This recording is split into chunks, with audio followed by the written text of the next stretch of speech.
โ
Hey, welcome back to Metropole Grid. It's 29th of August. I need that. How's everyone doing? It's been a weekend, huh? It's been a weekend. It's been a really good weekend. Glad to be back. Tuesday stream seems to be a regular. Oh, I look really tired. Regular scheduled content on a Tuesday stream. Love this new Tuesday stream. Just my luck, it clashes with our weekly meetup, so I have to leave in 20. Tanuki, look. Everyone makes their own priorities. I just want to let you say you have a lot of agency in this. You can do whatever you want. You can skip that meeting. That would probably be responsible. Sorry about that. Enjoy the meeting. Still exhausted and took the day off. Kyle, I don't know if you're talking about yourself or me. Took the day off. No, my Tuesdays are mostly off. Don't you work, Andre? Hey, Aaron. Not full time. I do part-time video work and Netrunner content, so this is my work. How's it going, by the way, Aaron? Great to see you. How's your travel back? Hey, time for some stories from Canets. Jed, how's it going? Canets was this weekend. We're obviously going to be talking about it a fair bit. It just ended like less than 48 hours ago. We finished at like 9 o'clock on Sunday. Absolutely exhausted. Went out to the bar after with a bunch of folks for a drink and a dinner. And I don't know. I felt like I could have, not a could have. I feel like we were so drained. I was with my partner too, who was just absolutely phenomenal all weekend helping us. And yeah, we just had our drink and we were like deflated. Wait, this doesn't sound positive. Canats was awesome. Canats was really, really good. We'll be talking that for sure. Speaking of Canats, Paul, how's it going? Congratulations again. Yes, Tuesday stream, not even tired from organizing Canats. No, I took yesterday off to do like no Netrunner stuff. We're back to Netrunner stuff already. Paul, fun enough. So one thing I would like to do after the tournament, so at this event, I was the judge. So I had to make judge calls and rulings and stuff like that. And it's fun. It's very satisfying in some ways, but it's also very stressful because you can end up in situations that you have to make the right call. It's very important. Paul, I just want to say the situation that showed up revolving the game you were in and the top cut is so interesting. Probably the OPP rules have to be changed because there is nothing in there to exactly describe what happened. So trailblazing, man. Well done. Well done. Hey Phil, Thursday is a special stream. Versus stream is a special versus stream. This Thursday, it might be. I think we might be.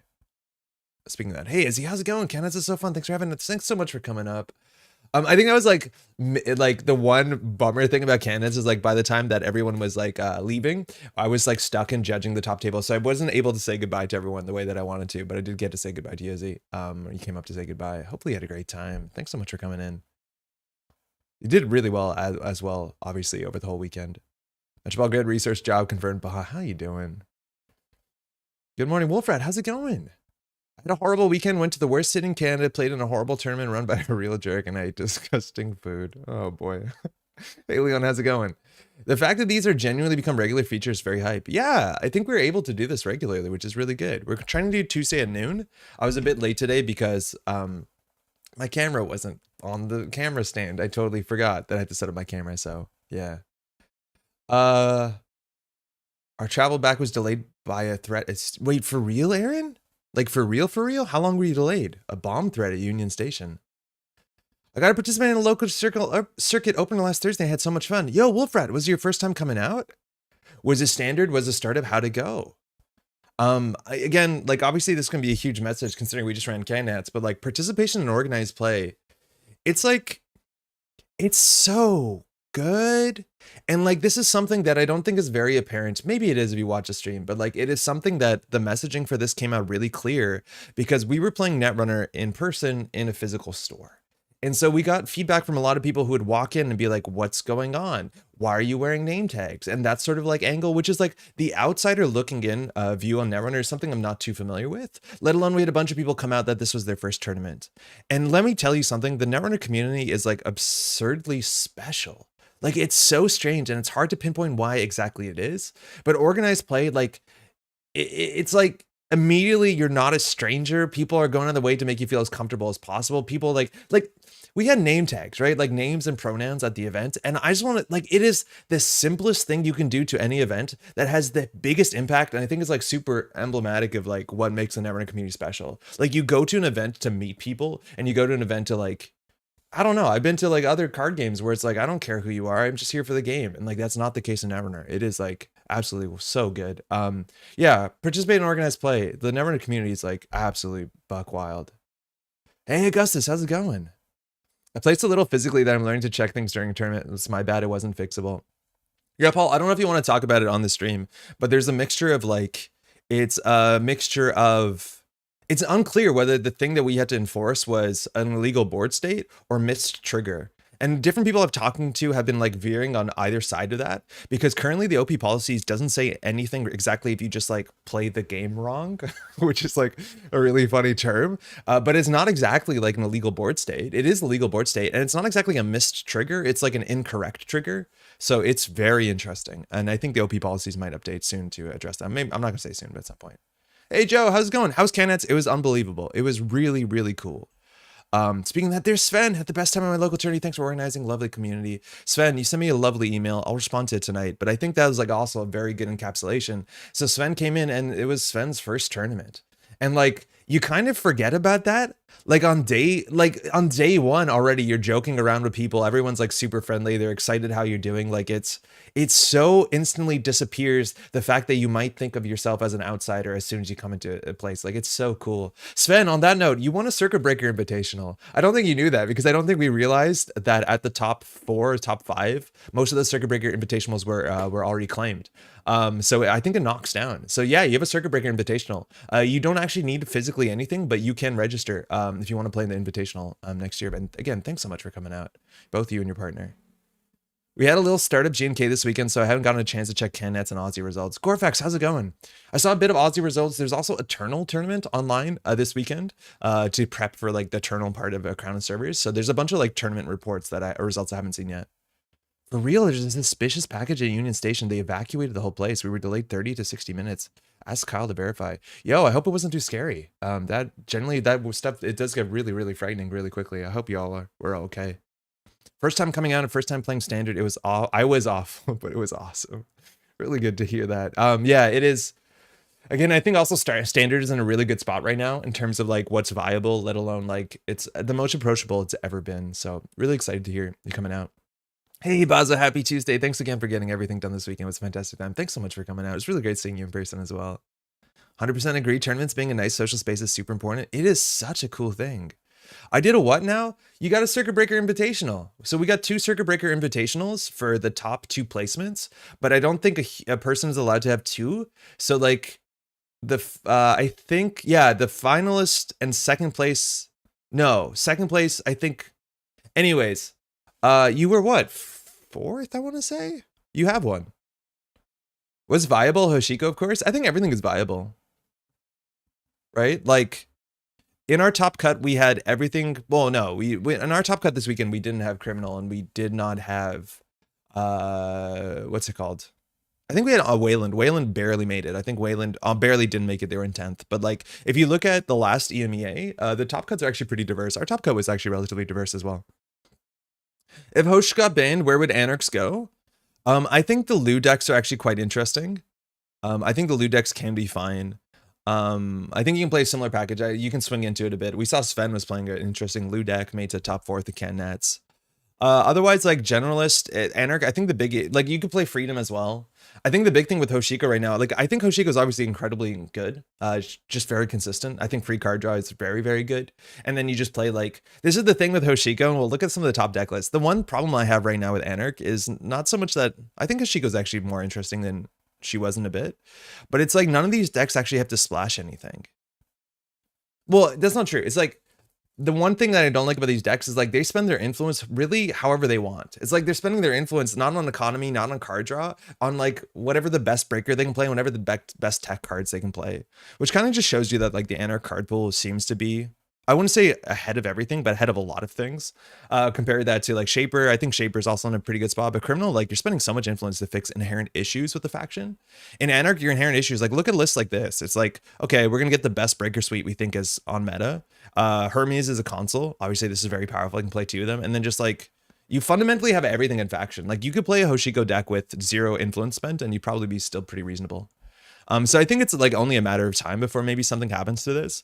But I think at least the games that Hoshiko presents are not like anywhere near as I would say one note, as they might have been back in the day, the bin breakers before rotation, where like there are windows. Like Hoshiko is missing breakers. Hoshiko can't tempo out as positively or as quickly as she used to.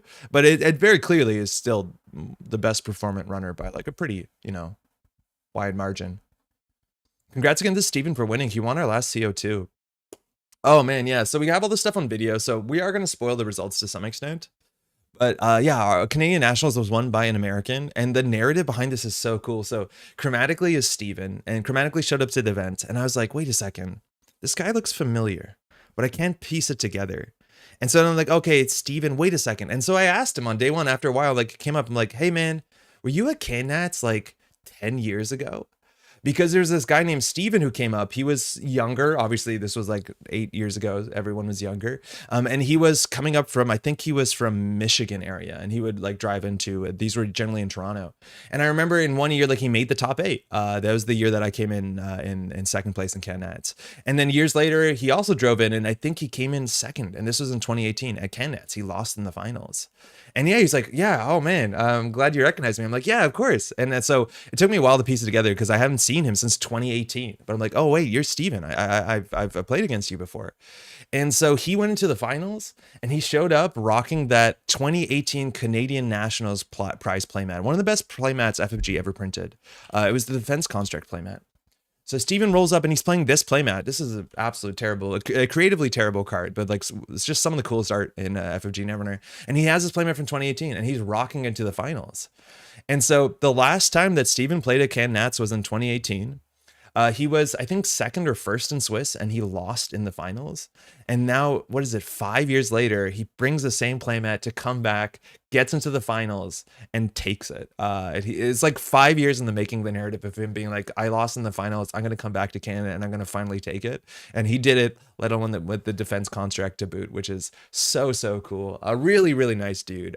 Again, every Can Nats I've been to, he's been there, which is like really interesting for a guy who right now came up from technically from Pittsburgh to New York to Canada.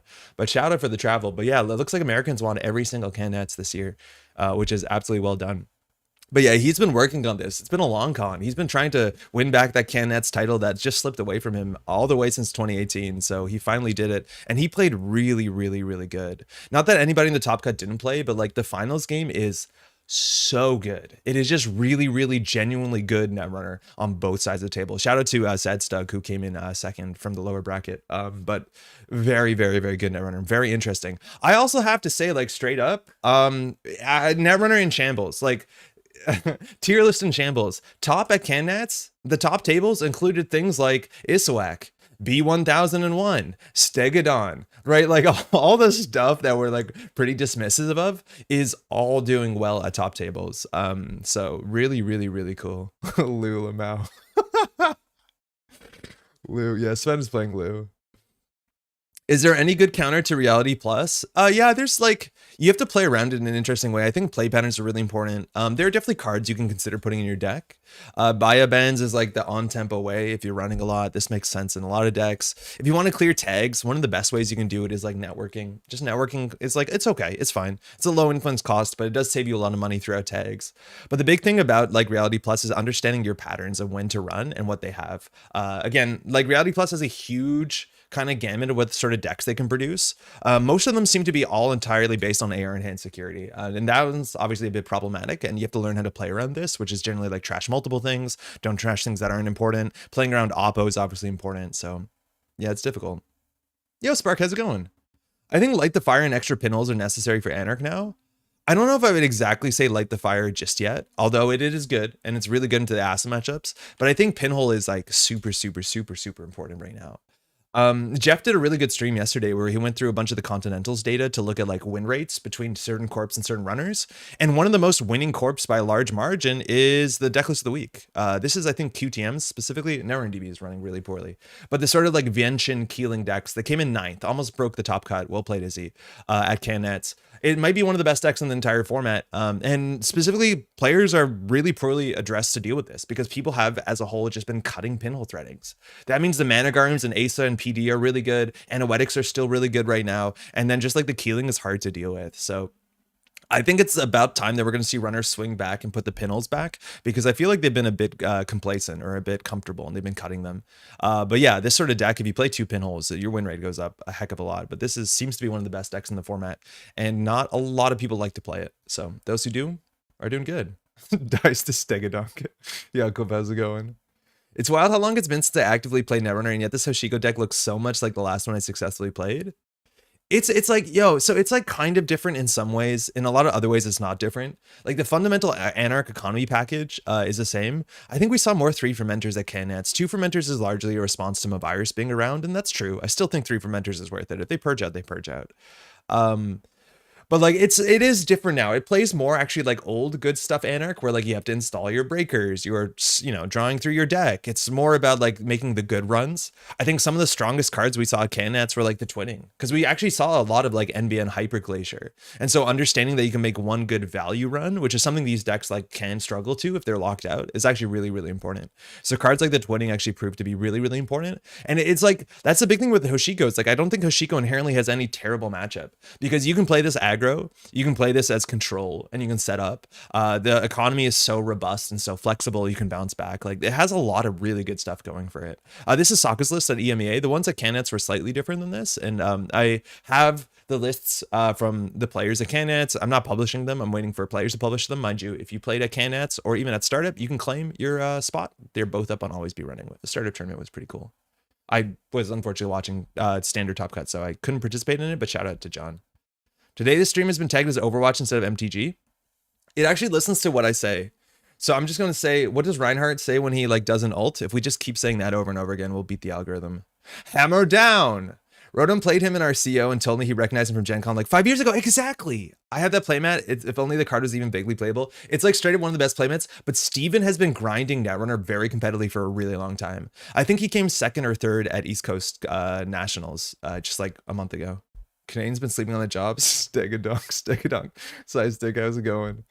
I've been surprised how good Baya Bands is. Baya Bands is really good. It is just really good. It's fine. It's fine to great. Best tech right now is Hannah Wheels. Hannah is pretty cool. I don't think I saw Hannah do anything on the weekend that made her seem like necessary. But she seemed good. She's not bad, that's for sure. So like she ends up as a one of. We didn't have a lot of acid meta. So like obviously she gets better against acid meta.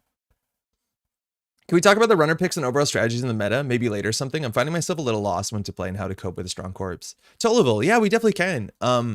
It is worth knowing right now, according to Jeff's data. And again, I think Jeff's data is like awesome. Again, Sangren did a stream last night going through the data. Understanding how the data skews between like top tables and lower tables, I think that's actually very interesting and has a huge impact on win rate, stuff like that. Like I do think there's certain decks that crush players who are not familiar with it. And then obviously it gets, you know, a bit more even when you get higher, but that's a hard thing to balance out for. Brandon wasn't on Keeling. Oh my God, Brandon. Shout out to Brandon. Shout out to also to Patrick who oracled for both days. Brandon made the top cut, and Brandon messaged me the day before. He's like, I got 2 decks as corp decks, and I don't know which to play.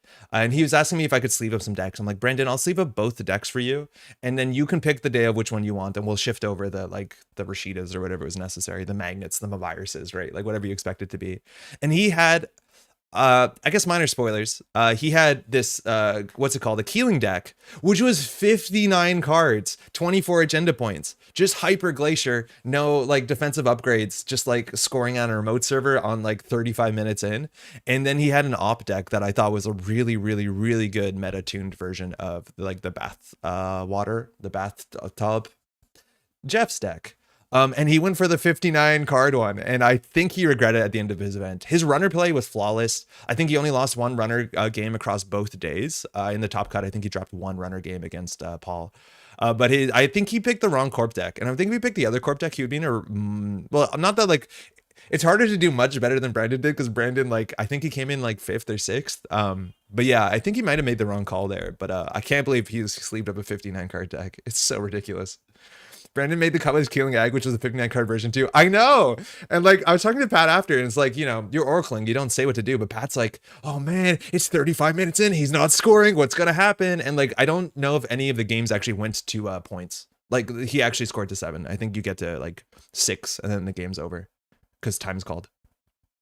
Loving the content from the QTM-averse. Yeah, the QTM podcast is really good. Episode 3 was out a while ago. I just listened to that last week. It's good. It is really good. Damn right, bottom wheel supremacy is an inevitability, resistance futile. Yeah, Brandon wasn't on Keeling. No, he was on 59 cards. He was on like 3 Anoetic, 3 what's his name? The other one, Adrian. Playing like 3-pointers and off-worlds. Has there been a time where good stuff Anarch wasn't in the meta? Yeah, long time ago. Really, really long time ago. Anarch actually was kind of pretty bad for a long time. Good stuff Anarch kind of picked up around Wizard meta, and then Valencia was also really good too. And then we ended up back on stuff. But like in the early part of Netrunner, like Anarch was kind of a joke. It wasn't really good. Congrats on what sounded like a great Nats. Ah, thank you. Like, how you doing? Scoring is cringe, Brandon. 20 was really good for me. I think 20 is really good right now. I need to get me a playmat. Oh, there's a lot of playmats out there. Media Blitz, Def Construct, bad cards generate the best mats. Kyle, for real, there's my my 3 favorite playmats. First was the one with my face on it, obviously. And then it is the Defense Construct playmat, and then the Media Blitz playmats, which were the Cannats 2016 or 2015 and 2018.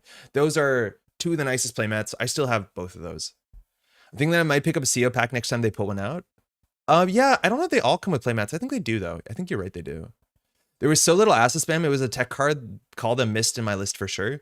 Yeah, there was almost no asset spam, and I wasn't surprised. At least Montreal locally is not a really asset spammy meta. I could kind of guess what all the players locally were going to play, so the question mark was like what people were playing from outside of Montreal. And again, huge shout out to everyone who traveled in. We had 40 people. So people came in from like Vancouver, from all over the Northeast. People came in from Ontario.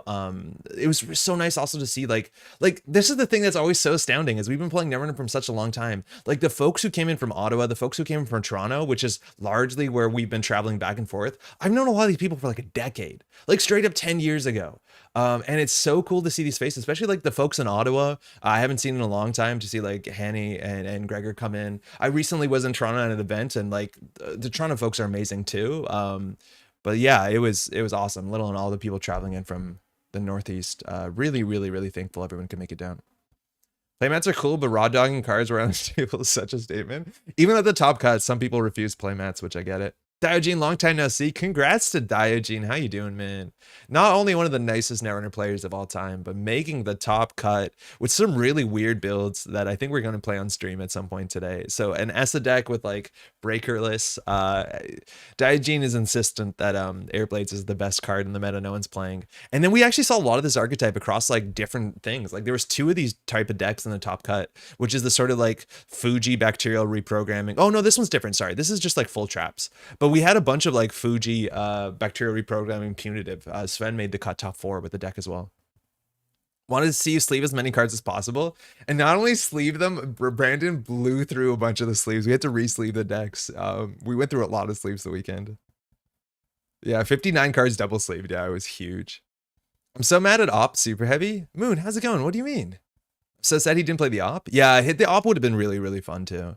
Oh man, it was so funny. So Pat was the Oracle, and then Brandon shows up and he gives me the deck list, and one of them is an op list, which is like not that technically complex. And then he played Arasana, and he played like, you know, Prognostic Q-Loop Arasana, like one of the more complex Arasana lists. And just watching the first rounds as Pat is like struggling to keep up with Brandon because Pat doesn't know all the tricks. And as an Oracle, it's like pretty stressful because you want to keep up and, you know, match and get all the triggers and all that sort of stuff. And by the end of the weekend, I think Pat is actually now a really good Arasana player. But like he picked the most complicated deck for Pat to have to learn on the day how to Oracle, and it was so funny watching. But at the end, he absolutely nailed it. At first, I read it as Brandon playing Prison, which I couldn't believe. Oh, I could believe. Yeah. He likes Keeling too. Let me catch up on chat. I played the Bathtub deck like 10 games and I haven't won a single one. I just can't get my head around it. Moon, did you watch the video that Jeff put out on the weekend? It's really good. That deck is like, I think, less tricky than you think it is in terms of like the actual op nature of what it wants to do. Like the lines, the chains that op gets you value of. I think a big thing with the deck is understanding what you need to prioritize the ice up and like how aggressively you need to push out. I think the op part of the deck is not as difficult as the Wayland like rush mindset, which for a lot of people is very it's a bit more difficult to overcome that. A long time basically only in the core set. Yeah, the core set and creation and control, nothing really changed for Anarch. So it's been a long time. Also, Alex said we made a trade of cards. Yeah, we did. That we did do. My fab is still day job. Bran, is this Brenny? This might be Brownie. Day Job's a really good one. I think Day Job is one of the classics too. You still see a lot of people playing the Day Job one. Shout out to Andre playing with his face on his playmat facing his opponent so they have 2x Andre staring at them. Yo, I know what I look like. I don't need to look at myself. Wait, is clearinghouse unique? 2x Andre has a lot of influence. What did I say for 2x Paul? I'm very behind on chat, excuse me. Yo, Zombie, how's it going? Diogen breakerless? Surely not. Not breakerless, but like somewhat. Like he has ways to break ice. They're just like not, they don't say interface on them. Let's say that. Oh, well, this one doesn't, yeah, it says interface on that one. Boot camp for Pat. Yeah, Pat figured it out at the end. Airblade and Captain's pretty impressive in startup. Yeah, so startup was going on at the same time that we were doing the standard cut, so I wasn't able to like participate in startup and see what people were playing. I'm excited to see people report their deck list. Shout out to local Steven who won the event. He went totally undefeated, and he was actually not even playing Endurance, right? Like he was playing Hermes Tau.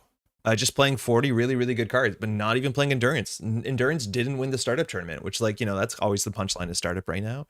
But really, really big shout out. I want to see more of the meta, what it looks like. We only see IDs here, but I was unable to see any of startup going on. But we still have 12 players going startup. Legitimately, the cutest part of the entire event was day 2. And I don't have photos of it. I'm hoping, I know people took photos and video. I'm hoping to be able to share that on Thursday when that stuff comes together.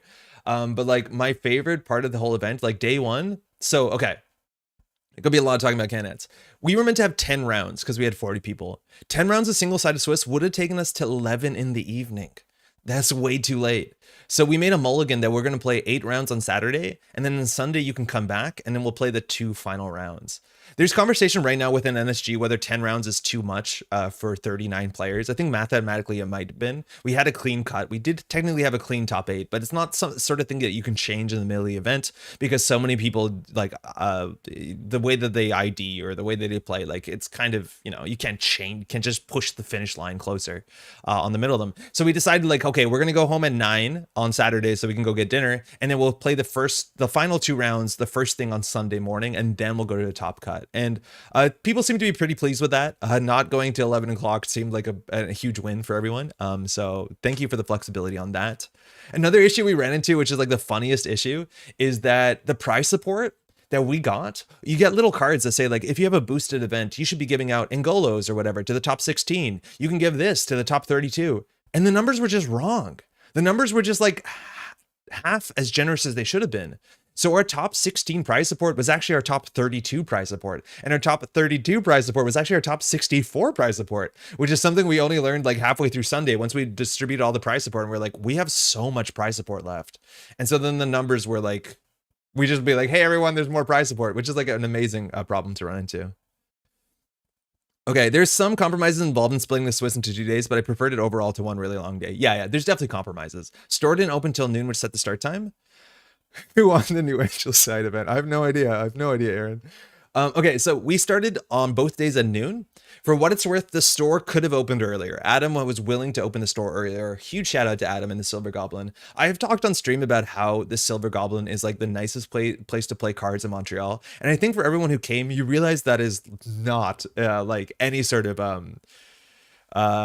what's it called? It's that's true. I'm not exaggerating. There's no exaggeration there. The place is really, really good. And I hope you agree with me after that. Huge shout out to Adam who stayed up opened early for us. But the big thing that I was worried about, this is what I saw when it came to East Coast Nationals, is that East Coast Nationals started late because they didn't want to start early in the morning because I expected to be some amount of people who are going to travel in to Canada, to Montreal, the morning of Saturday. It turns out I was wrong. The majority of people actually came in on Friday and stayed overnight. So starting earlier on Saturday would have been reasonable. But I decided to push it and start at noon. And then I thought we might only be 8 rounds because at time of registration, our numbers, like the tickets we pre-sold like a week before were only apparently half the tickets we sold.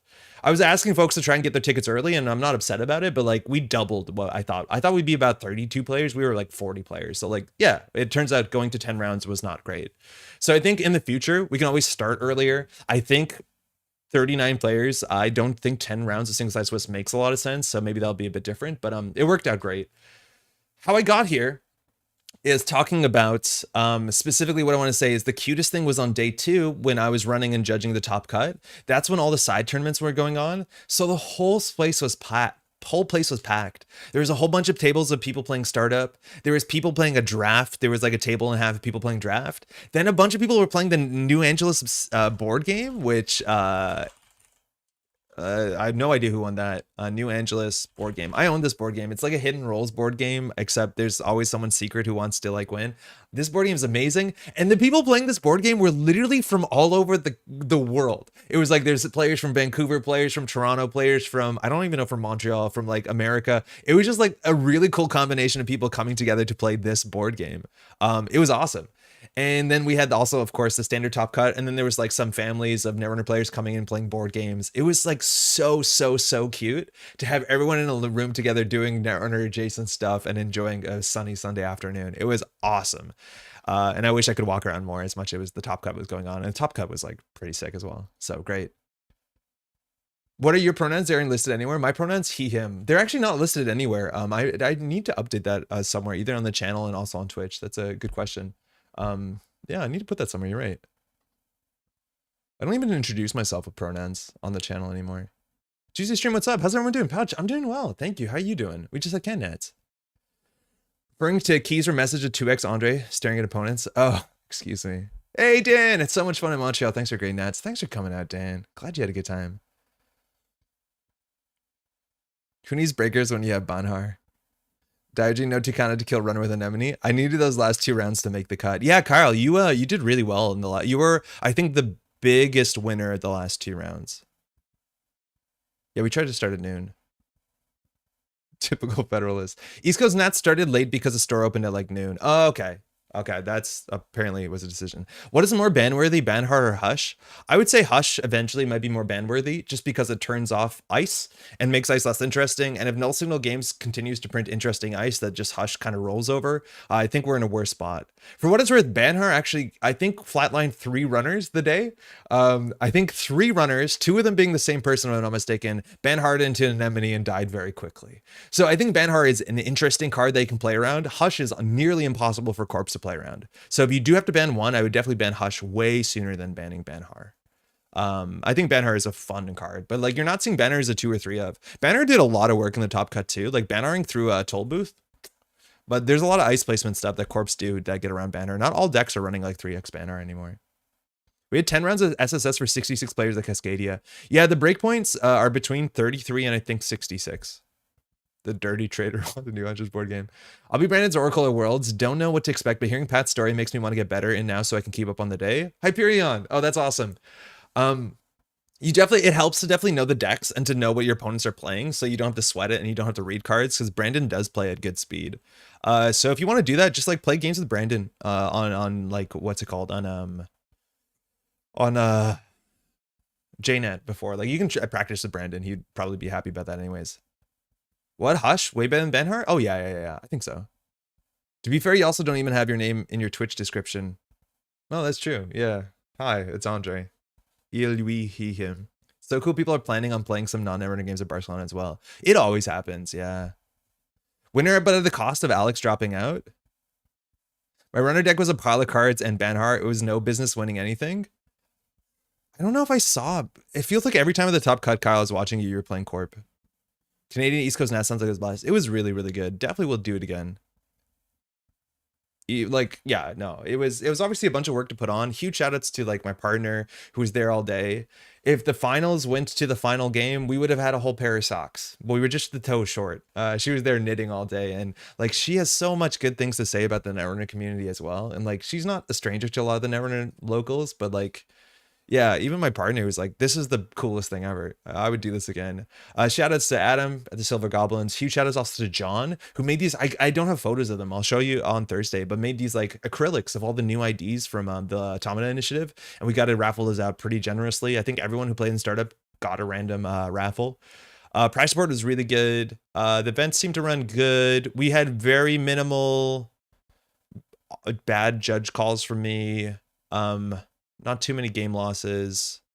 People were using judges in ways that made sense, that were good. I'm glad that people are not shy to call a judge over. There's some really good stuff happening. Sounds like a solid Anarch deck. Hey, another Tuesday stream. Jossie, how you doing? All right, I don't really want to play this. We'll play this on Thursday. What was the most complicated judge call you had to field? Okay, really quickly before we get into Netrunner. Complicated judge calls, some of them were like, or the worst one that I think was the hardest to deal with. Not the worst one, okay, the most interesting one. I know I talked about this earlier on stream because it technically doesn't, I don't think it's addressed well in the OP policies, is it was a top cut game, and I walked over to a table to see the last rounds because time was called, and a player ran through a barrier and broke it for X amount of credits. And I said, no, it should be, you know, X plus 2, X plus 1. And they said, no, look at it. I boost with Unity, I boost, I break, I break. And I was like, oh no, that you can't do that. That's a barrier, right? Paul says Ivic, yeah. And it's a barrier. And that's the problem, right? This is not a very common card. And it's the one barrier on it that also says code gate. So the runner was going through this all day, breaking it. Well, not all day, all that match. It's written code gate on it. Breaking this with a decoder. And unfortunately, it's a barrier. And I only noticed on this last turn. The player didn't have a fractor down. They did get one on the last turn, but they played the whole game going through this with the wrong breaker. So looking at the rules, unfortunately, it's not very clear what kind of issue this is. At the time, I looked at it as an illegal board state infraction but it's not. It's not an illegal board state. Technically, it's not even a missed trigger. It's just like wrong trigger. It's just like rules went bad trigger, which I don't think the OP policies right now very clearly have a section with how to address that. So I talked to different people after it. The one barrier that says code gate on it cries in half run. Okay, yeah, no, that's true. That's true. Like, I understand both players are responsible to get that through. I think this card is a bit tricky. It's the one ice that I really understand why this could have happened. But then trying to understand how to rule it. I went for on the day that this was it was an illegal board state that could not be round and could not be fixed. So I awarded a game loss. I talked to other people, and again, like, I can't back up on my judge call, who say that it might just be like miss trigger, heavy warning, continue to play the game because both players missed it. I think there's definitely a lot of ways that you could run it. I'm like, judging is really difficult. Understanding how harsh you have to be because it's a competitive event, and, you know, understanding what you want to rewind and what you're able to rewind. Like, there are a lot of tough calls throughout the whole day, and this is the one that I think like haunted me a bit. I think it could have been awarded either way because it's a very difficult thing to fix, but it's technically on both players, and it's a hard one to do. Failure to maintain board state probably should issue a warning to both players. Yeah, I think in hindsight, like, maybe the board state, like, because it's not an illegal board state. And like, if this was an illegal board state and we cannot rewind it, it is technically very clearly in the OP policies as a game loss. But this is not an illegal board state. And I feel like I could have maybe not awarded a game loss there, which like isn't a top cut. It's really high stakes. So apologies either way. Also brings to the top of, can a judge address the situation without being called? Sort of, they can. I'm pretty sure you can, because the judge can just look at board states. In PL meta, there's a similar story about the invisible corroder. Yeah. Yeah, this one was really tricky. Another thing I judged incorrectly on, and I'm going to be like, you know, very, because I want people to learn from this more than I want to hide my own mistakes, because yeah, you're going to make your own mistakes. You're a judge. You're fallible. That's okay. I was also a bit awkward because we did not have a head judge, and technically at competitive events, you're meant to have a judge and a head judge. So if anybody wants to, you know, like elevate their thing to be like, I don't think that's right. I don't think they had anyone to do at this event, which like that is probably not the best you could do.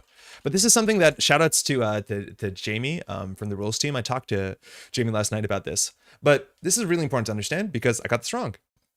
Would it be a legal board state because it should have fired and done 2 net to the runner at some point turns ago? I think so, but that's closer to missed triggers. Like, a lot of times the legal board state is used more so when it's like you're over MU, or like you advance a spin doctor that happened on the event, or like you install an operation somewhere else, or like, you know, you have 2 unique cards installed at the same time. Like, that's more what an illegal board state is meant to use to track. Hey, Veronica, how's it going? Shout outs to the videos. I haven't watched the gameplay stuff yet because I've been busy this weekend, but again, love the video you put out. Judging at high comp means you got to be a hardline arse, but only the way that they'll learn. I don't think I would say it like that, but this is definitely a competitive event. So in casual event, I've judged a lot more casual events. You have a huge incentive to force the game to continue to go on. You don't want to reward game losses unless it's really, really, really bad spot in casual. Because in casual, you just want to make sure everyone has like an equitable game and you push people forward. In competitive, you're meant to be much harsher, where like certain infractions that would, you know, be fixed in casual events are not fixed in competitive events. There's a difference between a legal board state and a state that's impossible to reconstruct. Yes. But a lot of times it's about being able to fix an illegal board state not being possible as a game loss. Hey, Kato, how's it going? No worries on the call. It's tricky, and it would have also felt bad for Sven. I'm happy having made it this far. Sazteg would have swept me anyways. Oh man. Yeah, I know. It's really tricky for sure. Okay, so this one's really interesting. So a Stavka was rezzed, and Stavka was used to trash something. And it says when you res this ice, you may trash one of your other installed cards. If you do this, ice gets +5 strength for the remainder of the run. So after that fired, the Stavka saves 7 strength. And then the question is, what happens when the runner hushes this card? Right? That was the rule in question. They didn't hush it before it was rezzed, which it was an Arasana matchup, so technically that's a possibility. But then the hush was put on it. And so the question to me was, what strength is Stavka after the hush is on it? And I ruled that the Stavka, it would blank this text and Stavka would be down to 2 strength. And that's actually not true. It turns out, and I talked to Jamie about this at length, and I'm only like 80% sure of this. I don't know if the rules right now, comprehensive rules, explain it as, I think, simply as maybe you'd want it to. But the big difference is that this sort of ability is called a lingering effect. There's a difference between static abilities and these like triggered effects that have or lingering effects. So the card that a lot of people like know, so check this out. This one is, what's it called? Gatekeeper. This was a Stumper Cascadia too. Yeah, no, this one's really complicated. So Cascadia says, Gatekeeper says has +3 strength if you res it this turn. So this, if you hush it, goes down to 0 strength. And the big difference is that this does not like I can't even explain it that well, unfortunately, at this point. But the idea is that this is a constant ability, and generally triggered abilities will have a cost, and then they will have some sort of length. They will have like a length of time that they're on for. Obviously, this says resed it this turn, but more often than not, if you want to know if something is a lingering ability, it will say something like for the remainder of the run. So the idea is that if this fires, that ability exists separate to the Stavka. So even if you blank the Stavka, you can't stop this ability from firing. And that is different to things like Gatekeeper, which this has to constantly check at all points in the game because it didn't launch this ability. It's not something that exists outside of the card. It is the card giving a constant effect as well. So yeah, the same way that like the text on Magnet can be blanked by Hush, because while Magnet has this text, host program loses abilities. This is a constant ability, so you can turn this off. I think the closest thing to this that kind of makes sense is the idea is that like when you hit the ability on a Stargate, so if you hit Stargate, you spend a click, run R&D, successful instead of breaching, reveal the top 3 cards of R&D, trash one of the revealed cards. As soon as you click this ability, this whole text is locked in. So even if you run through ice on R&D and say it is again a Stavka and it trashes the Stargate, even though the Stargate is not on the table, that ability will still fire. That I was actually familiar with. That one makes sense. An interesting one also came up during the event, which is similar, but actually slightly tricky as well, is the same idea with Conduit. If a Conduit gets trashed during a run, how many cards do you access?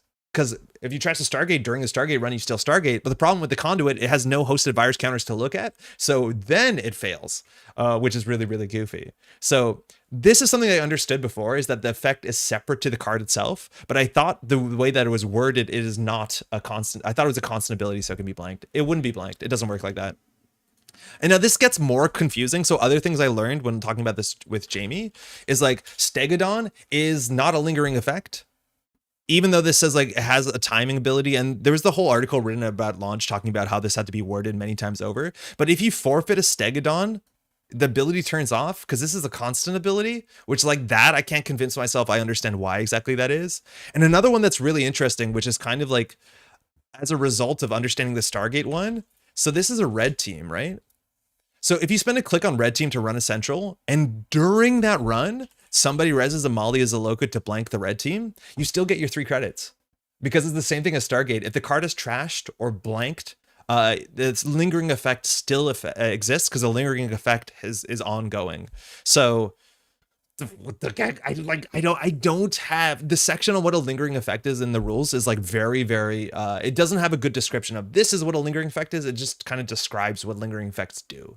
And I feel like I am going to struggle to understand concisely the big difference between a static effect and a lingering effect.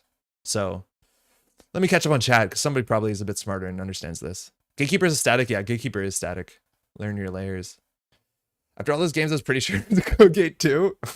Yeah, Sven, the thing is like you get a warning too, unfortunately, right? Like you are also in charge. Well, actually, no, that's not true. Don't quote me on that. I definitively reflexively took 2 credits off of trash with an Ares cord. Yeah, and it's on tape, Kyle. So you're going to jail. It's only a matter of time before I submit the evidence. I'm kidding. No, that happens. That's actually on me as well because that was a top table. It was a judge watch and I missed that one. Stavka is a triggered ability that has a duration. The triggered effect durations are usually decoupled from the origin of the card.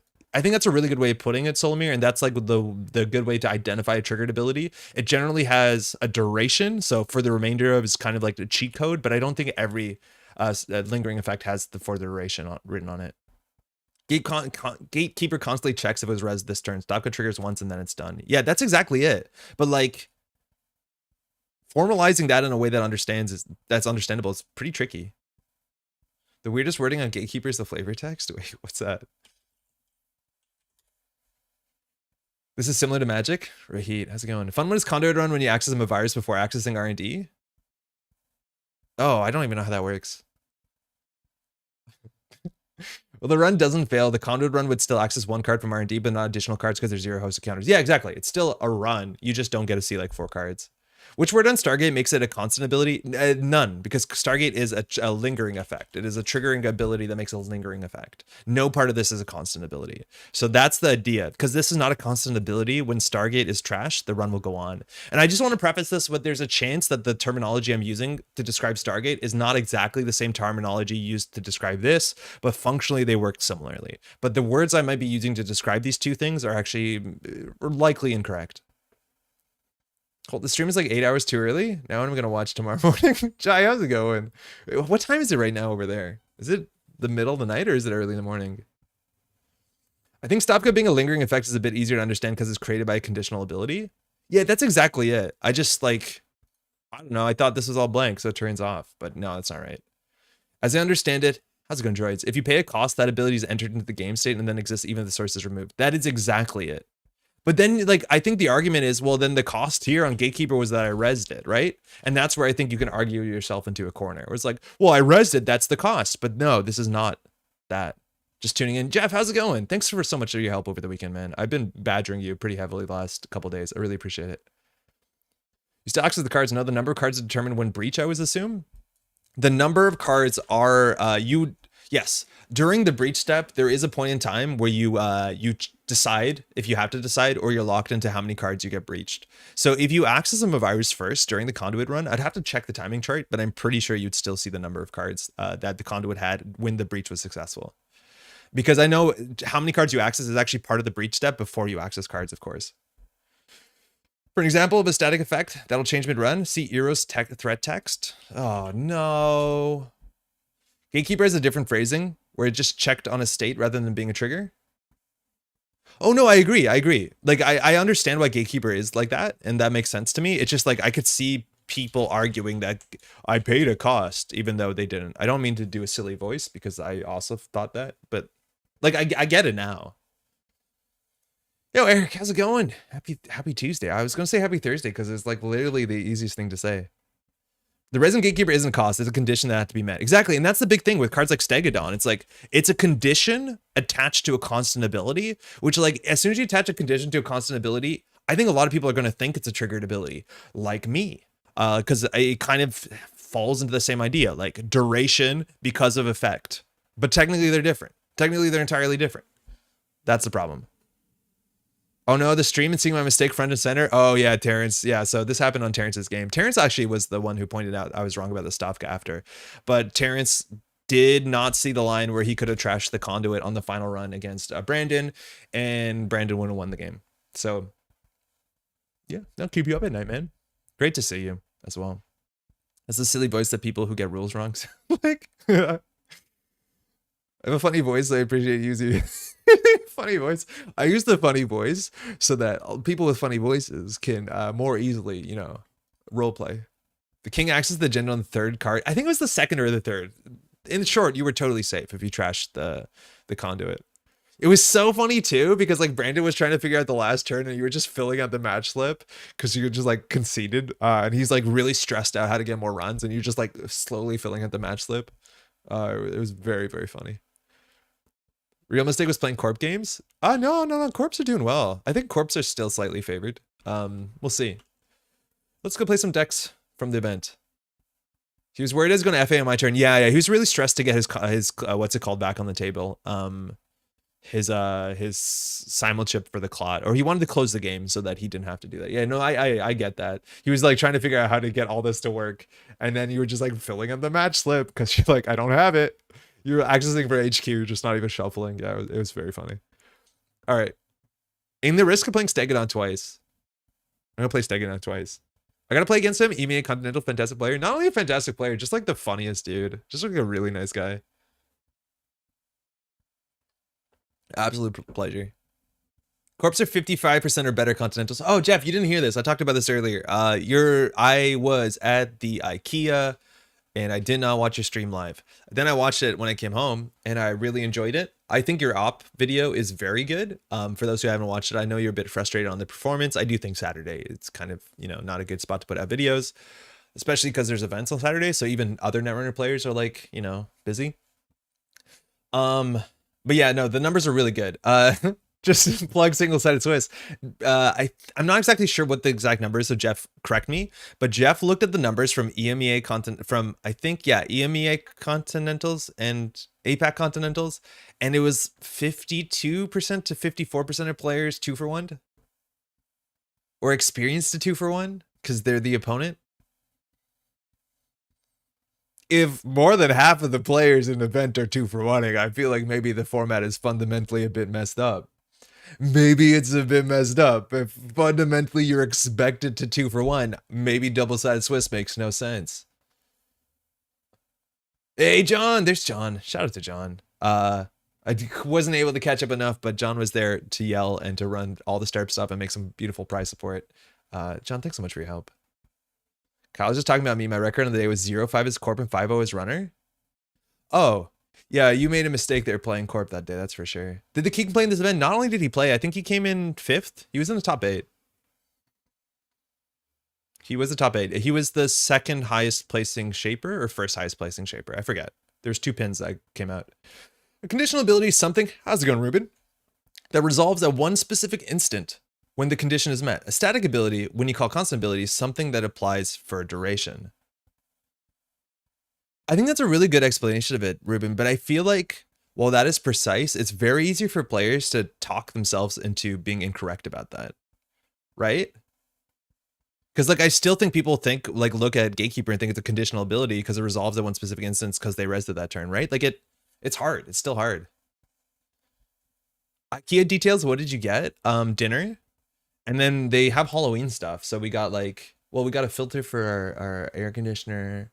Or sorry, our air filter. We got a bunch. They have a spooky ghost lamp. We got some stuff for my sister. We got a blanket. Nothing big. Stegodon gives me the same feels as Sandberg. Oh, I think it's so cool. I think Stegodon. I'm so excited for the future Stegodon. It's really fun. You at Restream Broad Terrence. Corvs are 0% for me and runners are 100%. And Nats. Hard from John. If you consider people who drop, the percentage of 2-for-1s probably comes out even higher. Oh, that's true, maybe. Also, single-sided makes ID a tiny bit worse on average at all-in-all incentive playing. Yeah, we had very few IDs. On that note, I want to know who won the one game of, because that was probably the most important result. Who won the one game of Radlands? Because top table's ID'd, and then I was like, you got to play Radlands now. That's just kind of how it goes. I looked at the view number on that video last night and chuckled. It has 5x the views of any of our videos have. Yo, but Neon, okay, wait, no, that's not true because you do gameplay stuff. But I'm assuming, Neon, that the views or the listens on the podcast are way better off of YouTube, right? Sandberg is better than Stegodon IMO. I think it's more straightforward. I think there's some really interesting things. So I'm actually considering even we play a Stegodon deck, we end up playing what's it called? Tucana. Right, I think the ceiling on Stegodon decks, even without more card support, are very interesting. I think Tucana is kind of cool here because it means if we score out, we get more rezzed ice where we want it. And I think that's one of the downsides. Right now, the big downsides with Stegodon, let's talk about them. Firstly, it's a 1-pointer. That's really bad. 10 agenda points, not great. This does not score well to 7. That's pretty bad. But we have some really good targets. Now, making that into a win condition, getting people to run the right stuff at the right time, that's also a bit difficult. And is it more straightforward than just the other Ace of decks that also were in the top cut? No, it's probably way harder to play. I would not be excited to play it in after 10 rounds of single-sided Swiss. At least that's only 5 corp games. But there's a lot of things that are you're probably doing more work than you need to. But it is really, really, really, really fun. I was surprised this didn't have a Lady Liberty. I don't think I've seen Lady Liberty in a lot of Ace of decks. Just because of the way it doesn't work with wage workers particularly well. It's way more fun. Yeah, VK, it's so much more fun. 1-1, it's a draw. What does an ID in single Swiss even mean? Yeah, you don't play and you get 1 point. So a loss is 0. So you don't get the 3 points for the win. You don't get the 0 points for potentially losing. You get 1 point, which is often like if you're in first place, yeah, you can ID pretty comfortably at least 1 round. True, the unfortunate thing about Netrunner being very sparse with keywords is that it's easy to get ambiguities like this.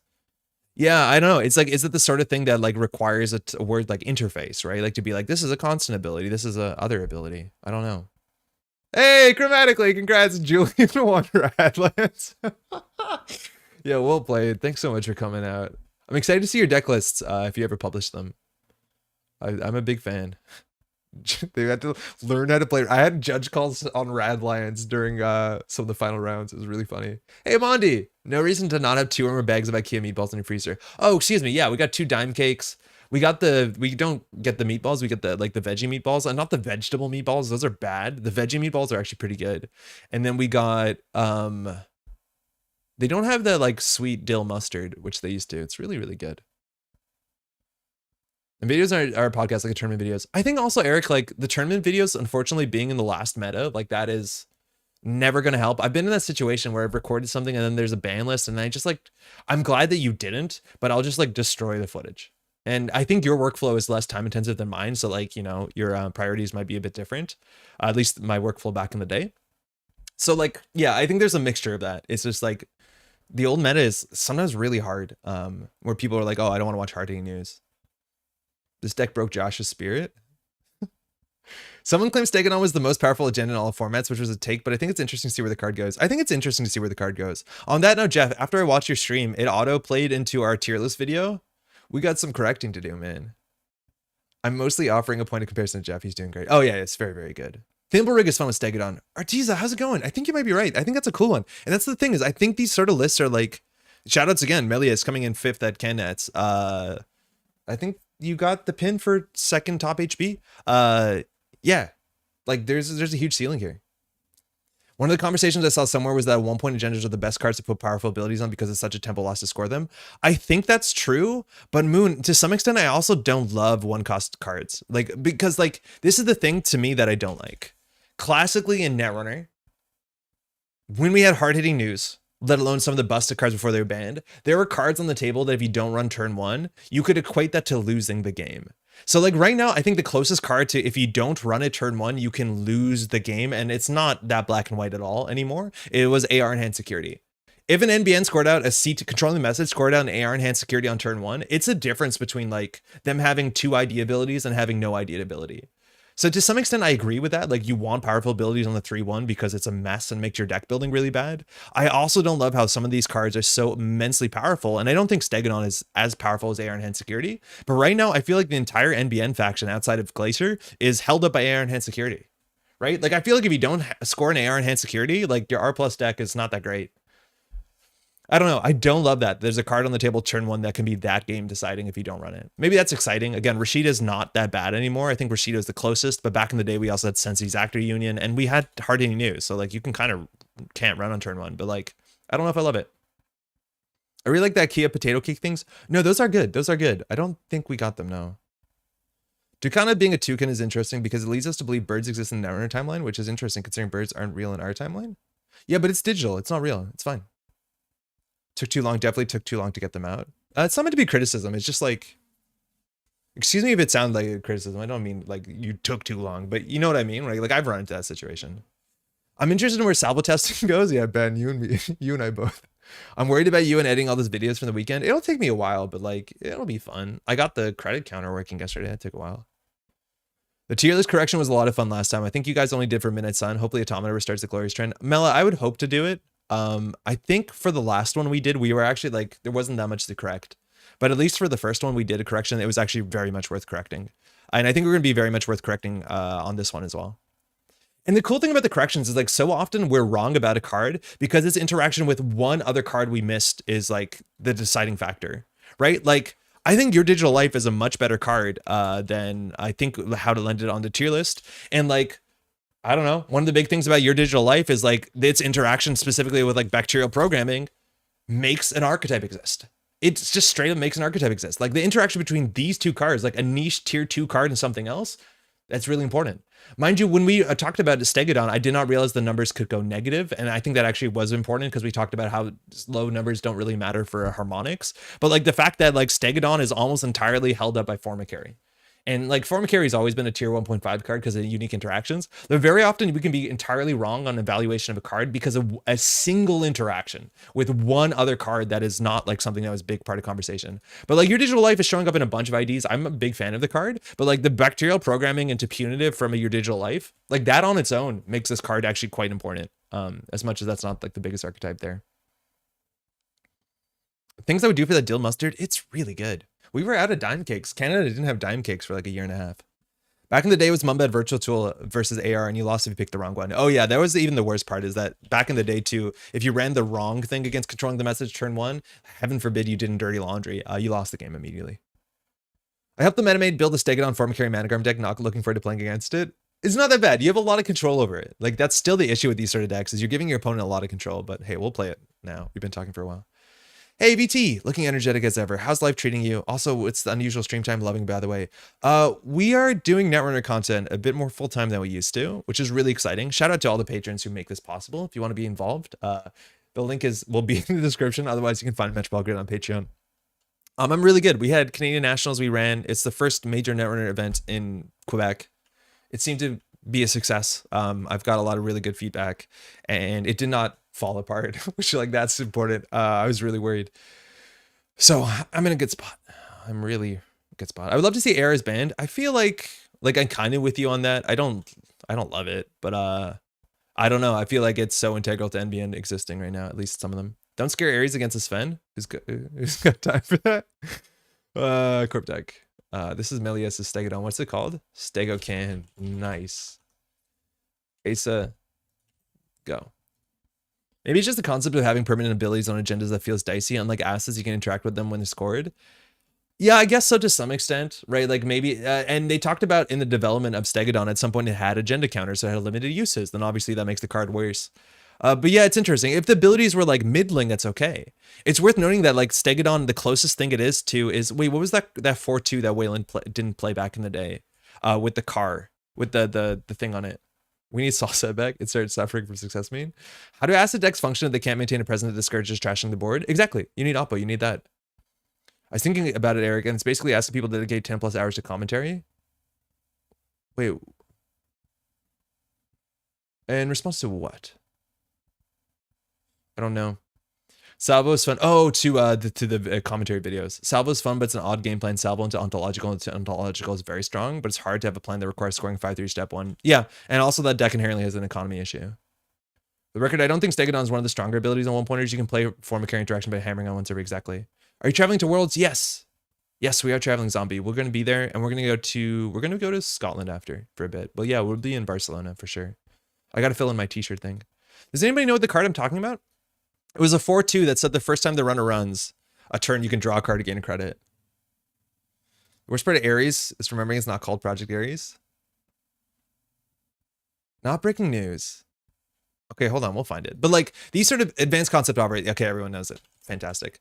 These are the sort of abilities that I actually think are kind of cool. This one is a bit of a, like, it does slow down the game, but like I think, you know, you need to have cool abilities on cards because otherwise people will score out off-world office, and like, you know, like this is one of the ongoing abilities that in some extent Stegodon kind of mimics. And like this card saw play for about a week until the next pack, basically the closest thing to off-world office that had existed before off-world office came out, so then it didn't see any play. But yeah, that's that. That's that. I don't know. I kind of like constant abilities that change the game. I just don't want them to be like game winning. Like this is not a game winning. This also gives the corporation the ability to mess up, which like very, very, very much the same with Stegodon. Stegodon gives the corp the ability to mess up.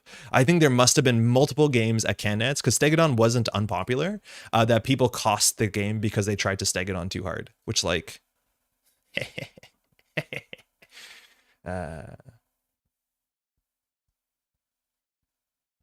I don't know how to say your name, so I don't know how to say hi, but it is I don't want to be ignorant. I don't actually know what language it is. But hello. Hopper was sweet with Ginger as well. Did you ever play the Daily Business Show? That was like the coolest to me. Corporate sales team blew Hopper out of it. Yeah, that's the one that came out like a week after, and then all the like mid-range HB decks were like, we're just gonna play sales team, which just said at the beginning of your turn, take a credit off of it at 10 credits, or the beginning of every turn, excuse me. All right, so we played Stegodon last week, and we hard mulled for Stegodon, and it did cost us one game really bad. The Alice game we lost horribly because we mulled into an okay hand into a bad hand. So I think we're still gonna try and push it for the Stegodon. This is not a good hand, but yeah, getting an early Steg is obviously very important. Oh, that's a really good opening. If we don't put ice in R&D, Tau can't do anything. Oh, cheers. Cheers. That's very kind. Cheers. Hey, thanks. You too. Eagerly awaiting your tool for card slide-ins. Would love to upgrade my janky setup. Oh, yeah, yeah. Oh, never mind. Eric rebuilt the modernized Dodge Pong setup, which is like obviously sick. New remote. We're not going to have the money for any of this. So installing this is actually like kind of bad because we have to res this, score this, and then res that. It's 1, 2, 3, 4, 5, 6. We can't even afford it. I still think we're going to do it because if they don't run, there's a chance that the mana garm on top of this is correct. Netrunner community OBS toolkit would be nice. Yes. I think basically, not to put like a huge pressure on Neon Static, but Neon Static has it, right? Like the same toolkit we largely used at Worlds last year for casting. It's that, but better with the overlay. And all that stuff is actually publicly accessible. That's all Dodge Pongs, and he's published it. The problem is like it interacts with an old version of Node.js. So someone needed to go through and add the new cards, let alone make it work with the modern Node.js. I'm not the sort of person to really know what I'm talking about here. Let's go. Secret playing around Tao's ability is just not play ice, it's flawless. I'm actually probably going to record about how to get a setup tonight. Ooh. That's okay. Don't have. That's really cool. I think people will be excited about that. Why are people playing Nuka instead of Diesel? I don't get it. They're often playing both. But like Nuka is fine if you're playing a slower deck because you get more card draw off a single card, and if you don't need the sort of like intensity of potentially, you know, what Diesel can get. But it's often not taking the slots of Diesel if you really need it. Mind you, in Tao, you have, you know, only so many cards. Oh, that's not right. So our economy is pretty bad. Looking at the economy of the deck, right? Like the deck is on hedge funds actually. So hedge funds fully off is the way that we get out of here.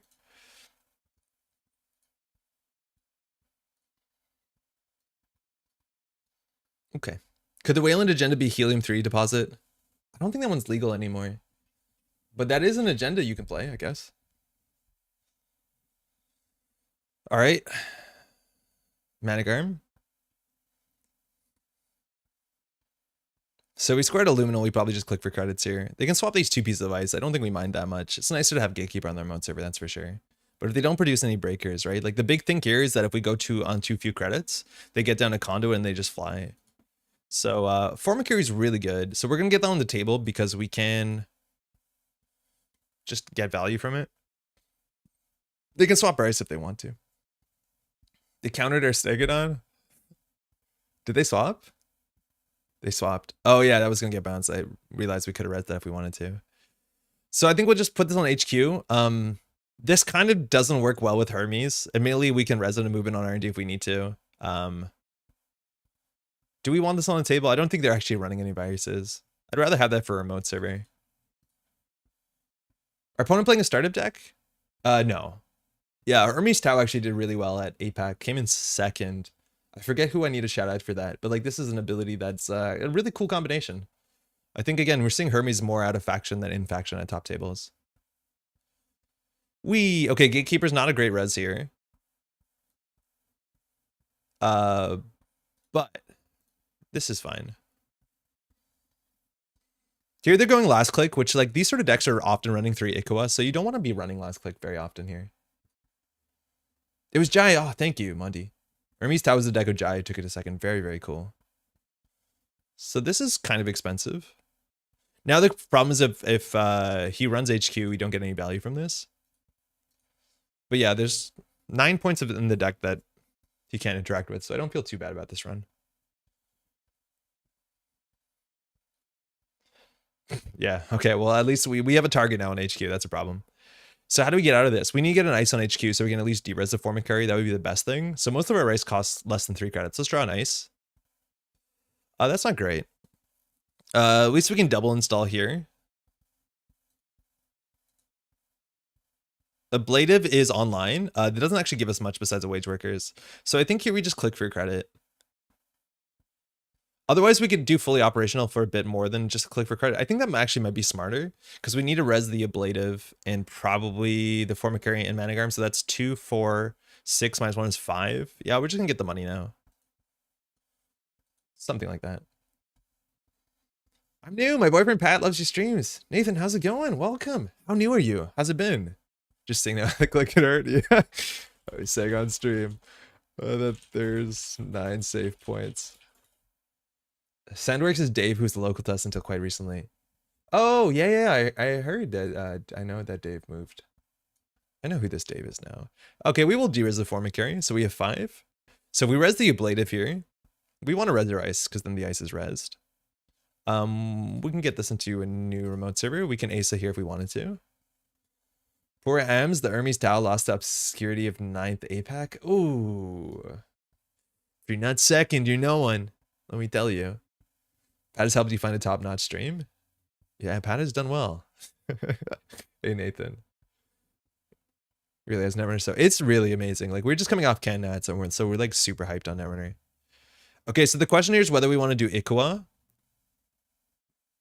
Oh my god, that was 5 credits to breaking the ablative barrier. There was 5 credits. So, thinking. So we're 1 credit short of being able to do Formicary Managarm, which would absolutely lock this agenda out. Now, I'm totally okay with him stealing the agenda here if he takes it. Like, we're not gonna, like, it's just gonna sit in our remote server for like a minute. So if they want to go through the Formicary, it's pretty expensive. You have to install. So what is worse? If the Managarm is res, I'd rather res the Managarm because they're going to go through anyways, I think. And this seems more expensive for them. Because if they pay 5, they can't steal. So they have to spend 2 clicks here. So this will be their whole turn. Oh, Netrunner, here's a cool picture we got recently. De-res into a field full of Hermes. Yeah, that's bad. It's worth knowing that it is bad. De-res is not great into Hermes. That being said, I don't think Hermes was massive at Can Nats. There's like only 3 or 4 criminal. Hey, do it up. They know this is the wage workers. We're one credit short. Yeah, good, clear. Yeah, if we had 1 more credit short, this server is really hard to deal with. If they pay 5 here, yeah, they mess up. That's the only thing that he can mess up is pay 5. Again, if you're at an event, call a judge. They'll show you what cards look like. This happened all the time. You can whisper. Somebody even didn't want to ask a question, so they put on their phone and showed me. Really good way. Judges are there for you. We're going to get a bounce here. We can't res the wage workers, which is rough. Formicary would have been 5 to break. The runner couldn't have stolen Equa. I think they would just take them damage.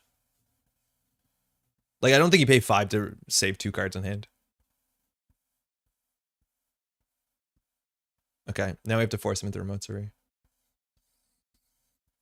Yeah, Paul, you would have yeah, that's the problem with Formicary. It's good, but it's only so good because they can just do nothing. Okay, I think we're gonna start with the Spin Doctor. The problem is here is economy is pretty bad, so we discovering my deck. I think it's seamless launches I'm worried about. Yeah, we're not on seamless, are we? Oh man, slots. I love seamless. Guy says something not hard to believe. Just walk away from the table like a reasonable person if it's a serious call. Almost no one does that. If you want to, you can, but generally you can just whisper. The room is already so loud that if you whisper, barely I can hear it. My hearing is actually really bad. We'll start here. Open HQ is a bit bad. Double install with them a virus. I think we're gonna. No, that was not right. This is okay because we can install Rashida. Yeah, the double install was bad. It's your first install, but it doesn't really matter that much. And then we can do credit here because if they run this, we can de-res that and get a gatekeeper on 6. And this will be at 0 strength, so they actually have to break the gatekeeper for a lot of money. 6 credits, I think. Rashida is the only way we get back in here. That's sick. Andre, I knew the card I wanted to say when I forgot the name. He just said the sniper. Yeah. Yeah, Grammatic was like, can you show me the, the sniper? And yeah, you know what it is. Okay, we have no agendas. That's okay. We're going to ride a Maryland here for a minute. Hagen's pretty annoying. Again, we need a fork, but we have to make that like classic shaper U. So I think he might run this.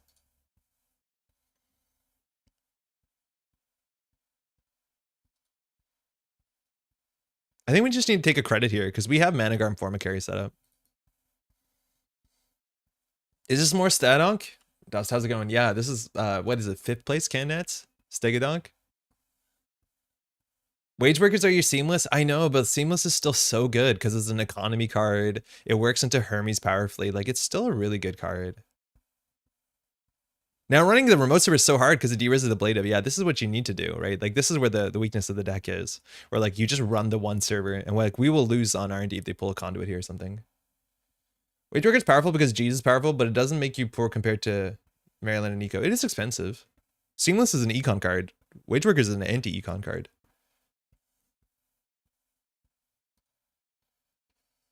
So I don't actually want to res the Formicarry. Oh, yeah, this is where it gets really difficult. Because if we res the Formicarry here, we'll have a Formicarry resed.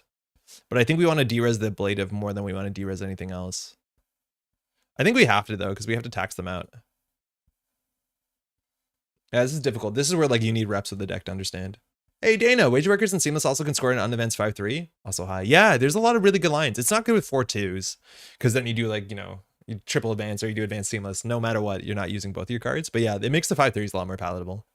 And, like, a 5-3, like, people don't know what the 5-3 is, and then they, like, beef into it. It's so good. Because people are starting to play around Ikwa. They have to, right? So really funny if they ever like we de-res the Formicarry and it's the only card, they have to bounce it when if the Ika's on it and they trash their own Ika. Obviously we have a lot of stuff where okay, I'm gonna res the Maryland here because I just want to have the Maryland. Seamless in the JNet sound into a wind sound is my favorite song. Yo, imagine JNet had sounds, and back in the day Octagon used to be like that. They actually had different sounds for different cards. So like folks who, you know, it's an accessibility thing as much as it is like it's a neat thing. It's an absurd amount of work though. Has anyone tried greasing the palm in PD or ASA? I think you're most likely to see greasing the palm in like Wage Workers, specifically like sports metal decks, which kind of fell apart because they're pretty bad into Hermes traditionally. All right, that's some amount of money. Octagon had some very cursed sounds. I have the whole sound pack of Octagon if you ever want it. Octagon had great sounds. So I think we do credit. Because now all they're going to do is run R&D, right? So we need to get the Hagen on it. So we'll do credit, hedge. We're in no rush. We could get a Managarm on here. It's not particularly great. We'll put this on R&D. This one is annoying. We'll go from there.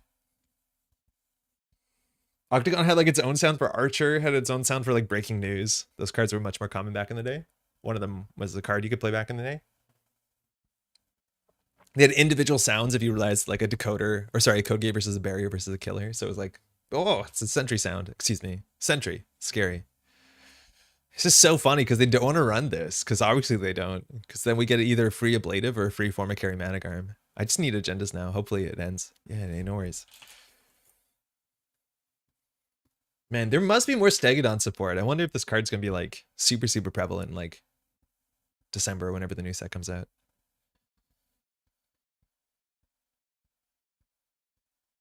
I think the virus is going to hit Conduit, if anything. Choose to de-res. I think we would most want to de-res the Formicarry. Gaining credit. The deck also only has one Vovo, which is the other thing I think you could argue. Res and move Formicarry? Interesting. Interesting. I think we could, yeah. So goofy. And now they have to break this thing for what? Oh, they're just gonna end the run.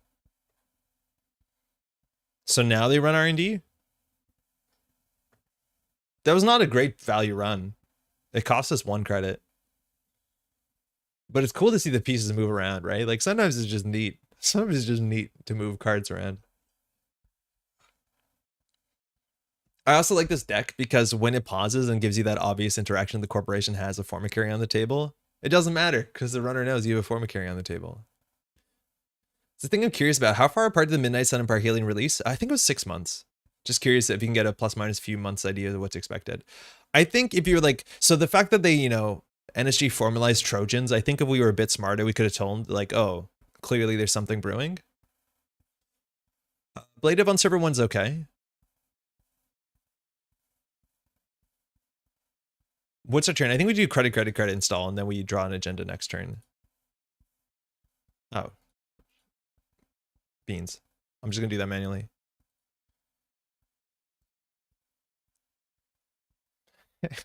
Hey, it's for both of us though. Octagon had great sounds, proof that the Stockholm syndrome is real. This economy card cost us 1 credit, but it's cool to see the pieces move around. It's how it goes. Architects is all the support Stegodon needs. I have not seen it pop off in Architects yet, but I think it is one of the options for sure. I think there's already way more Stegodon support than people are playing. Every card with on res ability is technically Stegodon support, and there's a ton of them. But I think you also need other stuff. Like I think I want to see in this list, like Tucana is really cool. Like there's still support, but I think when we talk about support, we want more cards that give us the ability to move our stuff around, right? Like I want to be able to res and de-res stuff more that I'm in control than the runner's in control. And I think that's what I mean when we talk about res and de-res stuff. Stegodon, Anemone, or half run? Half run's a bit expensive, but it's possible. Anemone is like more annoying, and I don't know if it's more direct than like ping or stuff like that. But yeah, there's some really annoying stuff you can do. The Funhouse and ping stuff with like B1001. B1001 and like a Taya or like an Asa, like I think those are interesting builds as well that we haven't seen. Stavka? Yeah, Stavka's cool too. There is a lot of support. You want Stegodon and Bobo and Ablative? Everything you see a lot of moving parts. They are gonna lose their SMC if they don't break this. And if they break this, they have to produce a killer for their, or sorry, Fractor for the Ablative. Yeah, so that's probably just the run there. We're lucky we're getting all the money off the Maryland. We need it. I think 6 to 8 months. Maybe things will be 5 months, but I think it's a bit unlikely without knowing anything about production. Yeah, like my guess would be every a year we get a whole cycle. So we can do credit, install, advance. Feeling pretty good about this server. Can we hold to get 2 more credits with Maryland? This is relatively safe in HQ. Like we could be fine here doing triple credit. I just don't want to get to a point where we have too little money and then they yeah, you see, this is where I like to put the Ikwa, and then we'd seamless out with wage. But I just want to have too little money, and then they just like run R&D and win. Vovo is Vovo? Yeah, no, I guess that was Vovo. Why is Hagen 4 and not 5? Yeah, the Ngolo and the Ika. I saw more players than I've ever seen actually tracking their MU on their card ability, because again, there's so many stuff if you're playing Arasana, let alone like even Anarch, where tracking your MU is super important. We saw a couple players go over MU. I think this might be a deep dive run. Elevagawa is a Stegodon support card. It is, but then your agenda suite is already like 5 to 6 1-pointers, and in a world with Hermes, that's like super untenable. Right, like you can't just jam all the 1-pointers in your deck, because that's also the big thing is like Stegodon requires a lot of support pieces, right? Like you need to be running all the ice, you need to run 3 Manigarm largely, probably should be running Vovo, then you need to have enough stuff for Asa, for Asa group, you're playing Asa group. It's really difficult. Okay, so is this just a conduit run? Or a reprise or something? Because if they pull a conduit, we can purge it. And like we have a form carry, but this is the problem is like we need to force them into another remote server, because now R&D it just costs like 3 credits. And we're not getting any ability. So we have to move the form carry over. Yeah, now we're in 60 card piles of jank. Yeah, that's the issue. It's like there's a lot of stuff you need to do. 1, 2. Yeah, wait, what's going on? 1, 2, 3, 4, 5, 6. Yeah. Weird.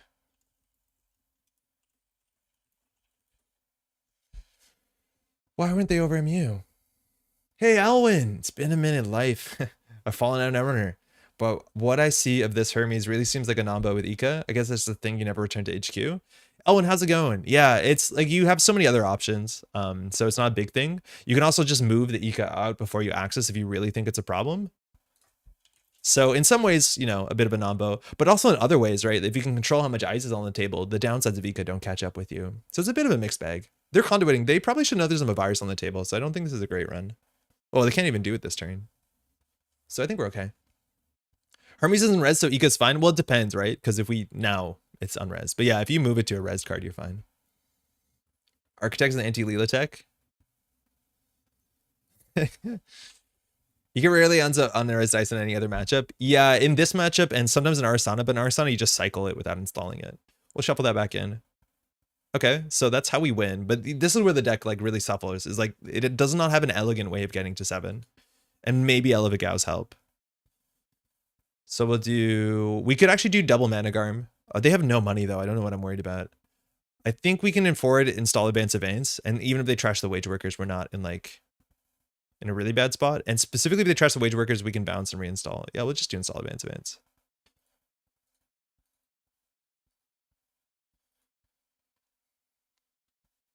And also, has the Parhelion cycle fallen completely out of favor? No, not at all. Obviously the new cards are getting a bit more attention. I don't know if there's any Parhelion cards on the table right now. But no, I wouldn't say so. I think the big thing that like kind of in standard we had a huge rotation, and that was actually more important in a lot of ways. So all our Ikoas are out, so this run's actually reasonable. And if they bounce here, that's the reason why we might not want to install double advance. There's Audacity somewhere close to the game if you want, probably last card in R&D. Oh, that's true. Yeah, we can Audacity out at 3-2. And we have like 1 Vitruvius, I think. They have to tank through the Formicary here. But yeah, if this fails, if this hits an agenda, we're far behind. And then like just Hermes stuff. We could have considered putting actually a Managarm on RD, which I think actually would have been smarter if we did install advance. But now we have that. So they'll probably take 2 net here. Hit a Simulchip and a Clot. So we just have to get lucky here. There's a lot of agendas. Okay, we got lucky. All right. 1, 2, 3. GG? No, not at all. Not at all. Yeah, but the problem is now if we never force them to run the remote server, they will never, you know, this is just how big the server is going to be. That's it. Now, that is optional, so they don't have to. So they didn't, right? And they don't want to. So here we can do double install. I think I want to do Spin Doctor and Managarm. We just need to force them to run. Because we have a virus, so if they ever go out of hand on R&D, we can just like deal with it. But yeah, they have to run this. Maybe 2 Elevigard to close games out. Yeah, but then you're on like 13 agendas. It's so hard. Where like every hand has like 1.5 agendas in it. Like I don't think you want to be there. Especially with Hermes, right? Hey, Miso, how's it going? Loving the EU-friendly streams. Yeah, I'm really excited to be able to stream consistently on like afternoons. That makes sense for more parts of the world. Maybe a Managarm and R&D would have been good. Who knows? Who knows? We can just get lucky, right? We know 3, 6, 7, 8, 9. Wait, 3, 6, 9, 10, 11, 12. So there's only 8 points in 27 cards. It's not a lot. It's actually frighteningly few.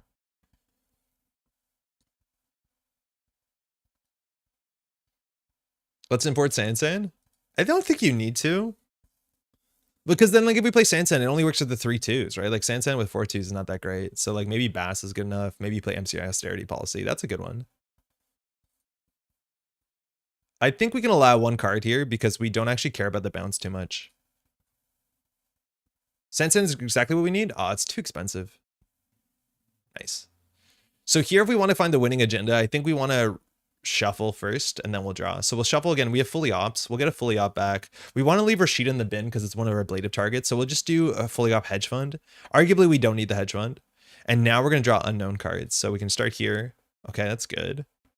We'll res with the Spin Doctor. We could have won right there, right? Vobo's really good, just not here.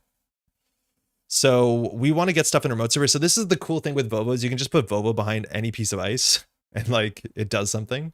So we're probably going to do we won't do a triple install here. So we're going to do new remote, whatever ice we don't want. Actually, that's probably worth having. We'll fully op. We'll start drawing. We just want to find an agenda we want to score out here. Rashida will hold. Then we'll do gain 2, gain 2. Actually, we probably should have drawn 2. Because I want to discard the Ikwa. Yeah, we'll draw 2. Sorry. So we'll get 2 less. And we'll draw 2. Draw. Okay, sorry. Yeah, I don't want to score this out. We probably could have. But now I think we're just going to install the Rashida. Oh, yeah, we put the Rashida here, I guess. Yeah, that's fine. And we can keep Vovo in there.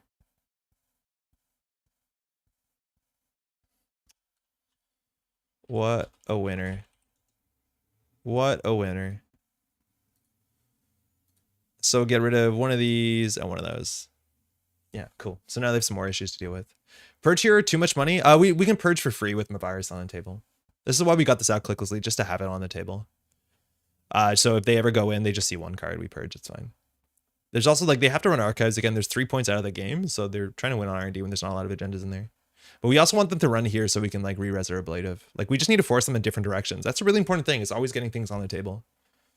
Parhelion is still played even if they're scared of the eagle. I don't know what that means. MU's wrong, 1 of 5, but they're, yeah, they managed it right. I don't know if the number is wrong. Like 1, 2, 3, 4, 5, yeah. Hey Shorty, cool to see you stream more frequently at EU-friendly times. I'm curious, how are the live numbers compared to your regular US streaming times? They're better. No, actually, they're about the same. I don't think a lot of folks are used to this time, so like people who build habits to watch on Thursday night, they're pretty similar. I'm actually not one who tracks the numbers too often. Like I have the numbers up there, but like I don't look at them. I kind of only look at them to know when like to stop the music at the beginning of the stream. But I think they're pretty good. I notice like when it comes to YouTube revenue, having these extra streams, like it is noticeable as much as YouTube revenue isn't like a lot of money. But like I think that's the one thing that like I can notice that it's mostly because we're on for longer, right?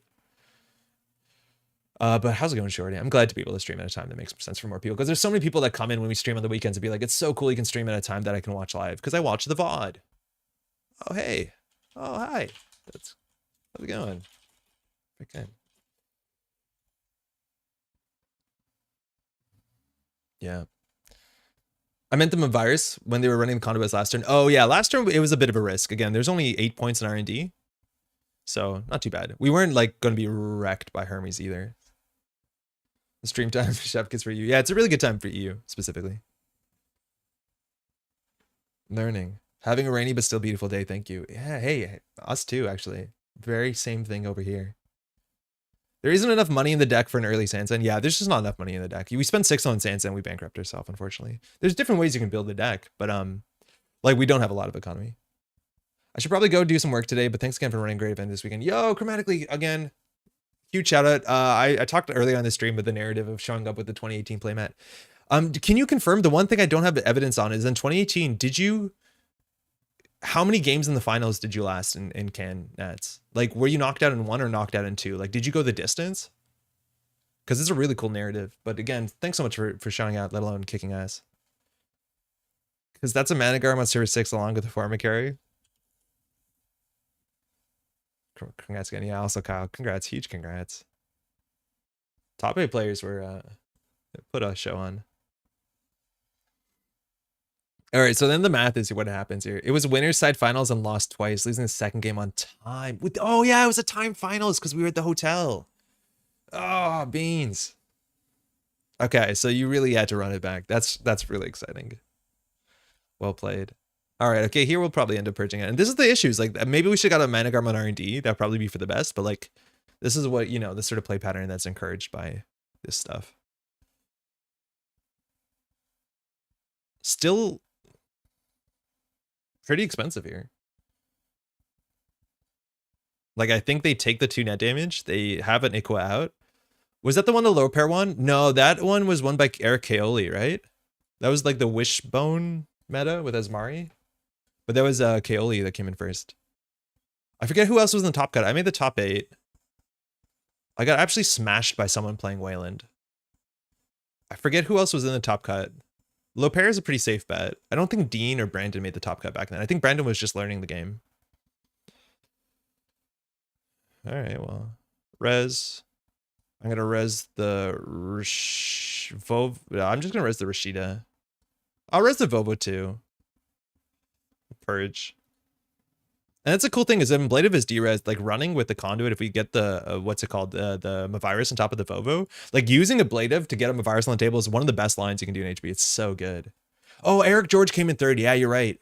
Actually, I don't know. Wait, is Eric George still in Montreal? He's not. I need to reach out. I thought we would see him in Kennaz. I think he lives like down the street. Game 3. Okay. All right. Do we find an agenda? Do we win off of Stegodon? I think we do. He's out of the country. Okay, that makes more sense. Okay, so now we win in a turn. So we're going to remove this. We're going to shuffle one of these back. We're going to keep all the cards that we want to keep out. So we'll put back in a fully up. Okay. So then here, we just want to get a Forma carry somewhere on the table. So we're going to play as defensively as possible. So this goes on server 1. I think behind double a blade of, that's fine. We don't need more than that. Okay, that's fine. We're going to do a triple install. So then we're going to get this on HQ. We're going to get this on R&D. And then we're just going to hedge. Great. He's back September sometime. Okay, cool. I assumed we would have seen him at the event. I was looking forward to seeing him. I think we live in the same neighborhood, and I haven't seen him since Worlds. Eric George's Resurrection of Argus. Yeah, it's like I forget his name. The decklist name is like a full call out. Ooh, there was one on top. Advance. Yeah, that's the only problem I have with this deck is the scoring pattern is frighteningly ugly. GG. And the thing is like forcing him to run the server, that's what you have to do, but luckily points help. Stegodon win. Yeah, it's cool. It's a cool one. That's I think also one of the issues with Stegodon is you can't tell what kind of damage it's having on your opponent, so you don't know how powerful it is because it's not obvious how your opponent is like trying to play around it. Thanks. Thank you. Thanks for the game. Yeah. You can always derez the existing Forma carry. When exactly? We're still donking. It's so cool. Yeah, Piotr. This came in what is it? 5th place in Canets. Made the top cut. Did really well. I think Paul was like 3rd in Swiss with this as well. Hey, cheers. You too. Got you around. You mentioned rotation happened. Are Anarch bin breakers still in the standard? No, Elwin. It was a huge rotation. Not only Anarch bin breakers, but hard hitting news and boom. Global Food Initiative. All of the overcurve. Most of the overcurve Jinteki ice. So like DNA tracker. Chiashi's not exactly over curve, but like, yeah, Mouseless has gone too. So like Ice got a bit less powerful. All the null signal games Ice generally has interesting on reds or winning counterattacks. So it's not just like a mathematical problem, but all the bin breakers are gone. Stock buyback bin gone. Yeah, I guess that turned out to be a good one too, eventually. But yeah, really huge change. Like even if there's no new cards, the meta would have been like pretty fire. We lied. Yeah, I know. Second in Swiss. Oh, second in Swiss. Oh, sorry, Paul. Well done. This is probably the second biggest rotation ever. What do you think the first one was? Oh, neat. Let's see it. Haven't seen the results yet. I'm so happy this deck can compete. Yeah, it's cool. I think we saw a bunch of players on it. Paul did the best. And like, I still think, you know, there's a lot of ways to tune this deck and refine it. Because like, there has some issues. Like, I don't think we're on off-world office as a 3 of either, which like, I think that's a big thing is that we're non-seamless. But yeah, the money can be a bit tight. This hand's good. I'm all good in this. We want, yeah, Stegodon. Nobody's been calling us on their, oh, that's bad. Oh, that's really bad potentially. Revised core set. Oh, I guess that is rotation. Yeah, revised core set was a really big one. Losing account siphon turned out to be important. I'm just doing it. Like, I don't, it's probably not right with this hand, but I'm gonna do it.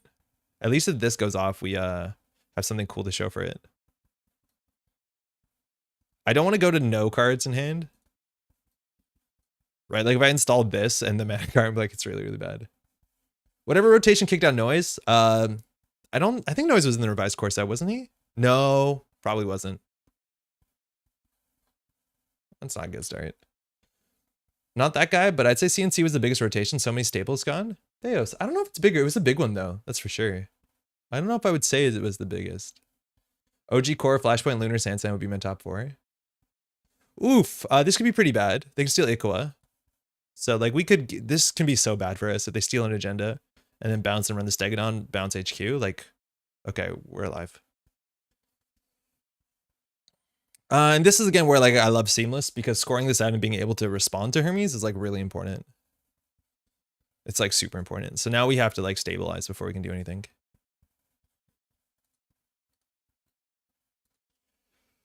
Okay, we can hope that we just have enough agendas in hand. We can do hedge fund install. I think this is better. This means that we can play around Hermes. Noise was in core 2. Core 2 was Reyna, I think. Yeah, it was Reyna. Please make the deck better. I find deck building to be the hardest part. Oh, this is really good for us. Yeah. I honestly want to see what we did when we played this last week. Because I feel like we were onto something there. I think we didn't know how to use the influence. I think Audacity is like fine. It's not bad, obviously. All right, so Bladev's on their remote server. And then this is on HQ. Well, let's just not lose to that, I guess. Medium and stuff. I feel like Medium made it into the revised core set. I might be wrong. But noise is just like, you know, annoying.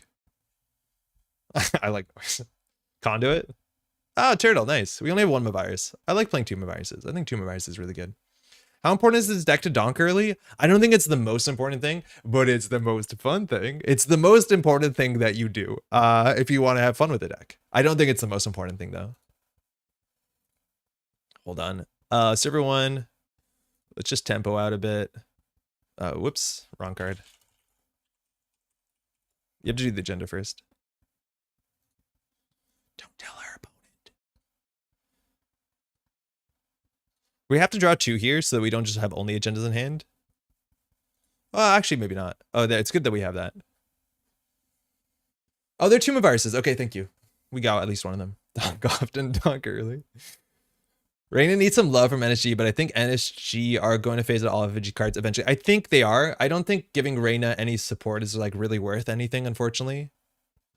Because I think Reina is just kind of boring.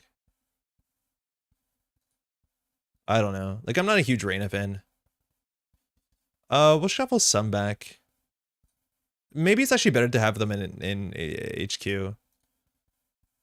I actually want to keep the tempo positive one. Removing Despy, Siphon, Parasite, Medium, Astro was a mistake, IMO? You think removing Siphon was a mistake? I can de-res a Stegodon.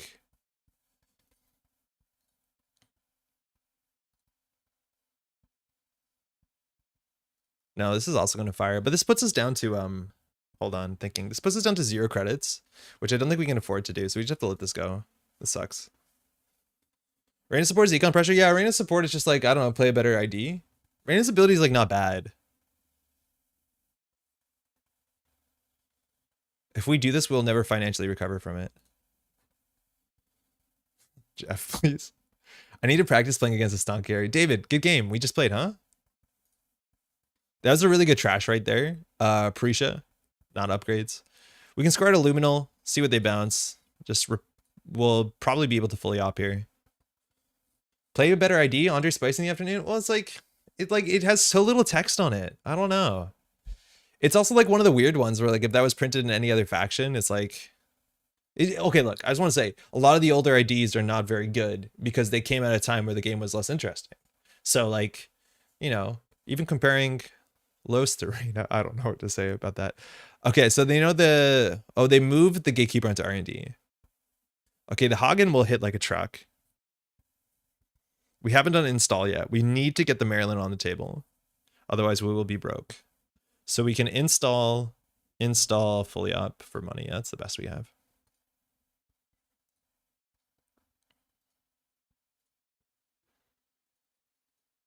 That was not as much money as I wanted it to be. Haley forever, my fave, but I think she doesn't need to be forever but legal. Yeah, Haley's kind of a problem because I feel like she's just generalist way too good. Like she kind of has the Hishiko issue that she supports every playstyle in a way that like is probably better than even some of the more specialist IDs. I liked her. She was really fun. Reina is the spark of runners. Was relevant when credits were much more restricted. Yeah, she is. And we used to have more econ denial tools than Anarch. Like that has also fallen apart to some extent. So like it's a mixed bag on a bunch of angles. Why not have a new remote? That's actually a good idea. Yeah, we could have done a new remote. We could have done this and got more money. Yeah, that was probably correct actually. I just wanted to protect us a bit better. And you're right. I don't think they challenged the metagram. I think a new remote would have been fine. Yeah. No, for sure. We would have got more money off of it too. Well, we don't exactly need Siphon. It's a much better card for the game than Doof. Why do you think that? I don't know if I would be the first to say it's a better card. I think we let this Axis in and we just res the Maryland. I do totally think though, like I want a card like Doof that is a bit more interesting because I love cards that are like run the server. If successful, you don't just get more accesses, you get something that has a different amount of control in the game. I think that is a really fascinating spot. And we don't have enough cards like that in the NSG card pool. right? Like Chastushka, exactly. Well, it's like kind of accesses, but like I like those cards a lot more. Where it's not just like how many cards can you see how quickly. It's like how can this one run event impact the game. I like that a lot. Halfway that up. Hey, we did. All right, so I think we have to do draw, credit, hedge. We miss a double install, but we don't have a huge incentive to go down to 2 cards in hand. We know they're on jailbreak. We got to resurrect. Yeah, we'll just do this. It's fine. It's not great. It's fine. Headlock was kind of fun, but like I do think Headlock was actually genuinely better in noise. Like I think Headlock noise was better than Headlock Reina. Reina never really got time. There's noise or wizard early on. There were Reina decks, but it was largely because their lack of card pool. Oh, this is a good ablative. This is a really good ablative. Do we have a Forma carry on the table? No. HQ or archives? All right, well, we can get a double install with a wage workers. Oh, we can get a Rashida. That's probably a bit better. Cool. Siphon swings tempo from one player to the other. Doof drains resources from both, and because it costs 2 clicks, you can't exploit the window that turn. It's harder. I think a lot of people doof terribly. I think doofing terribly is actually like kind of pretty common. But that being said, there's still like it does control the game. But the thing is like it controls the game early. Like you can't draw into it. It's obviously like way less powerful, but I do not think there should be a 0 cost 15 credit swing card. Of course there shouldn't be. I can understand why NSG moves away from FG cards, but I like that their system update gets re-inject old cards. Daniel, yeah, I'm assuming in the future, how's it going by the way, is that there will be a product like System Gateway, because I think, or sorry, System Update, because it's really nice that there's a product that's like, oh, you got System Gateway, what's the next obvious inclusion that will open up the card pool on all sides? So whether we see something that's a bit more generalist, I think that's pretty interesting. Value? Value? I guess 9 if you consider you have to pay for it. 9 and 2 clicks, it's a lot. What the heck? Wait, how? Why is there 2 ecos? Hopping off back to you later. Yeah, Paul. Hey, thanks for dropping by. You can brainstorm wrong. It multiplied. Wild. I see too. Okay. All good.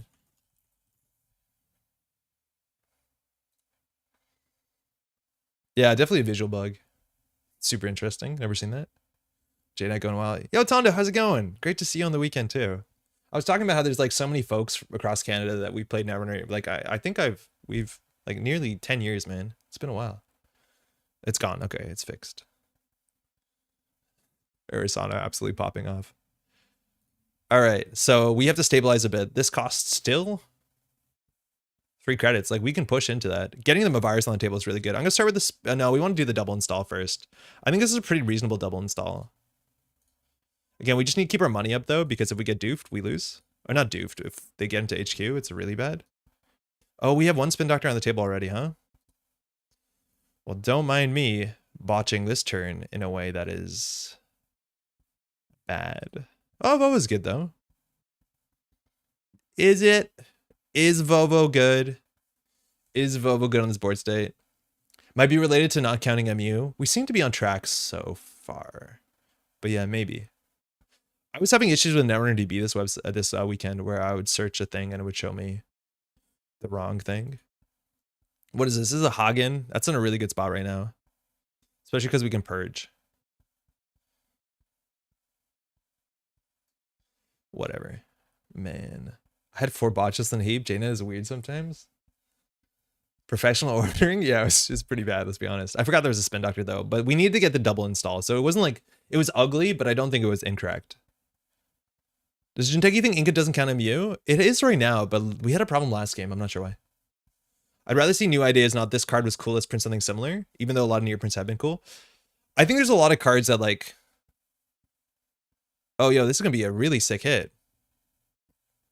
Do I derez this? I don't think we derez this. I think lowering this. Oh, wait, this is a gatekeeper. I thought this was a Hagen. So we res the gatekeeper for, no, I think we just fire it. I don't think we need to derez something here.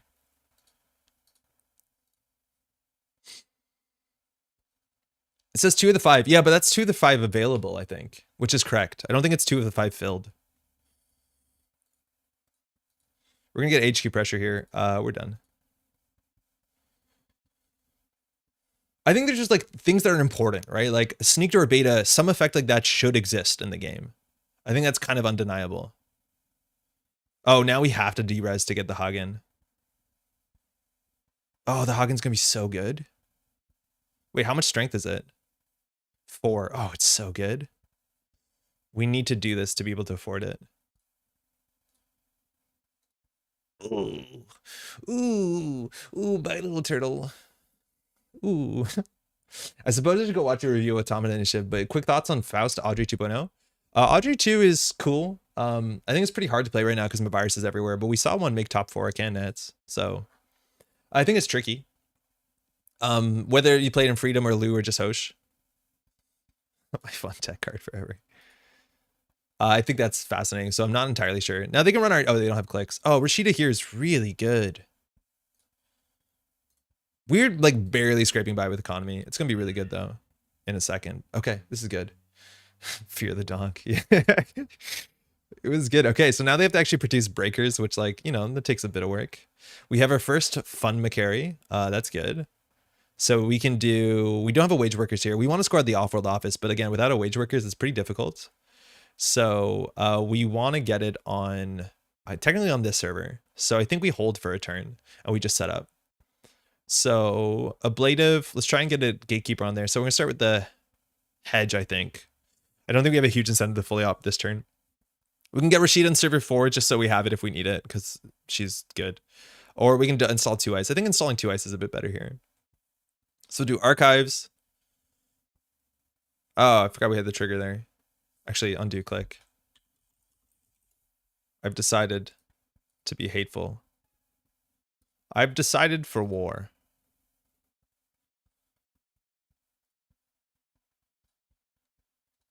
We are ready for war. Is every corp a virus? I think every corp is just about on 2 virus, yeah. No, Vova's fine. Yeah, 2 virus is a pretty good starting spot. Watching Andre play Ace is so painful. You know, your comments only make me more powerful. Trashy Ecos D's. Yeah, I want to get rid of Eco. They don't have a simul chip yet. I was surprised to see a couple decks just like play Estebrado out of faction. Like, that card's expensive. I don't think we want to. Okay, so like we could Rashida here. We'd end up with 9 cards in hand. We can double install pretty easily, so I'm going to do it.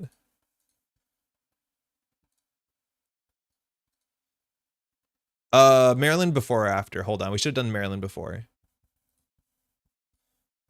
Okay, this is where it gets ugly. Do you mind? Do you mind undoing? Click.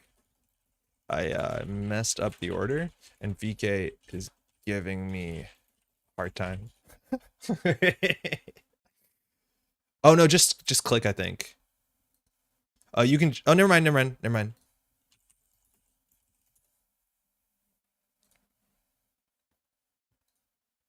Okay, well, I'll fire Rashida. Draw.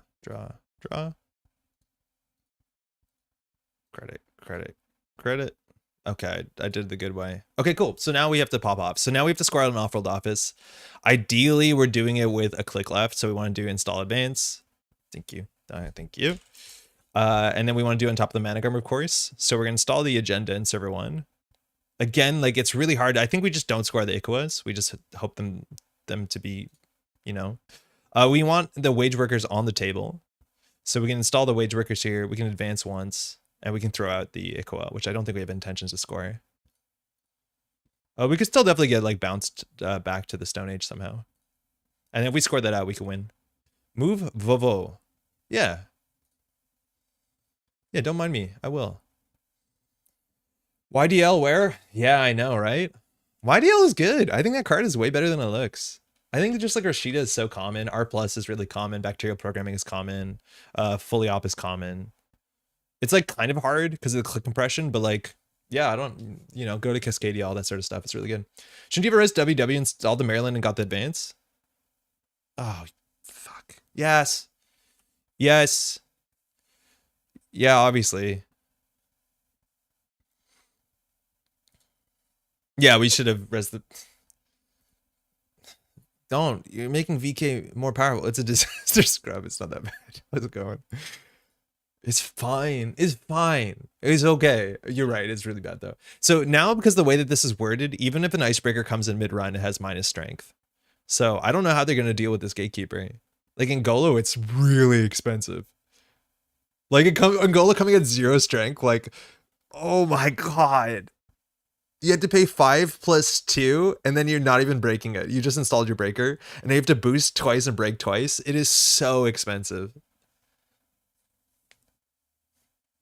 Yeah.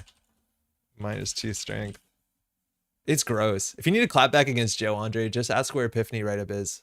Hey, Joe, where's your Epiphany write-up, actually? That's a really good point. Because B1001 needs as many friends as it can get. That's how it works. I was wondering if his impression was only installed breakers. Yeah, so I was talking to Jamie, and Jamie forwarded the article that came out alongside, what's it called? I actually think we do draw, because it's behind Gatekeeper. No, we probably don't draw. I think HQ is safer. Draw 0. Shuffle agendas. Actually, no, I don't think we want to shuffle that. Yeah, so the many wordings of this to make it obvious that, because some of the original wordings, it wasn't clear whether it was like only for the ones that are installed. And so there was a lot of effort to make this make sense the way it does. Dividing into 2 paragraphs seems to be like a really good thing. A real talk, the reason that we didn't res the wage workers is so Augustus didn't know there was a wage workers on turn so that we can repair the Hermes. So now who looks silly? This was a misdirection play. Because otherwise Augustus might have trashed this. I thought really far ahead. Show Bob? Just kidding. Wait, what? I don't know what that means. Misdirection play. All right, so the Blade of is back. So here we have an incentive to do a double install.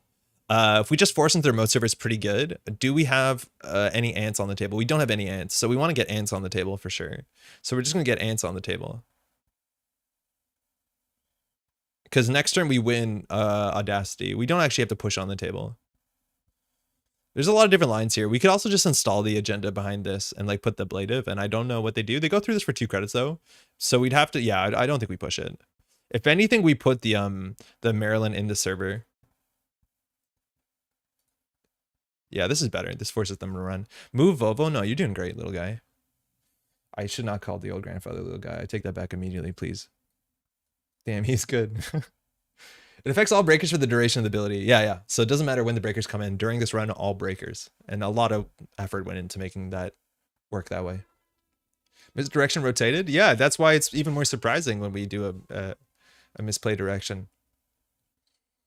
Didn't you want ants on the table? I did, but now it doesn't really matter. Ants on the table only really matters if they're charging the Managarm, and I kind of want them to charge the Managarm. Because the more they charge the Managarm, the less likely it is that they can establish some sort of clot lock. So it's a mixed bag. You see?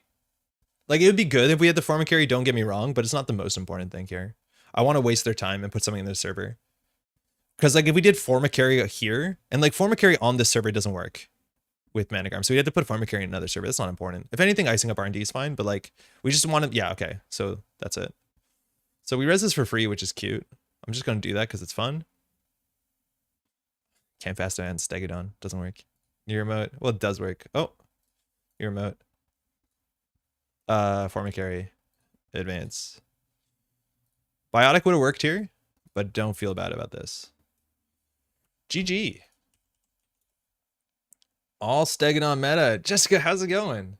Hey, Marbles. Yeah, it's going okay. Our matchups have been all right so far. GG. Yeah, thanks to the game. Yeah, that was Melias's flashy influence spend.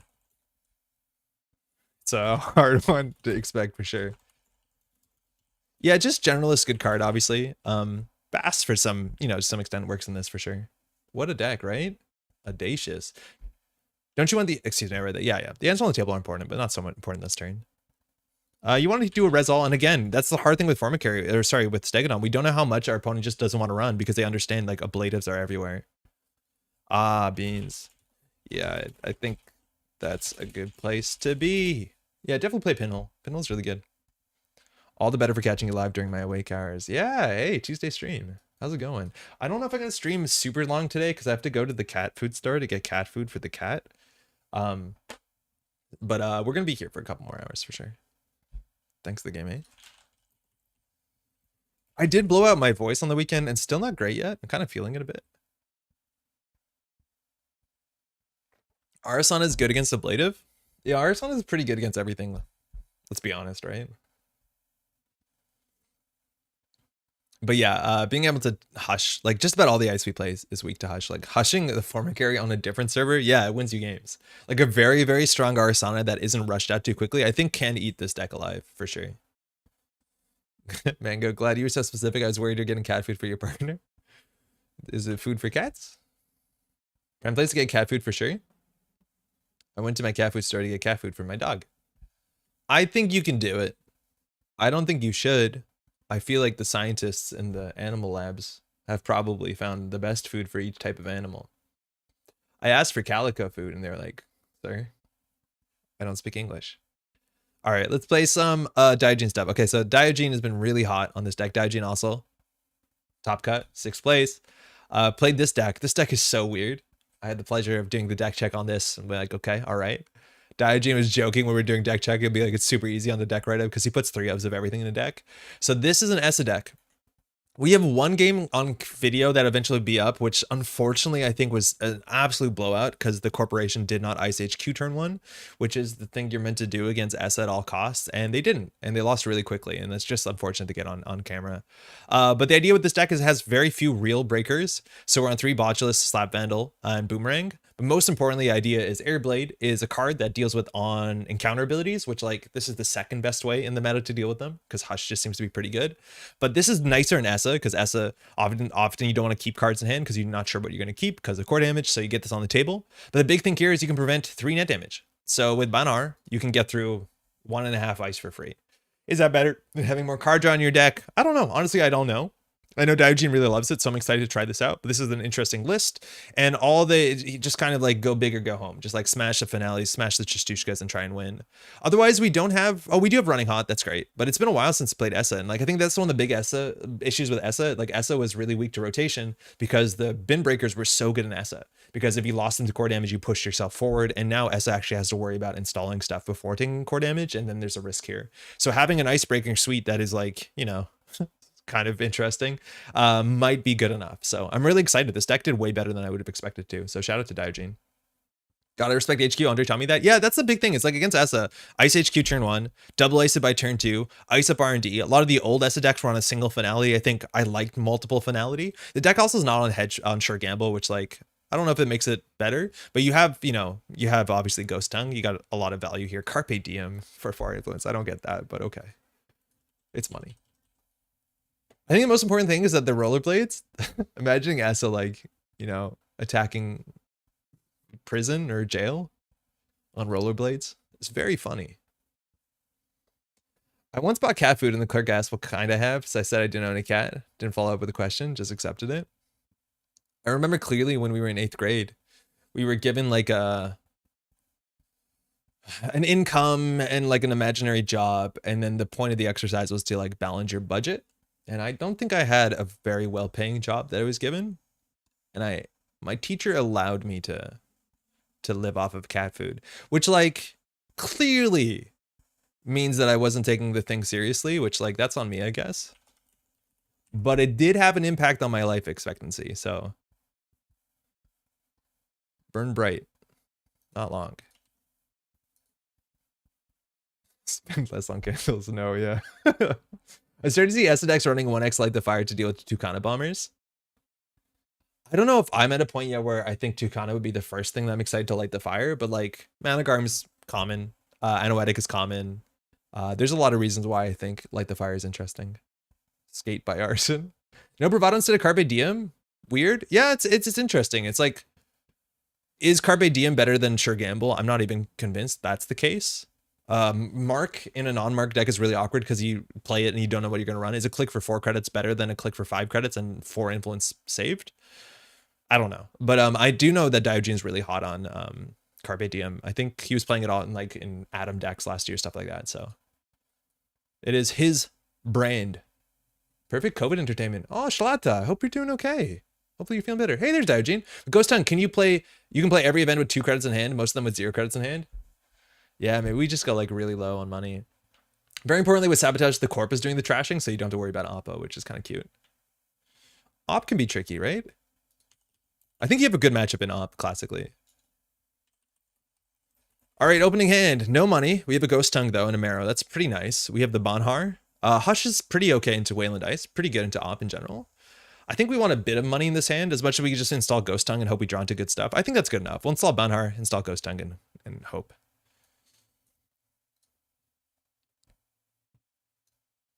Go to Easting? Is this Terrificy? Let's go to Eastang.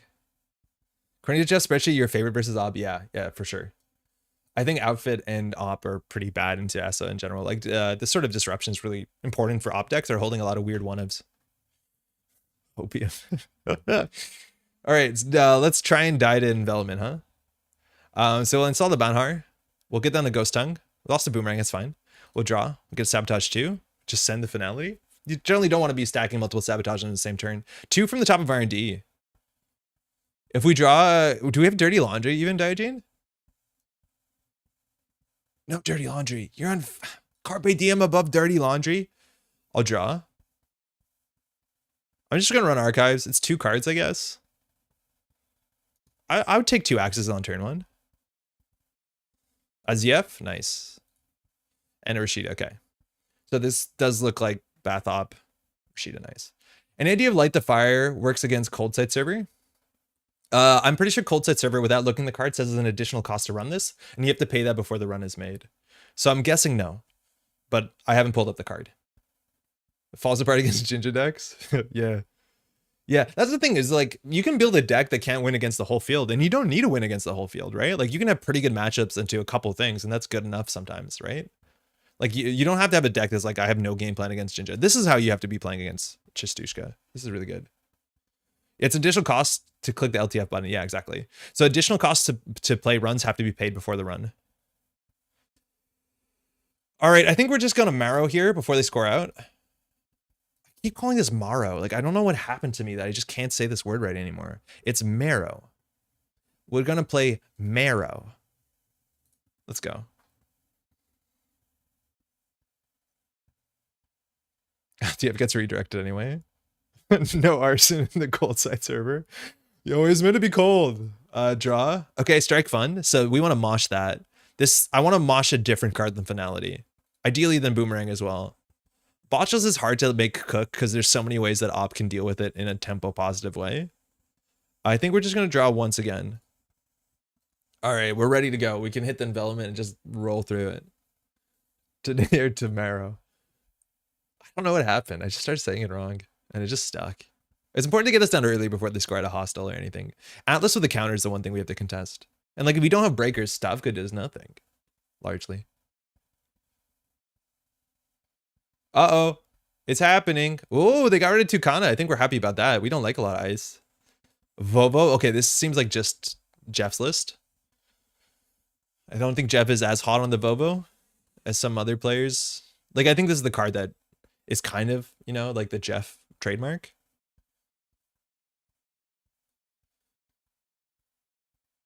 Okay, so we will mosh. I'm moshing the blades. They're unique. We have too many of them. Nice. Can't rig shoot if I don't have a rig. That's exactly it. You want to keep moshing? I think we just send a Finality here. Like imagine we had a Hermes. That would be so fun. I think we do just send the Finality. We could have actually charged server 1. That might have been smarter, let's be honest. Yeah, I probably should have contested the actual server. Let's go. We haven't sabotaged yet, so we're going to start here. Are we like the Vivo? The Vovo? Yeah.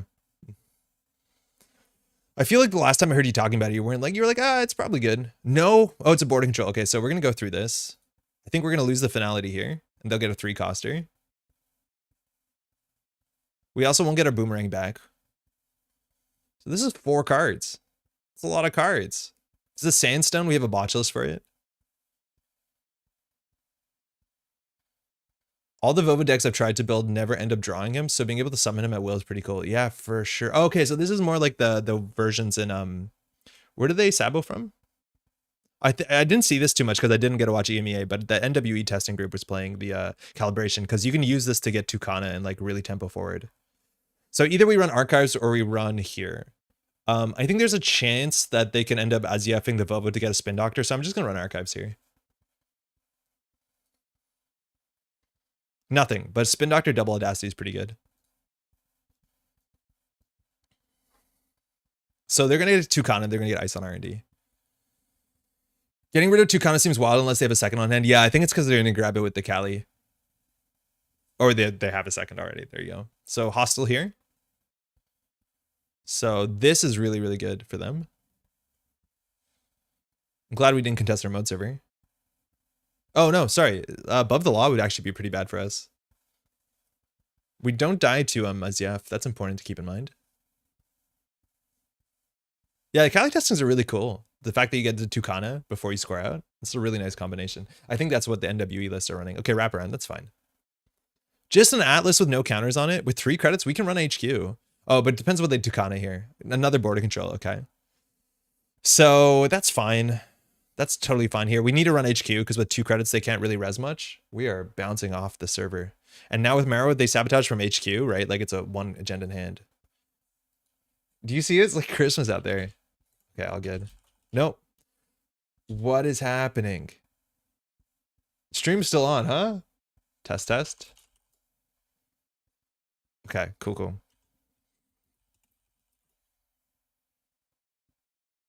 Okay, oh, they moved the Vovo. Okay, so the HQ mark wasn't that smart.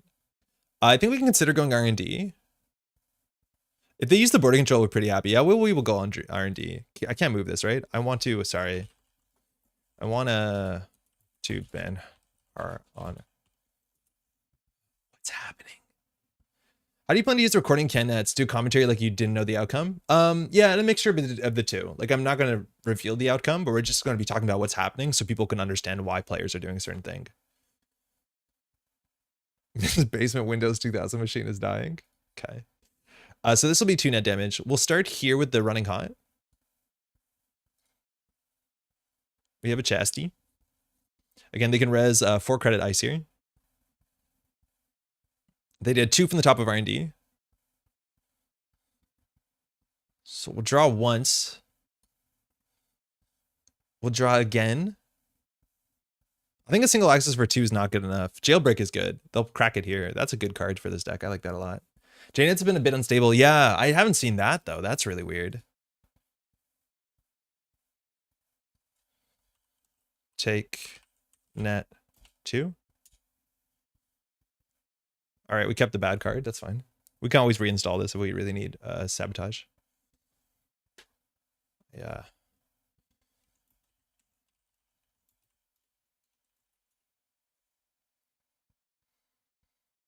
Yeah, so they're going to pop a 3-coster here for sure. They need a hostile in hand for this to be really good.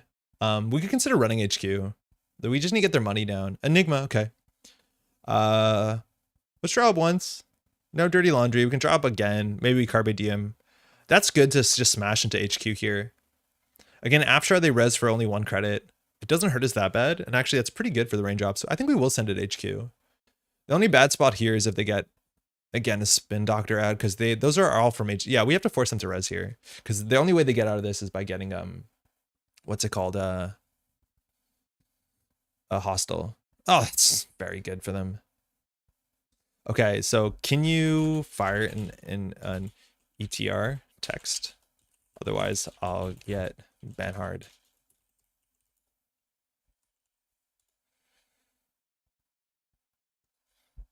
You could. How about clicking the ice? That didn't work. Okay. And we should draw a card. Thanks. 3 subs will kill you? No, we ban hard on R&D. This is not accurate. We moved it after we placed it, so like we fixed it manually. But yeah, technically 3 subs would have killed this, but ban hard was on R&D, so that's fine. All right. I think we'll still do R&D. If we top deck a finality, we could just like win. We can also just like raindrops to cycle our hand, which is actually relatively good here. I think we'll do it. I don't think they're on snare or anything. But again, they have 2 agendas in hand for sure. But yeah, this is just the idea. Like, you just aggro, just hammer them down. Ooh, good trash. We got the air blades. We got a running hot. Ooh. Okay, so they don't know where to sabotage to. Like, running accessing R&D and then like sabotaging is kind of bad. So we'll do air blades. Oh, that's so good. They will do this. So they can't. It does not let you die. Good for them. Good for JNet. Not allowing you to click that button to lose the game. That would have flatlined us. 1 from HQ, 1 R&D, 2 agendas in there. Let's draw up. Drop. Run archives. We've sabotaged a lot. Ooh.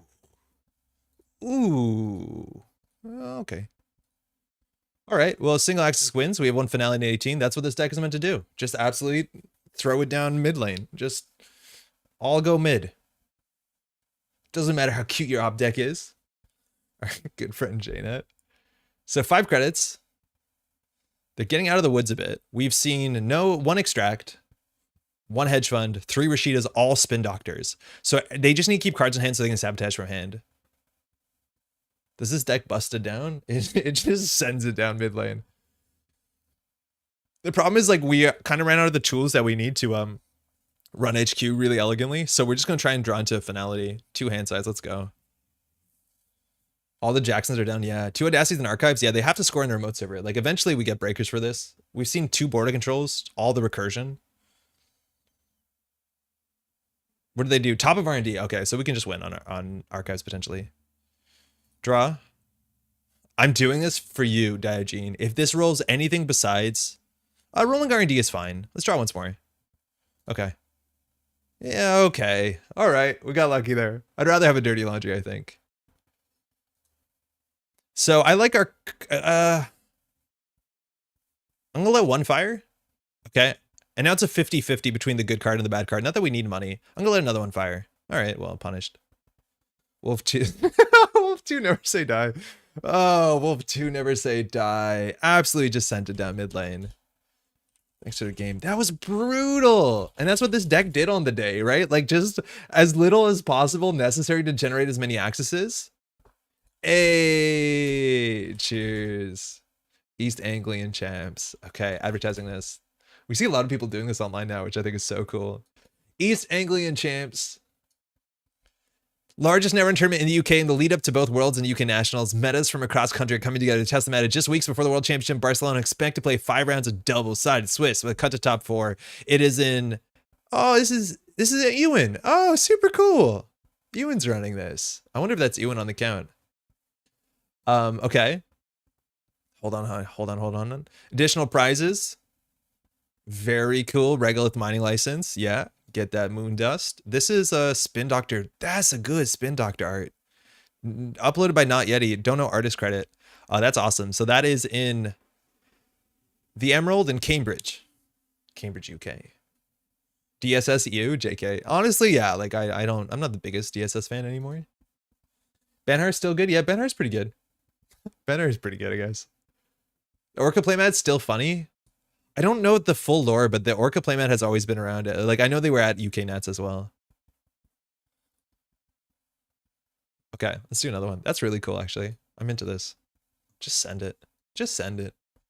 Artist for those all is Brindle Mold. It's in the ABR description. Is Brindle Mold? It seems like the same artist that made that like Funhouse that's in that is in the run together. Thule and Joyer. Oh, that's a really funny matchup. I don't know how bad this matchup is. It's always like a bit cursed. It's all about the ontologicals. Hey, fun matchup. We just need to find the ontologicals and then their stuff doesn't do anything, I hope.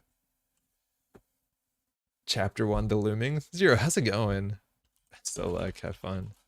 They kept. We're gonna keep. Let's see if they do Stegodon stuff. Because it works in the idea, I guess. This hand's good. We can jailbreak, we can mosh this hand. Why is the Orca playmat funny? I'm not sure. Besides, Orca is just a funny card. It's just a funny card. Artist for the description is Brindle Mold. I just read that. Also, Bubbles, how's it going? He's gonna have an alt art at Worlds. Oh, super cool.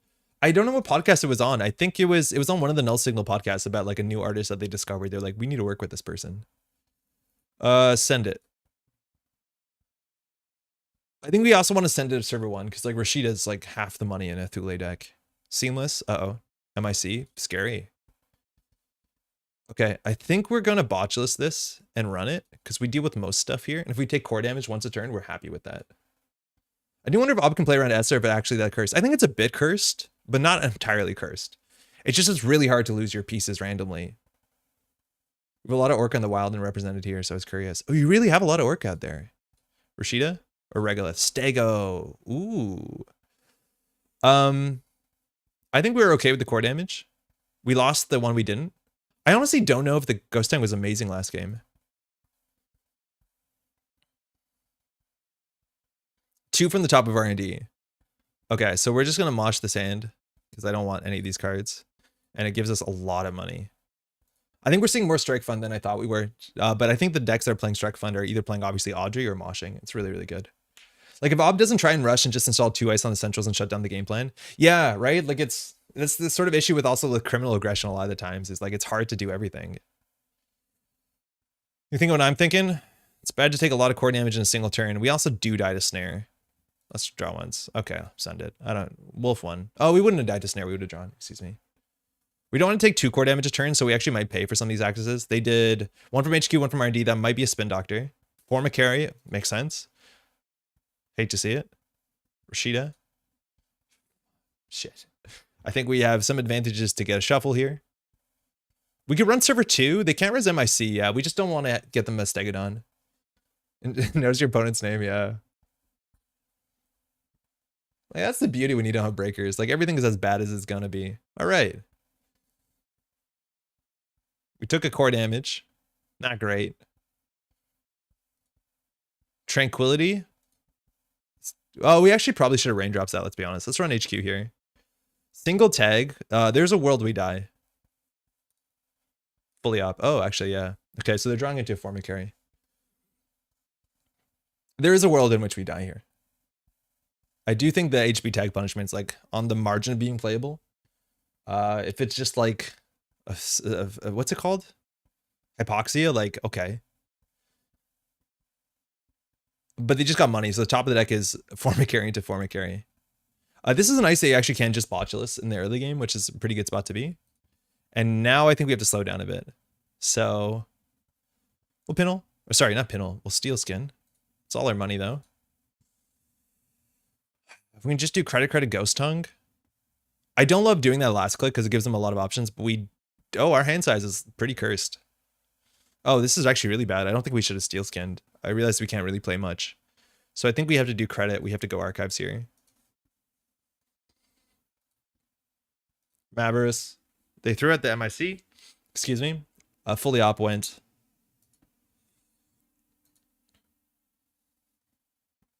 I think we're required by law to remove the tag. But if they Rashida here, we're in a bad spot. And we know that they have a form of carry in hand. So the unknown, form of carry in hand, form of carry off the top. I will clear a tag. We need a thing. We went too hard. We went way too hard, let's be honest.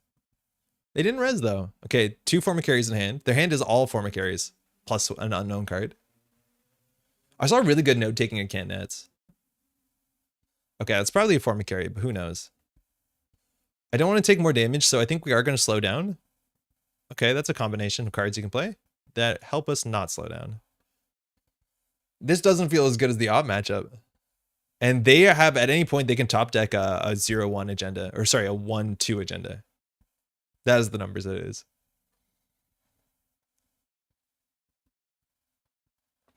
Fun fact in Jet Set Radio, the power that runs the like science fiction airblades is called Netrium. That's right. From Netrunner. Okay, so the problem is that we have 2 hand size and we know that's a form of carry into a form of carry potentially. They're not doing anything fast, but they probably didn't draw the agendas they want. So we have to just find our I think we play that. I think we draw, credit, play that. Like we can't go down to smaller hand size on this. We're not allowed to legally. But yeah, now we have to get a form of carry res and we just bounce off of it. Like we just get them all res on HQ. We just send it HQ here. Because here they probably have in hand like a bunch of weird agendas, and they put wage workers on their remote server they need to score out. So like I don't think it can be there forever. They have to like, yeah, I think they're gonna put that on this server. I think that's a misposition. Oh, or a new server too. That works. If they think this is dead, which is almost dead, yeah. Okay, they can't res a bloop. Okay, so they're trashing the server. You can't do that for fun. You have to put something in there. So it doesn't look like it lines up, but they trashed it and built another server. That's totally fine.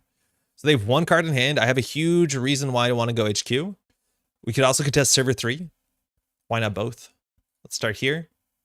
I think we know there's a lot of formic areas. Plays as a direct action anarchist.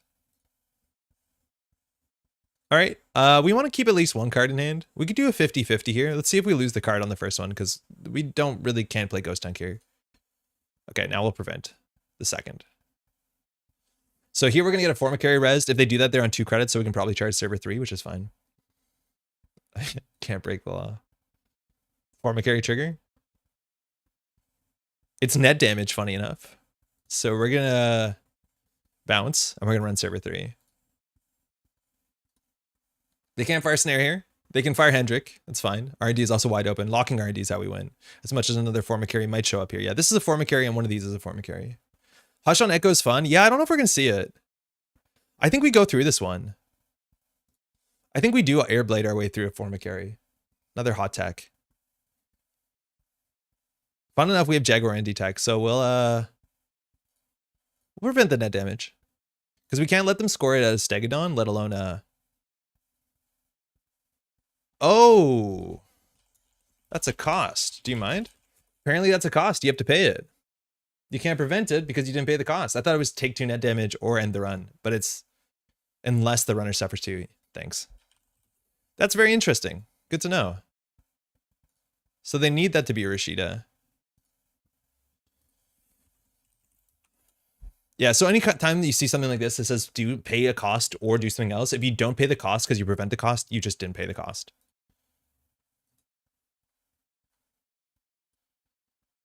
Bladderwort. Uh-oh.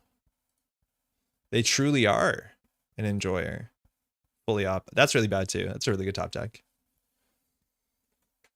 I wonder if hushing a formic carry is interesting before, you know, it's unres, before it moves over, because like, yeah, that was not good. So here they're gonna have a lot of credits. This being a Bladderwort, it's like kind of annoying. I wonder if there's gonna be more damage, but like we've seen no points. We have to assume that's an agenda.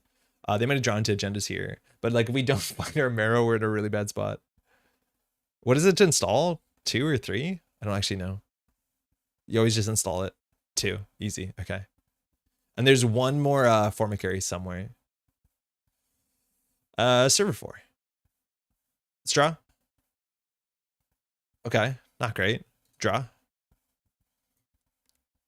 With 1 credit, I think we want a bit more than 1 credit before we make this run. Because we can't trash Bladderwort. We can trash Rashida. We can steal an agenda. This probably is a 3-1. I realized the JSFR edition on the Airblades is a reference to. Yeah, Jet Set.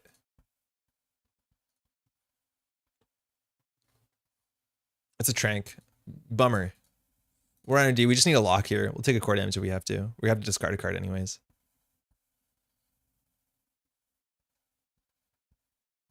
Hedge. Okay, so there's one more. That awkward pause means on JNet there's one more, what's it called on the table? I don't think we can actually afford the Chistushka anytime soon. Runless click turns on R&D against Thule. Oh, it does, but like we don't care about it so much. We just need to get the ontologicals at all costs. I wonder if they're on like eventually we die if they are on Drupstad, which they have the money for, right? As much as we know 1 grid. Oh, okay, they have 1 ontological, that's so that, you know, we just like have to send it. So I think we have to play this. I think server 3 is still the run here because I don't know what that is. It's probably an agenda they're hiding. Okay. So we have the marrow, so we have to do credit. We have this to be good. Run on archives. Okay. We don't care too much about the purge.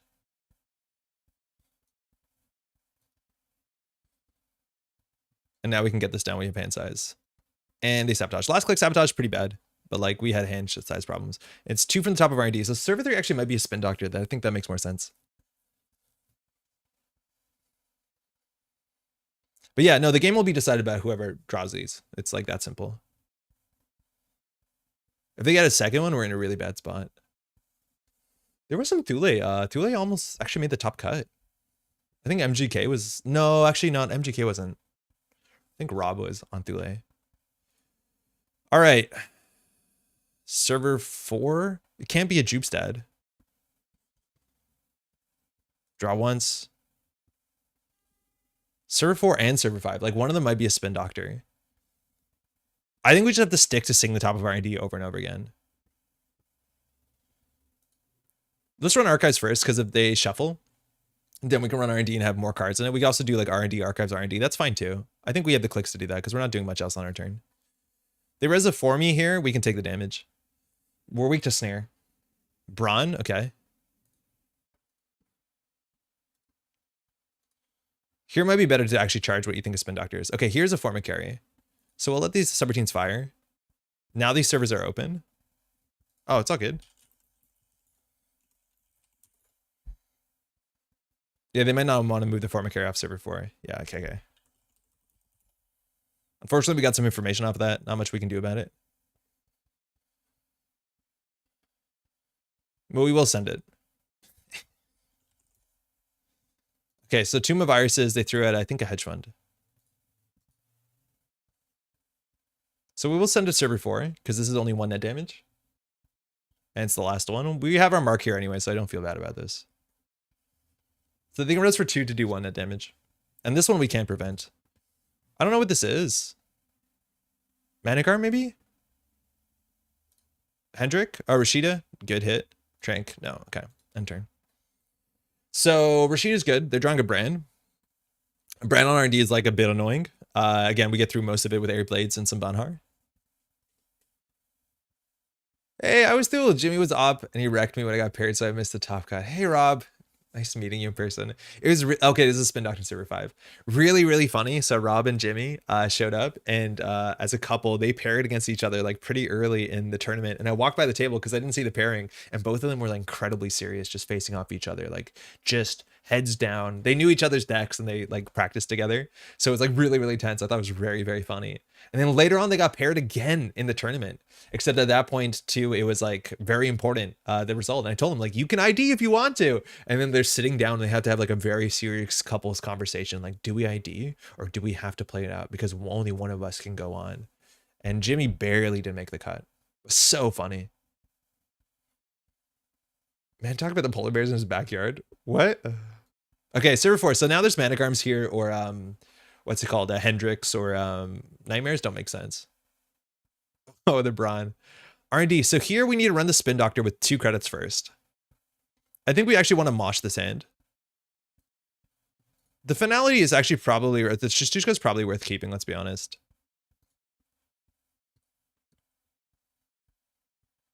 What's the ID? Our ID is Essa. Essa says the first time you suffer core damage, which is, if you haven't played for a while, that's what brain damage has been renamed. Functionally, it works the same. You may draw 1 card and sabotage 2, so that they have to trash cards. Seamless, fully op. Okay, this is 1 net damage. If they res a Manigarm, we're okay. So many Torslag pairings. Montreal pairings as well. Hello, Audrey. How's it going? Wide ass of Thule's Chef's Kiss. This is like an Asa deck with a Thule twist. Intentional draw? Sorry, Long? Oh, what's ID? Oh, sorry, that's intentional draw. That's what the question was, not the ID that we're playing. I see what the question was. Yeah, so they had to ID. They wanted to, but they actually played it out. It was very funny. They had a very serious conversation. Like, okay, what do we have to do here? Sometimes you have to just, you know, take down the one you love the most. Tournaments. I think we go server 4 here. We know this is 1 damage. Yeah, I think we have to do it. Them getting free draw from the Tranquility is actually more worrisome because, again, it's all about these ontologicals. It's a Manigarm, okay. This is a bad run.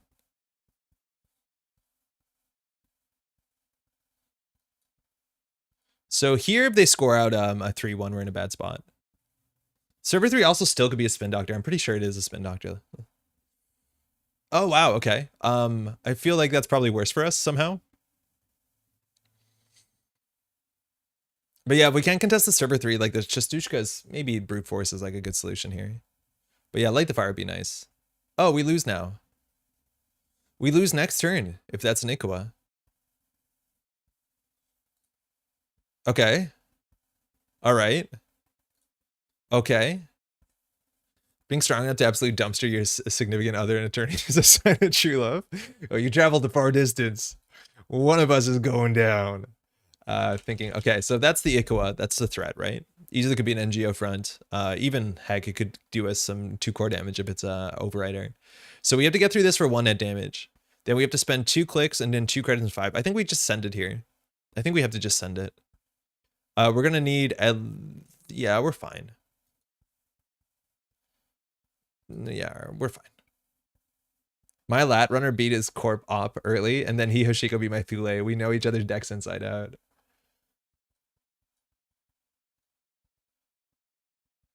Yeah, it's really like hard when you play against your testing partner, right? Because you know what they're doing. Okay. So if that's an NGO front, they have to crack it before we pay the breach. So it looks like it is probably an agenda. If it's an NGO front, we do not pay this cost. Oh. Wait, what? Wait. You can do that if it doesn't move? I thought you had to move it.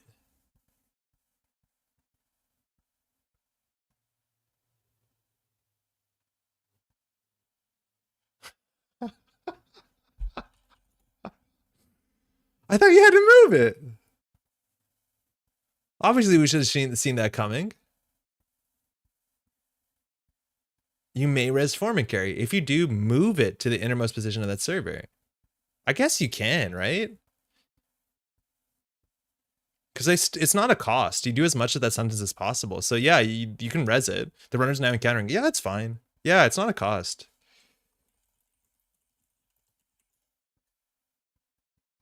All right, well, we lost.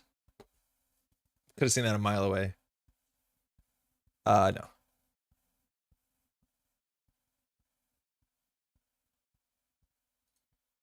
Yeah, it's not moving, but moving is not part of the cost. So you just do as much of the ability as you can. We'll just check out there. So we have to steal 6 points in a single run. Let's go. It moved to the innermost position of that server. It didn't go anywhere. Ooh, let's click into a ablative barrier. That's pretty bad. It's Rashida? Yeah, it's pretty bad. No matter what we did there, it's pretty bad. All right, good game. We got dumpstered, and we didn't even do anything. Like, that felt so much worse. And it wasn't even decided by the ontologicals. It was decided by a very sloppy play of us going really, really hard. But that interaction is difficult for us to deal with. GG. We need to light the fire for that. Hey, thanks for the game. Felt.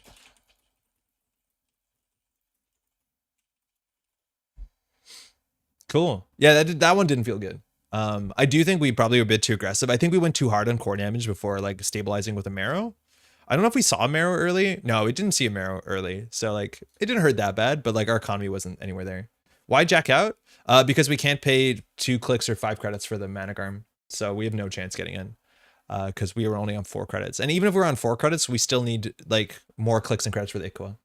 So there to be okay, we needed 3 more credits. If we had 3 more credits, we could have dealt with it. Didn't you pay 2 clicks? Oh yeah, okay, so the interaction here is you approach the server, so you pay the Managarm cost, and then the Foreman carry also has the same timing when the runner approaches. So the corp can choose their orders. So then they do the Foreman carry, so then we're encountering the Foreman carry, and then we're just like, as a run, then we pass the Foreman carry, and then we approach the server again, so we have to pay for Managarm twice.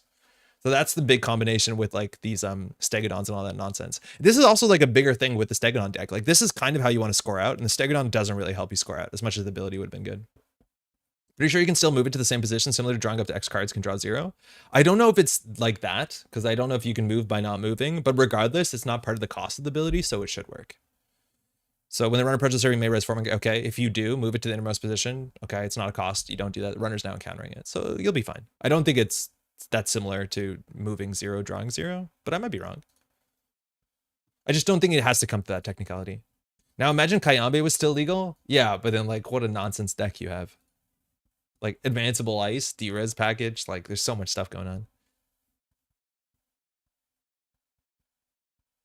I never encountered this. It seems so counterintuitive that Managarm would trigger twice. Yeah, it is really weird. That interaction was like kind of niche for a while, and then people were discovering it, and then they were like, "Wait, does No Signal Games know about this? They should ban this." And No Signal Games was like, "Yeah, we know." It's cool. And then it has become more and more mainstream. It used to be a niche interaction. Can we please rotate Formicary out of schedule right now? Why? It's a really interesting card, isn't it? I think it's a really cool card. And it's not like, it's a beatable thing. The ice itself is pretty bad. Pinhole works, light the fireworks. Hey. You can play Kayambe and Neo, but there's no Formicary. Yeah. Yeah, I think Formicary is a neat card. It's like, it's not a great ice, but it's a good ice with support. And I think that's kind of neat. The surprise factor of it moving when you do like a big diversion or something like that, it's also pretty fun. Like that was, all right. Playing Thule again. 47 cards. 47 cards. Interesting. All right, this opening hand. I don't love it. I think we're going to try and mulligan for a Marrow. Again, I feel like this matchup is pretty swingy. Knowing when to take the core damage or not, it just then kind of comes down to ontological. Our opponent's not very communicative. I'm worried that this game's going to take a while. I would say that's probably okay. We have one Dicey install here. Yo, SCD, how's it going? Yeah, we've been streaming regularly Tuesdays in the midday. How you doing? People don't want you to have fun. Yeah, I just want to. I want to play against the outfit. I want to just slam essentials. Finally, excuse to play Cookbook Chisel Carver. I guess so. What do you mean take a while? Wolf 2 says finale wins this game turn 1. It's a lot harder if you don't get your Marrow though, because you can't like just send it because you will flatline yourself. So here we install Banhar. I don't know if we install Airblades and then Marrow. If they don't Ice HQ though, this is like a really, like you have to Ice HQ turn 1 against Essa. So I don't know what this is. I kind of want to check it. I do want to check it. Because I don't think they get res much besides maybe a Jaguar that we feel bad about. What do you mean take a while? Wolf 2 says finale. Excuse me. Everyone wants you to take core damage, supportive community. Look, you play the ID. You do what the ID wants you to do. Absolute disrespect for Big Fisto.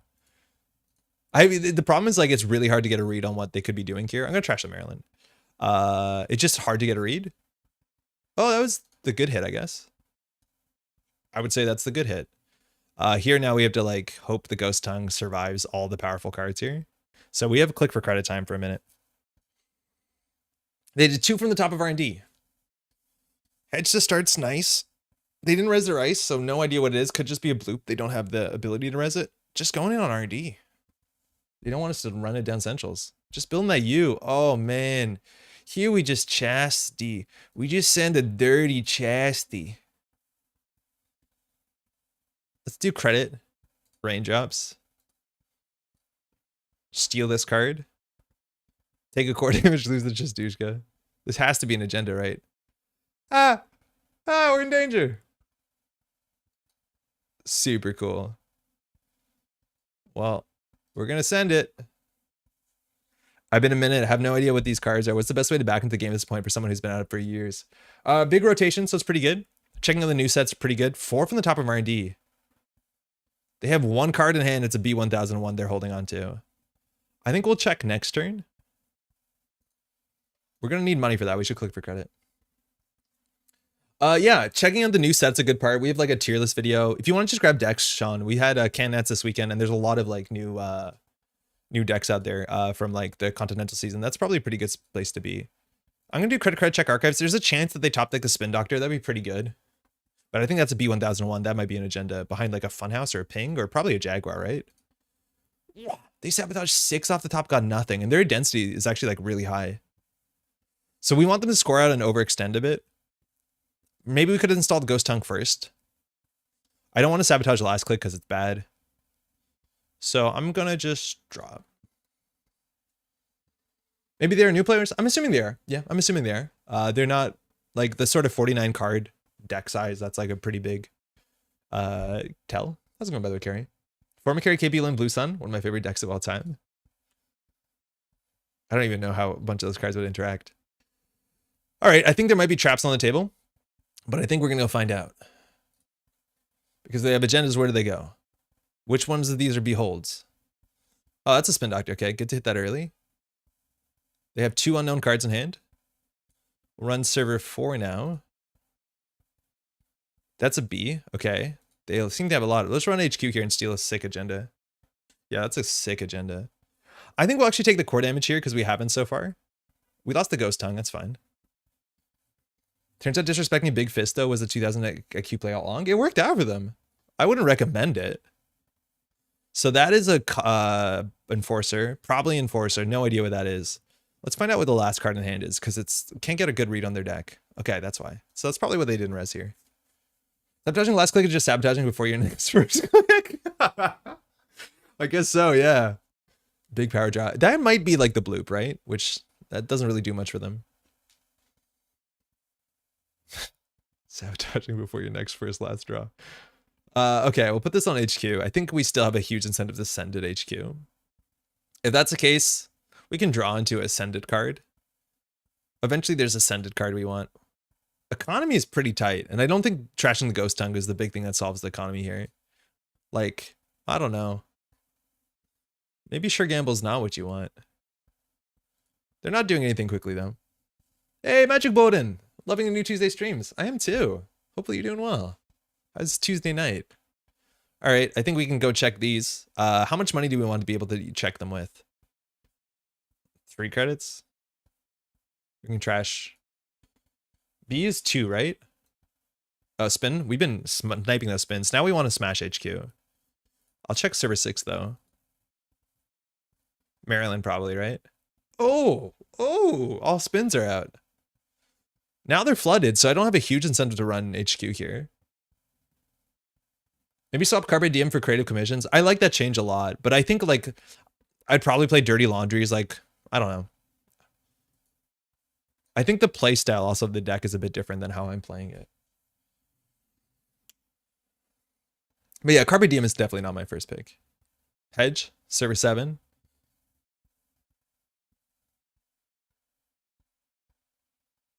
Like, I don't know how to use these cards.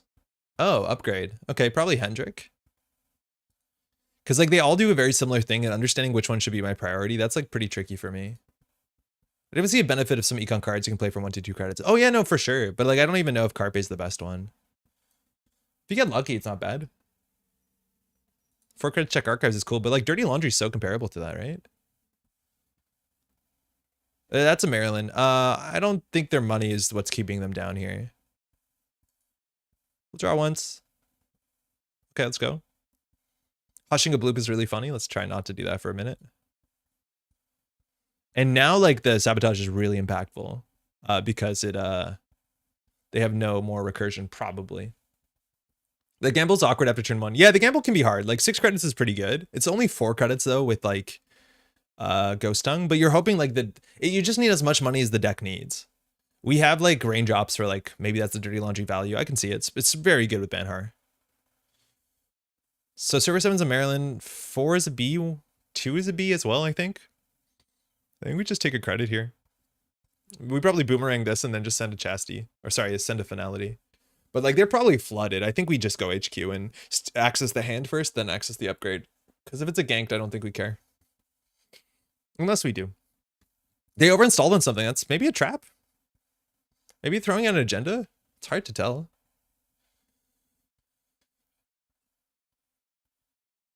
But they definitely have agendas in hand. They drew like 6 cards in 1 turn, basically. Let's go HQ. We can consider boomeranging. I think I'm just going to send it. Again, we have the backup Airblade. So if that is the bloop, it's a Vovo. Okay, cool. Into a Bran. That's a nice combination. So we get through that for free with an Airblade. Like, that's a pretty goofy interaction, isn't it?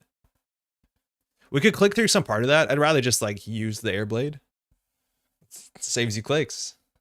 1 credit for 3 clicks. Let's go. And a click.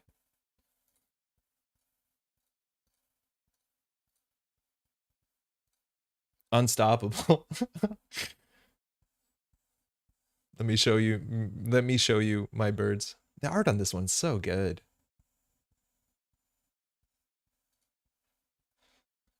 Guy in backyard yelling at moon. Just skate on through. Yeah, not too bad. Not too bad at all. That was the first dice we forced onto res. They only spend 5 credits on it, right? Wait. Spend 7, saves 2, 5, yeah.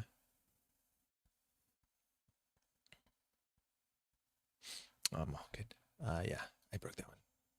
I let those subroutines fire. But there.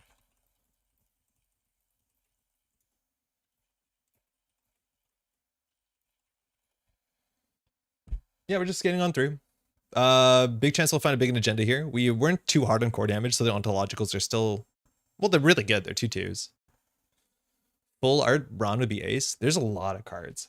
Like, so no single games, they did back in the day, the like champ card thing. And obviously it's a fair bit of work, but like not alt arts, just full arts, I'm hoping are something that it's easier to work into the pipeline that I think a lot of players would be super happy to see.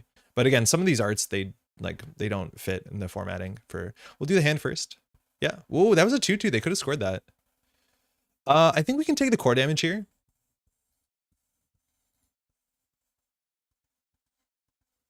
I don't think we really care to bring down Vovo. We're not gonna be running that much more on HQ. 2 credits is not a lot though. Oh no, you can move them. Yeah, never mind. Definitely trash Vovo. So checking archives, they just 2 from the top of R&D. Let's get an R&D roll here. I mean archives roll. I said R&D though. I guess that one's on me. We can afford to run archives here. We could win. If we find an Echo, we just steal it. Game's over. We win before the core damage. Another ontological off the top of R&D. They're just sending it off the top of R&D. I think we'll pay here. It's like, it's not that expensive. And we don't want to take another core damage a turn because of Essa. It's only first time a turn. But with 2 ontologicals out, there's not a lot of reason we have to respect core damage going forward. And they definitely have agendas in hand. Server 8, I will check. Server 9, I will check. We just have to make sure we don't lose to something. Like, that's the problem. Just don't lose. Because they're not quickly winning, it doesn't seem, unless there's some weird combination. Like, with Beat 1001, there's a lot of work that has to be done. And Hush beats it. Maryland, that's fine. Salvo, good game. There's just a salvo on the table. I wonder what the plan was. Probably just getting it out of HQ, huh? Thanks for the game. Yeah, I'm assuming a newer player. But yeah, that's where the ontologicals, they could have scored out as 2/2s, and that's a problem for us. But like those are, you know, what decide this game. This one was a much better start at where we got the stuff that we wanted to get. Nice. I did Bonhar, Airblade, and Mercury was pretty solid as full bypass Mercury can get. It's so much influence, right? I honestly want to try more Mercury with like stealth breakers. With like, I guess you're playing Penumbral Toolkit, but I think you can almost build full bypass that. The Kogate issue is still a problem, but I think you play more D-Res. I think Capybara is maybe a bit better than it looks. It's hard though with what's it called? With Stegodon. Awesome. Okay, hey, you know what we haven't said in a while? Welcome. If you're watching this, maybe for the first time, maybe you're new to the channel. This is the Metropole Grid. This is what the logo is. We've been streaming Tuesdays and Thursday nights. Tuesdays is new for us. If you're new to this channel, again, there's a lot of new subscribers coming in recently. Maybe you're new to the game. Maybe you're new here.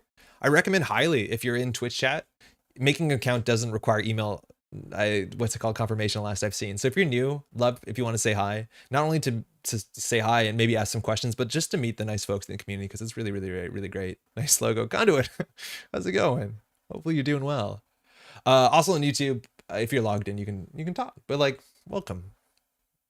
All right, this is Daijin DECKLISTS. This was like the only like trap deck. Oh, actually, no, that's not true. I think Joshua barely didn't make cut on a really interesting deck, but there was more like, I don't know if it was on Warride, but it was on this sort of like keep up, what's it called? It's the ones that hurt you on over and over again. What's it called? Bladderwort. But this is actually like a full like install advanced events every turn deck. I haven't played one of these in the new meta in a long time. Only on 3 ice. I would argue that ice is still pretty good, but the idea is if they run the right things or don't run the wrong things, they can just die out of nowhere.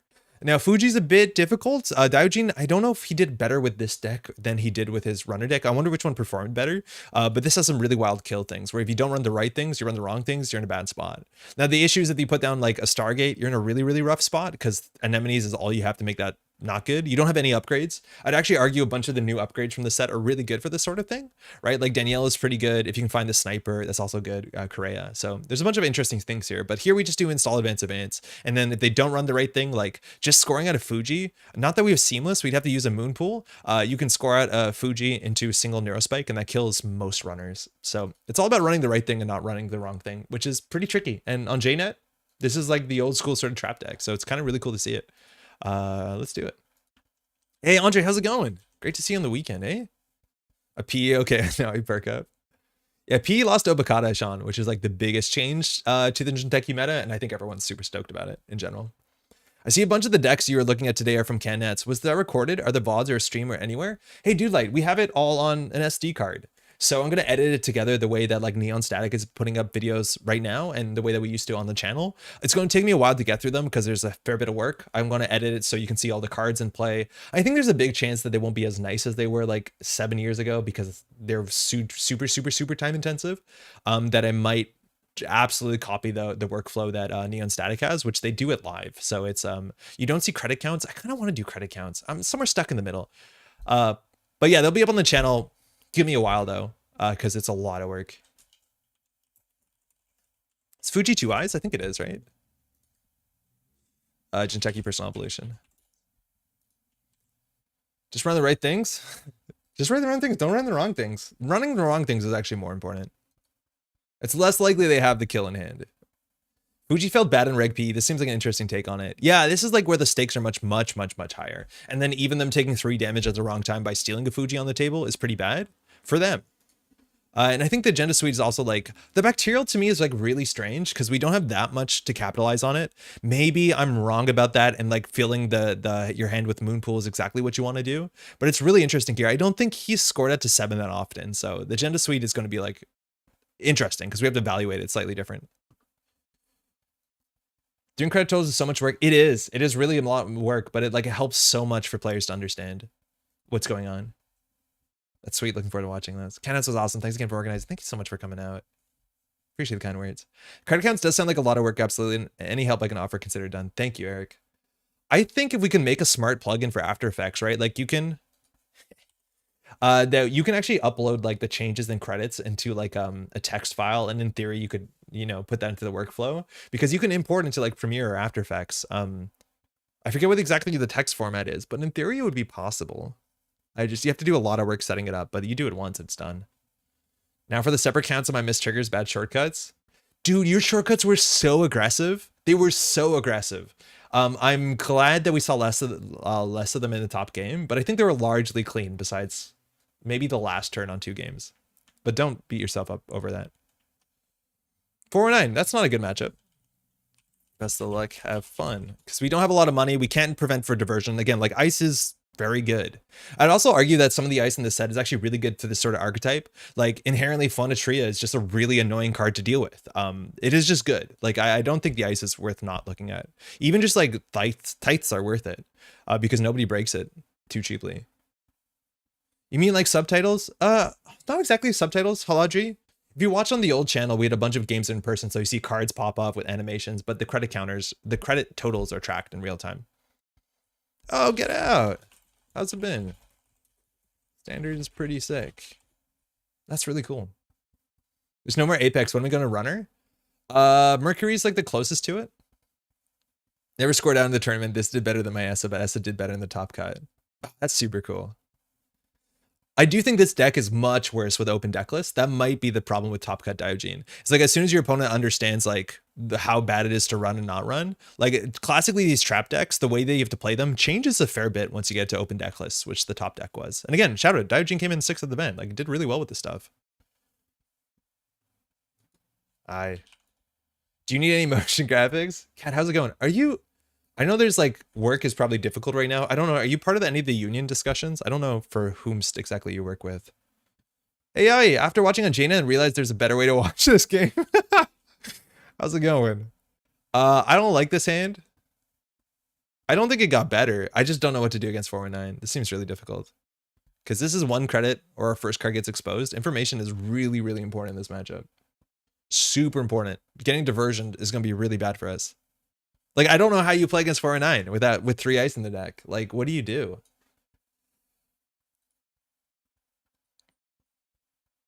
Yeah, I think install 3 is about right. And if they diversion us, they can check anything with somewhat safety. Sadly, VFX unions have only been for on-set people. Hoping we'll get the ball rolling, though. Sorry to hear it. Yeah, I was reading today, like, I know a bunch of the Disney folks are unionizing across. Yeah, right? Like, this is what happens. If we had, like, a Moonpool, we could res it, but then, like, we have a res Moonpool.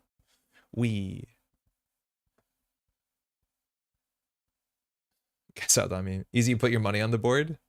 Wait, what do you mean, Dojin? Is this our money? Do we have money in the deck? What is the money in the deck? I think you like NGO front. Yeah, you like NGO front. But it's just NGO front. And you can maybe think mindscaping is money, sort of. Sort of. Hit a breaker. Not that it matters. Like, that's also a cool thing is like hitting breakers with damage doesn't impact the meta as much as, or the matchup as much as you want it to. Now, this is good they stole the first one. If they steal the second one, we have a card on the table that does a lot of damage. Jane, it's been working for me. It showed 0 games. Excuse me? That's a response to JNet? Yeah, this new reconnect button that shows at the top has been like very, very useful. I think we're just taking 3. In the upper right, there should be a reconnect text button. Double click that as fast as you and it should reconnect. Yeah, that button's been really good for me. Oh, it has Maryland? That's the thing with Maryland. Like, why wouldn't they just trash it on site? Like, I don't like cards like this. It's like they should pay 3 credits to trash this on site because it denies us 6 credits. And like their money is not very useful in the matchup. So that's why like cards like Bladderwort and Maryland. Bladderwort is at least interesting because it can do something start a turn. But yeah, I don't understand Maryland in these sort of lists. Oh, sorry, Paul was in response to hasn't been working for me. Shoot 0 games. It'll show you 0 games until you connect. But yeah, just hit that button they added. JNet's been a bit rough in the last couple months, but that button has been a huge help. So let me try clicking it once. Okay, so if we like install advanced events to clearinghouse, and then there's like some line where we like trickle light it onto sting, score the sting, it does 1 damage plus 2 damage plus 1 damage from the neurospike. Like there are lines here. All right, well, we will lose this money. Oh boy. Oh boy, at least we have Spinny.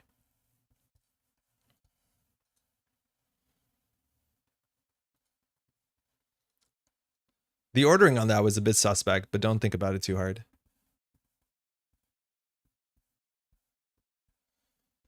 If you don't double click it very fast, it uses 1 protocol back in process, but you do it quickly, it uses another one that works.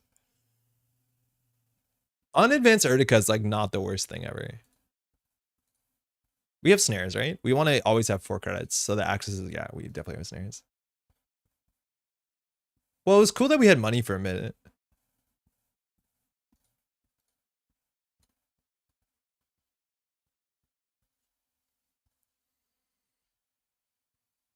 Chillcat, how's it going? Yeah, that's why I don't want to end on 5 credits, but like they should just run and trash this. If they don't, I think it's a big mistake because they're allowing us to use this on it. Like if they run server 3, we could like move potentially like all the counters and they died to Urtica. Like you just have to run this. So like you don't want to res this. We probably shouldn't res it. I think the surprise is a bit better here. But here if they trash a snare, not great. We have a spin doctor at least. Fuji's hard to pronounce in English since it's not the same as Fuji. I don't actually know how you are. There is a world where they die here if this is an Urtica and we can move over 3 agendas in hand. So keep that in mind. Wait, how much damage is this? Do they die to hybrid release? Fuji. No, they don't die to hybrid release. They lost the turtle though. It doesn't really matter. You can shuffle back before access just like Spin Doctor. Doesn't have to be an FA tool. Oh, for sure. Yeah, no, it does do something. But like you definitely want to trash that. Like they could have potentially died there. That could have been a lethal run. It's worth always keeping that in mind to understand what the runner is doing or not doing. All right, that's a really good card. We can get these 2 and if they run the wrong one, we're in a pretty good spot. Hybrid release only works with face down cards. I think we just click her 3 credits here and then we can mitosis next turn. We have to throw out 1 card here. I'm going to throw out the Fuji. In theory, the Fuji is a card that we want to mitosis out.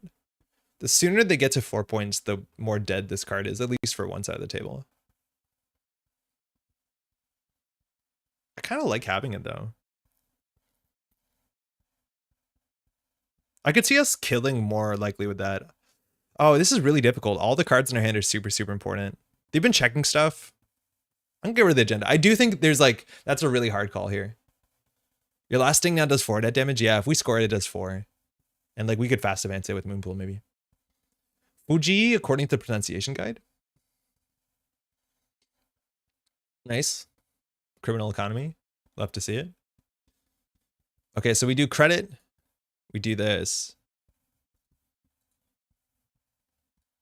Now we can't fire snare anymore. But oh, having the agenda in hand would be good because this can do 3 damage. So if we had an agenda in hand, if we kept the Fuji, which I think we probably should have in hindsight, this can do a lot of damage. You need 4 cards for 4-9? Yeah, we clicked for 1 there before we went. Do they die here? No, they don't die. They could have died. If we had an agenda in hand, they could have died there. If that was an Urtica, they... Yeah, if we had... That was an Urtica, they could have died. They're taking some risks here.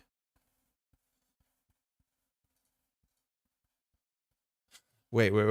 I wish we had the agenda in hand. Imagine we put out the Fuji, we'd actually win. If we had the Fuji, we might have won there. I think we can draw once, credit. The other option is just to keep advancing these, which is also pretty interesting. I think that's better. Credit, and we'll advance the...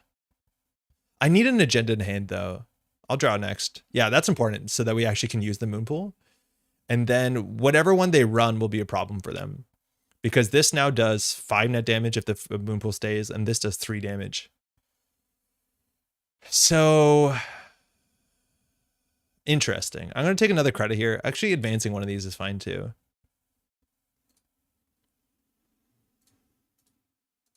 Don't know which one to advance. We'll advance them both next turn. You can put on the clearinghouse with the moon pool. Yeah, we only can pull 1 counter. Oh, wait, no, it works with face down on archives. Wait, how many cards do they have in hand? Oh, we should have advanced this once. I forgot that we have access to this Fuji retrieval from the bin. Oh, this pinhole is actually really sick.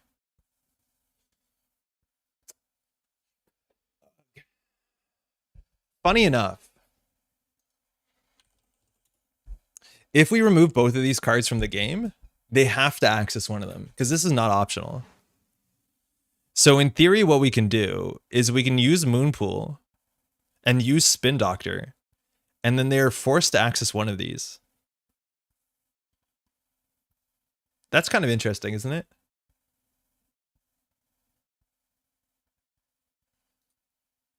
I'm just going to do it. I don't know if it's right.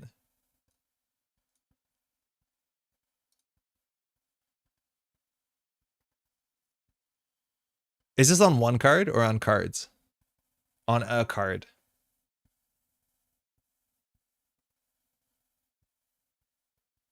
Yeah, I don't know which one to put them on flip. That's pretty interesting.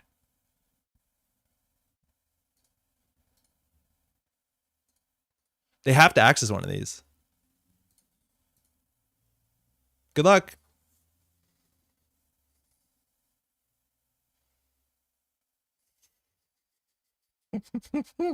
This one's not optional. So they die if they hit server 6. Oh, we win.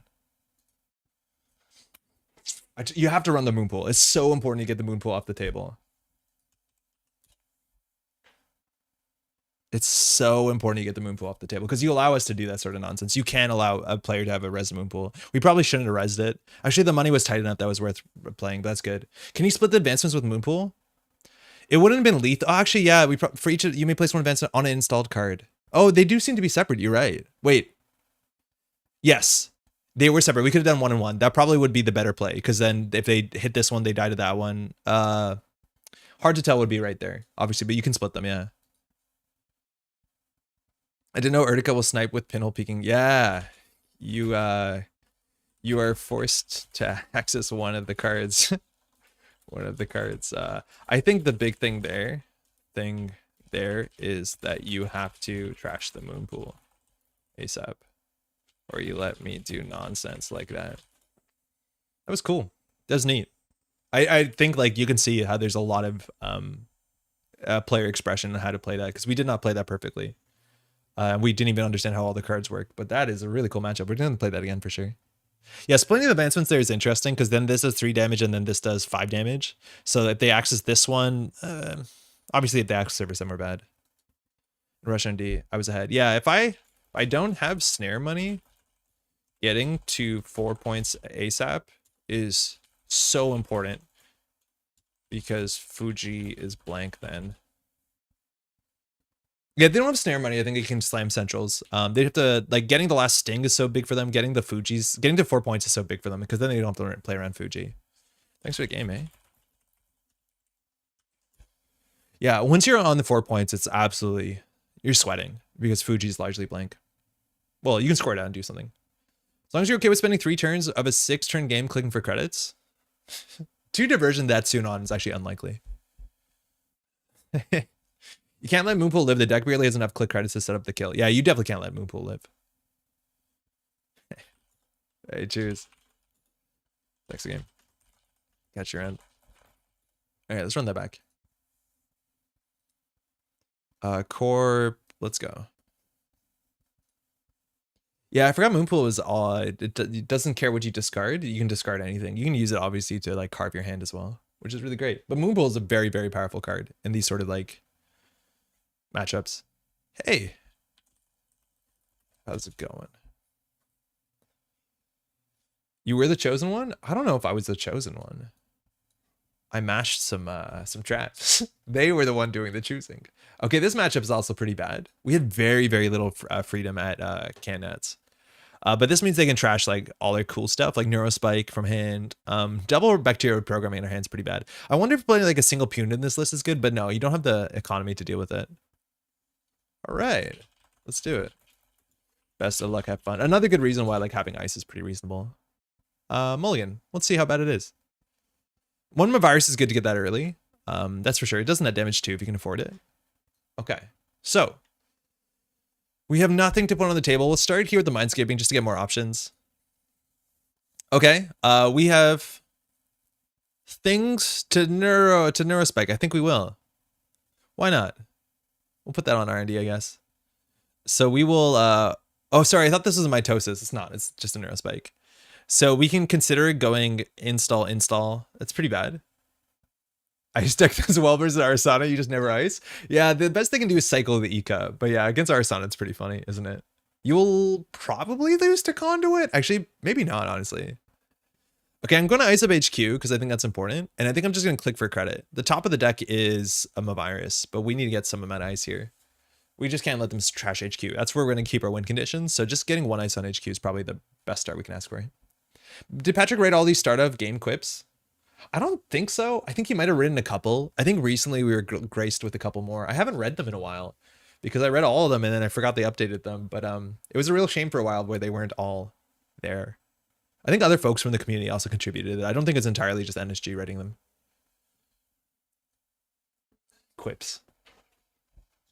All right, Yusuf's down. So this is the one that gets virus counters on successful runs, and then you can use those to break barriers. That doesn't matter, but it just gets a virus counter a run. And Freedom can use his virus counters to trash cards. So you can consider going back here. You can trash any 1-cost card in the deck. Is there a place where you can read them all? I don't know. They might be on the GitHub, right? Like if you dig through the GitHub, you might be able to find them. That's what we wanted. Mitosising a hybrid release is like kind of shit. So let's draw once. Okay, we're doing this to test the waters. We can't score the hybrid release because you can't score this turn.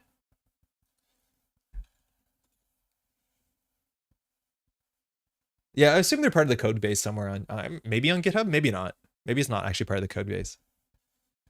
What nonsense are we up to right now? We're playing like Shell Game PE.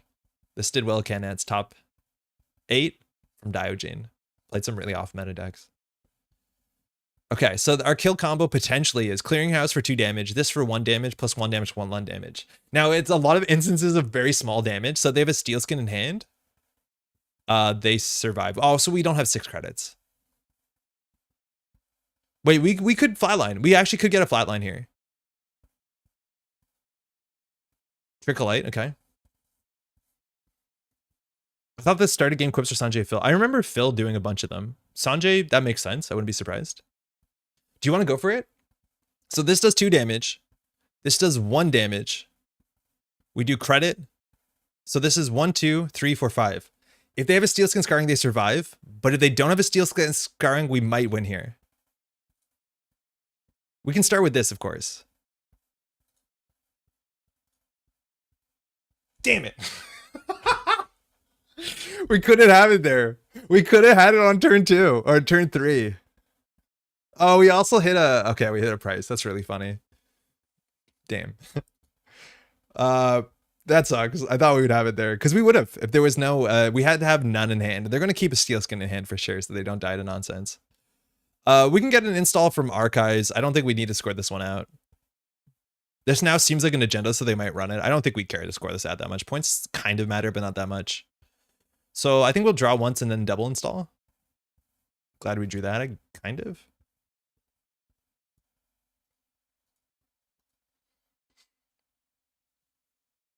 Do you go in time with the deck? I finished before the time limit, usually with 10 minutes to spare for every game in the tournament. Yeah, I didn't see a lot of games. Well, actually, that might not be true. I know that you were playing later into the round, and like I saw tables that were like, you're going off your playmat, which like very, very funny. And I think the board states get way more complicated. All right, they potentially died a snare here. This is a risky axis with 1 click left. I don't know if you want to hit it here. But yeah, they're just going to trash one thing a turn. It was a Moonpool. Okay. And this is again where like I don't know about the Maryland. Oh, this is a really risky run. There's a lot of things they die to here. Like a Fuji puts them on 1 card in hand. A snare puts them on 1 card in hand. Yeah, that's a very risky run. This card's not good for us though. It's free card draw. They saw a clearinghouse and they didn't trash it.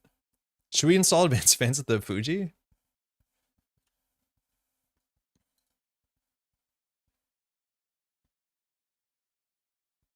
They have no money.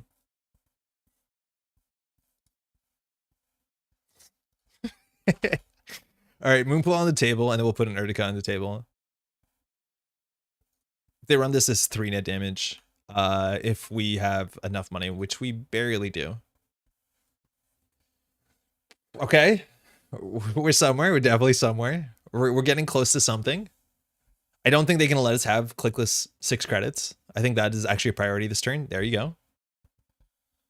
I think I would rather have Hedge Fund than Maryland Campaign. It's nice that it shuffles back for sure, but I just don't see why they wouldn't trash that on site.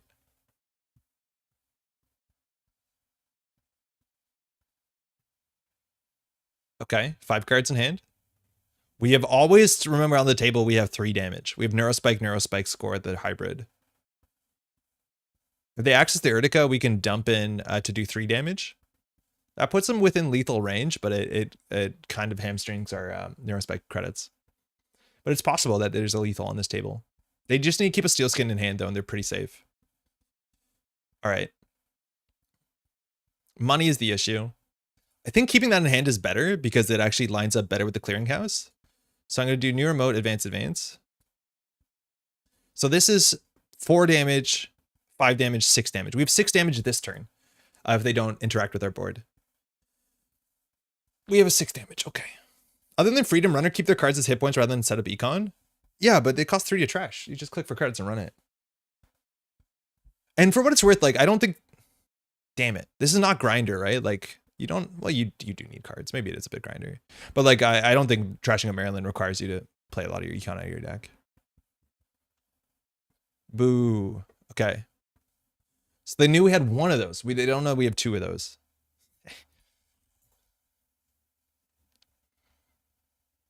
Okay, now going R&D, we still have snare credits.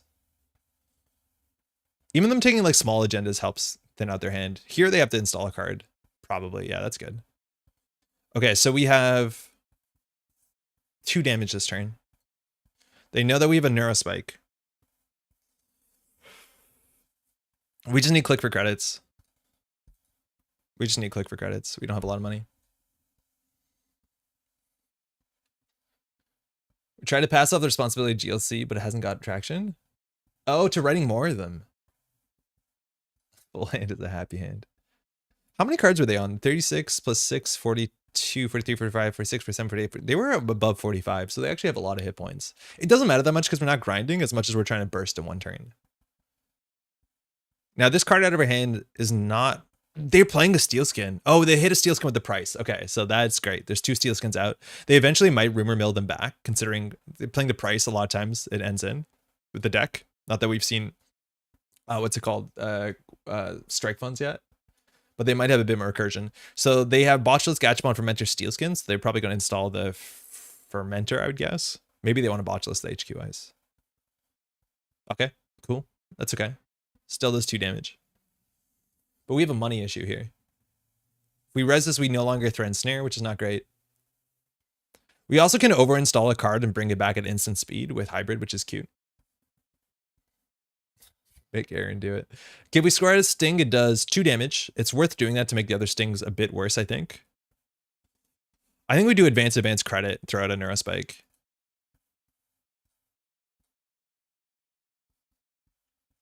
This is obviously expensive, but this is for the game plan.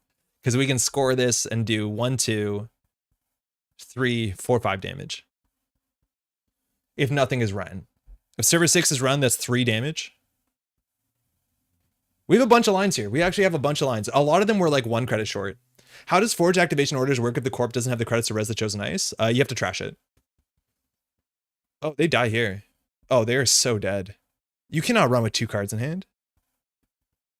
Does FA allow a free res? No, the corp has to pay the cost.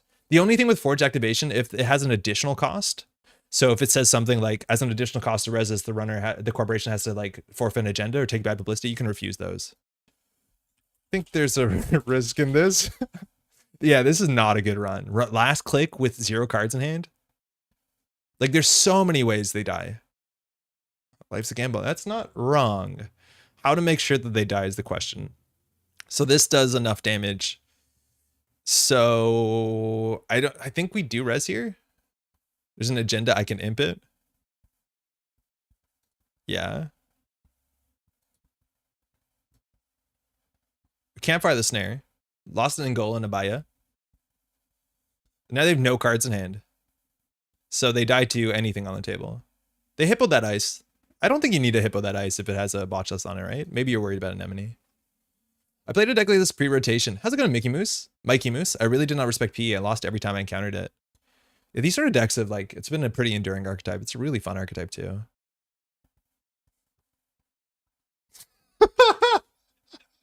Yeah, I think so. Yeah, it's a rough run for sure. Yeah, you can't end your turn with no cards in hand. Die release.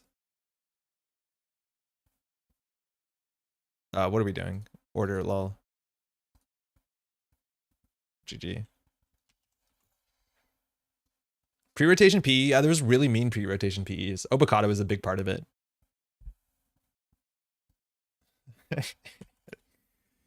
Yeah. There's a couple of things on the table. A couple of things on the table that get you with only no cards in hand. Morgan got her. I don't know if she can be trusted with the precious lord. That is JNet quips. Andre, you can't make this run. You can't make that run. Also, Andre queuing into P on JNet. F it. All lines are illegal. Wait, what do you mean, Jet?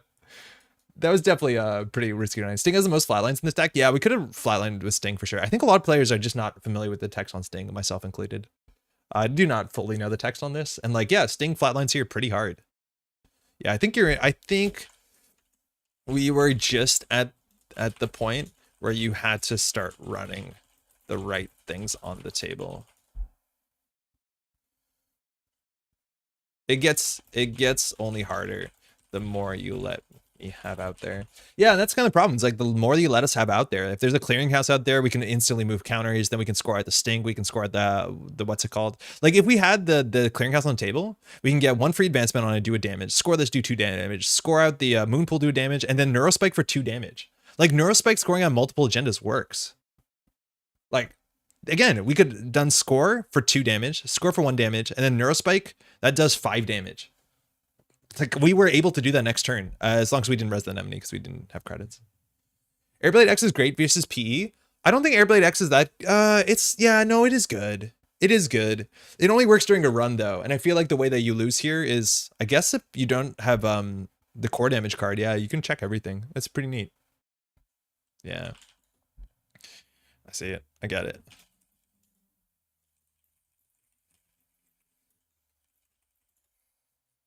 Yeah, Airblade's nice. I meant that many times you were trying to test a deck ranked to P immediately dying inside a little. For sure. I think this deck allows you to play your deck a bit more. Right? Like that was the big thing with before with grinder PE decks is that like you weren't allowed to play your cards. You were allowed to play your cards. Thanks you too in this one. In fact, you have to produce a win condition that is a bit more like proactive. This is not where I'm trying to get you to no cards in hand. I want you to run the right stuff. So like you can install 30 cards from your deck and you can be fine in this matchup. You just have to make the right calls and you have to have hopefully some amount of cards that interact well. So it's not as dire as the matchups where like you're not allowed to like play sure gamble. You're allowed to play sure gamble this matchup, I reckon. As long as you have enough cards in hand.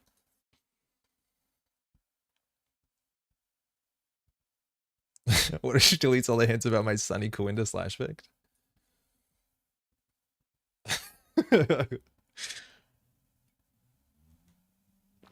Deck is cool. Deck is cool. I think I would do something different than Maryland. I don't know whether you can play Audacity. I think Audacity is actually really nice in a list. Obviously, Seamless is nice in a list, but I think money is like a real burden, unfortunately. And I don't know how you easily fix it. Like Hansei is probably playable. It works with Moonpool. Putting agendas in archives is actually pretty reasonable. Like putting a Fuji and a Sting in archives is a nightmare. This deck is way more fun to face because of the bluff. Oh, in person? Yeah, in person. Instead of Jaina, this deck is so much more fun, I reckon. Especially when you're playing like top tables at like Candads. That's really, really cool. At least it doesn't find Oboe by turn 5 or get wrecked. Yeah. It's a big difference. Hey, Shadow. Hey, again. Hey, of course. Shadow was the 419, right? Short-term memory issues.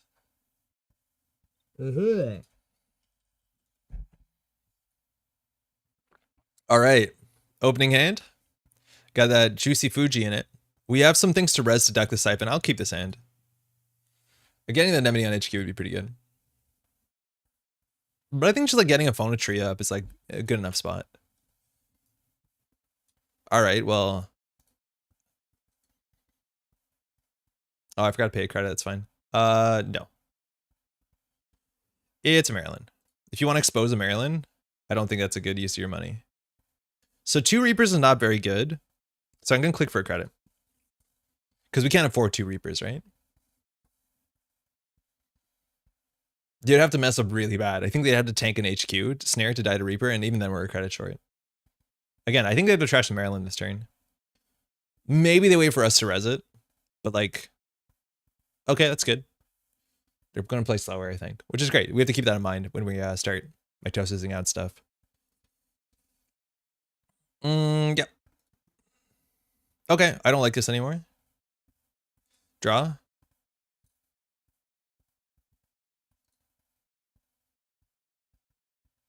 It's slowing us down pretty substantially.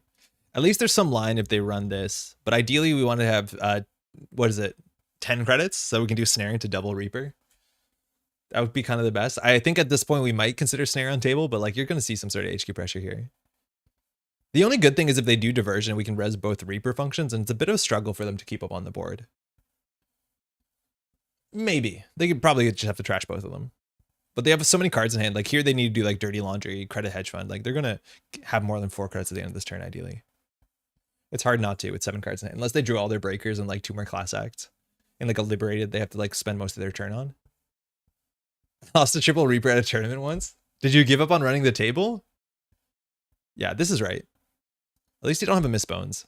But yeah, you can't give us 6 credits. So this rest of the turn might be ugly. It's just hard for them to get down to 3 cards in hand. Unless they career fair really, really aggressively. But there's some world in which this is lethal. Not this world. They discard 1, that's okay. So we have 4 damage on the table. Triple Reaper at the start of Classic. Miss Bones meta is quite bad for PE. It's not too bad because we're not like the acid-based matchup. And we're not like economically taxing runners. Like they just didn't have a good economic start. Like they didn't start with a sure gamble. So like it's not that bad. I don't think it's actually that bad. Now getting this on the table is interesting. The problem is we need 9 credits and we're going to get doofed. So we'll do new remote, pay, and then we'll just do credit, new remote. It was the NEH kill list and startup. I panicked real hard because of single snare in the list. I think that NEH kill list and startup, I haven't had enough experience playing against it. Obviously the Cascadia one is like kind of similar to it, but not exactly. But that is legitimately a hard list to play against. Especially because the tech in startup I don't think is as substantial. If we had 2 more credits here, we win. Sorry, 3 more credits, we win. Depending on what they do. If they go down to 3 cards for some reason. But at this point, we're going to get doofed. Like we might get doofed right here. Arjun, do you consider check a sign at any point? We have no tag punishment. Oh, this is a dodgy run. If they hit a stink here, they're in a really bad spot. If they hit a snare, they're in a pretty bad spot. We can't res their stuff though. If they hit a Fuji, I think they lose the game. There's only 1 in R&D though. It doesn't have 3x mindscaping. It does. Oh, I see now why. I'm kind of on board. But I think Phonotria like makes sense for this sort of deck, right? Yeah, the 3 Mindscaping, you're right. They throw out a career fair, okay. So we have lethal if we have more credits. The problem is we don't have more credits. So we'll draw a hedge fund with this. Just kidding. Okay, now we get doofed. At least we can res a Maryland. I wonder if you hold the Mindscaping, though. It's really hard. Like, you can't hold the Mindscapings. Not in the P, but the same constant prob works well with Checkist. Uh-oh, if they don't draw, they die. Oh, they drew. Okay, now we're gonna get the distraction Maryland. Hermes, really, really good against this deck too. Another problem, install advance against Hermes is pretty hard.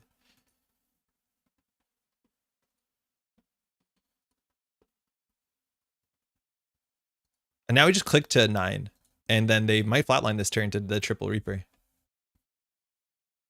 How much influence is Scion? Yeah, it's 2, as Paul is saying. It's only 2. The thing is, like, is that better than Cerebral Overrider? Cerebral Overrider being 3 influence, it's like, Urtica kind of does enough work. But, like, core damage obviously is incredibly powerful. But what the influence is like all 3, what's it called? And I like them a lot, the clearinghouses. Those are cool. So now there's a chance if they bounce off of R&D, we can lose. But they need to deal with the table. Okay. Maryland, it's distracting. It's working. It's doing its thing. Overrider being 3 cost. I think you pay 3 cost pretty gladly.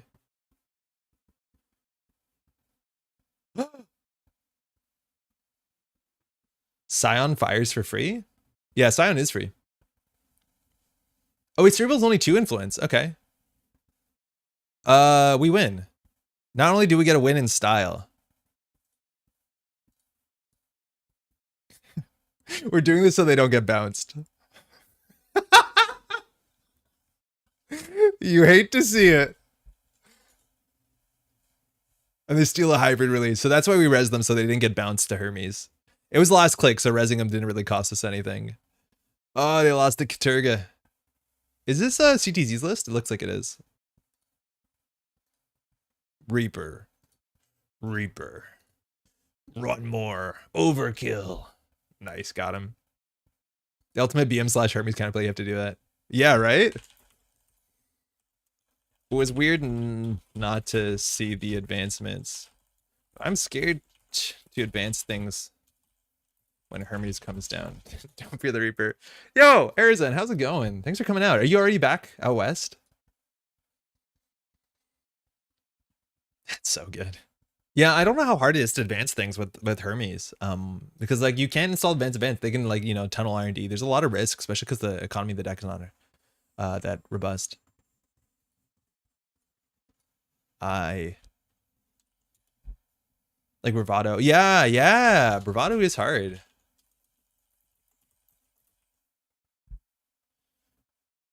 But that's the real thing is like, I think they can just mostly click for credits, run trash. Like every turn you want to check one thing, click for credits. Like, I don't think we produce enough financial issues to the runner where they have to play more of their cards. Like ideally you run click 1 and then you spend the rest of the turn drawing up to full hand size and clicking for credits. Like the sort of play patterns that beat these sort of decks are like very, very fundamental. Obviously there's some bad luck, you know, mitosis plays, then the branch opens, but you can very consistently, if you play like very, very, very fundamental games, you can keep up because they don't force in any unfair way. They force with unfair, like guessing what's good. Yeah. Hey, cheers. Thanks for the game. There's no unadvanced card there that would be really bad, so I think you can check it, right? Like the worst case scenario is like Moonpool moving all the counters to Urtica. Like maybe that could happen. That's the only one bad thing I think. What's the punishment for just running unadvanced cards? Moonpool. But yeah, Jeff, I don't think there is a lot of punishment. I think unadvanced cards are pretty doable. I guess the punishment is like filling you up on stings. But in theory, Moonpool into Urtica, Moonpool into anything could be bad. But yeah, no, it's mostly just like, I think you run early and often. Yeah, I don't believe in board snares, but I think that's why people get hit by board snares, because people don't believe in board snares. It's just like a really hard cost. I'll do one more. I'm having a lot of fun with this deck. Board snares are typically bad. Yeah, I agree with you. Well, that's how you get someone, when they know that they understand that you understand they're bad. Hideous Magics, they usually win them, but it takes about 50 minutes. I think with the Fujis, it might not be as dire, because you can kind of send it a bit more aggressively. That's a hint. Oh, Kiko. Hey. Thanks, you too. We've been playing against Tron for a fair bit last couple weeks. Double up snare. It's just like not that good of a tempo exchange for Corp. Yeah, and it's not amazing. You want to keep it in HQ where they run clicklessly, and they're going to run centrals. Okay, so Akiko can pay extra money, see extra cards. Genuinely, extra cards kind of helps us sometimes. We're going to mulligan that. Ooh, I forgot we had bacterials. Oh yeah, you can lose really quickly with bacterials. I do not think it'll take 40 minutes. Now, I'm not a huge NGO friend unless you mitosis it, and then you take one of your best value cards and make it into an economy card. And I'm complaining about economy, so maybe I shouldn't feel too bad about it. All right, no matter what, we're feeling good about this. There's some world where this flatlines him. As well as hitting all the Urticas. Unadvanced Urtica is like 2 damage is honestly not bad. Like that's the big difference between Urtica and Snare. Like Urtica on the table with no advancements, I think it's a lot better than Snare on the table with no advancements. Toronto just wants to play side games and you're about to wreck their whole career. I'm very good at side games. Especially with 2 credits, I can bid any number. That is a really spooky start, yeah, for sure. Did they mull? They kept. We'll see if it's again, Penny, I think that's her name, is the R&D pressure econ card. We have to pop the NGO early though, unfortunately, if we want to threaten Snare and Centrals. So like, if we're on at least 4 credits, I don't think we threaten this. But if they hit a Snare and trash it without us paying, like, really ugly. Nuka, nice. It's nice to have a button to repair Panic. She's better in this matchup than Diesel. Girlfriend Tribal, the QTM thing. I think it's really fun. I don't know if it's a deck. I think almost all the connections in the last cycles have been... Oh, it's a bacterial. This is where you die to punitive sometimes. Okay, so that's bad for us. All right. We'll do the damage first. Hit a sure gamble. Look at 7. All right, let's go get a sandwich. We have a lot of work to do. This is overwhelming. I do not like this card. This is too many cards to look at. A card to discard. Discard. Anacram is great versus P. Yeah, I don't know how. It's so hard to win against Anacram in this list. NGO clearing. I want to draw everything. Can we draw everything? A card to discard. I want all of these. Mitosis. Fuji. This is going to be a real fast game. Clearinghouse. Done. On top of the deck, we'll do, I don't know. I'm not going to remember the order of this. You think I'm going to remember the order of this? I'm not going to remember the order of this. Good enough, I guess. Where's this thing? 4 down? Sugar Light looked like a fetal AI. I got excited and confused for a second. Fetal seemed like the sort of card that I wouldn't be surprised to see in like system update. It's a cool ass card. They're running HQ here? Yo, respect. If they hit the Fuji, we lose on turn 1. We straight up lose on turn 1. Are you going to do 2 damage? They have a rigging up. Neat. So we'll do the mitosis into the clearinghouse. I don't think we click for a credit. Sorry, I think we click for a credit. I don't think we reveal the NGO friend.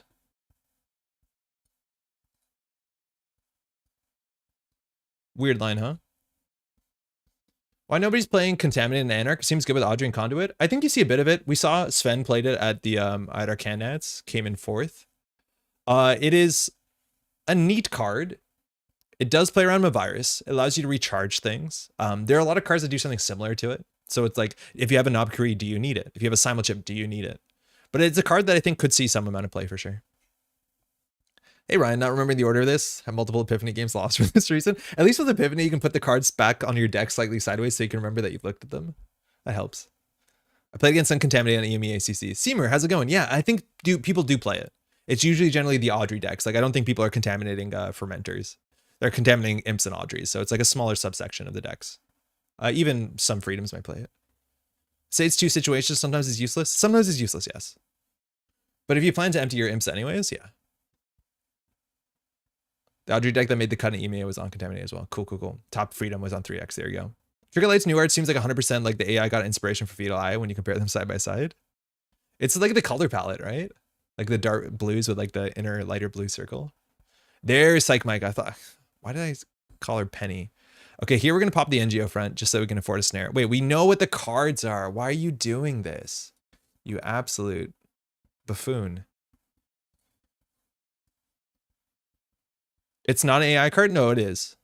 Oh, actually, no, but it is. I think it's like a combination. That was a sting? Wait, what is the numbers? If you and there spent the same. Oh, we have to pay 1 there. That's, oh, stone chip? Okay, we lose 100% of the time. We lose a lot. So this does, wait, we have to make them pop their stone chip here. Wait, do we beat stone chip?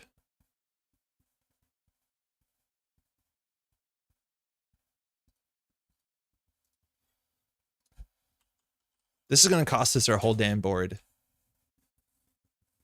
Okay, wait. So we didn't have to res we had to res everything. Because if they did nothing, we don't get priority to res again. So this is 2, 4, 5, 6, 2. Wait, we win.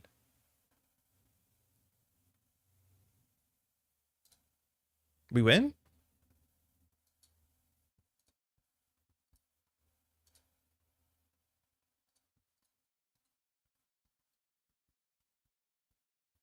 That's pretty cool. We should have done the 2 damage before the 1 damage for what it's worth, because they could have had the thing. All right, we win turn 3. That's cool. Yeah, right? That is how we set that up. You see a stone chip. You don't think you often win on turn 3 with a stone chip with 4 cards in hand, but sometimes you just win. Damn, that was cool. I love you repeatedly reaching, because I don't know the win states. Like, I don't know what board conditions I actually translate to a win. So you have to look at it and be like, do we win with this? And then sometimes you win. Thanks for the game. That was turn 3. That was our 3rd turn. Because we did a mitosis turn 1, mitosis turn 2, win. And you catch your end. All right. I doubted the Fuji on the board. You have to, especially when you're behind, you have to. If they ran the Fuji, we lost. Like, yeah, we just lose, but like you have to take that risk. Butterfly meme. Is this a win? Is this what a win looks like? Why is it better to do 2 damage before the 1? Isn't there less chance of hitting a steel skin with 1 damage? Oh my god, Paul, I said it backwards. Yeah, I misspoke. You want to do small damage into big damage. Yes, so the first 2 triggers didn't matter because it was 2 to 2. Then we want to do 1, so we have a 50-50, then 2.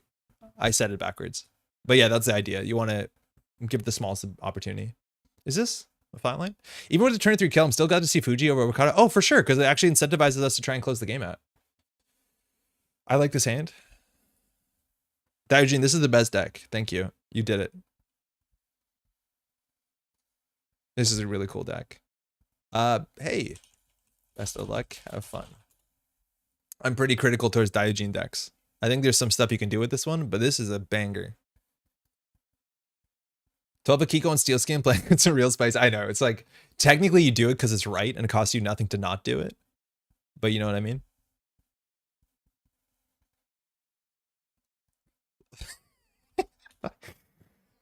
You're only making me more powerful.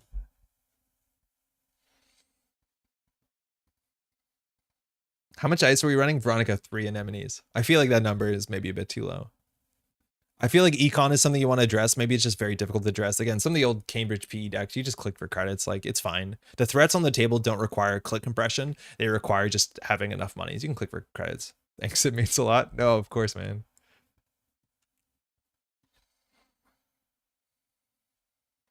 Yeah. Arsana, no ice. Yeah, that's really good into Arsana. Like, if they're not running Ika, if they're only running, what's it called? The other killer, like Mural, no good.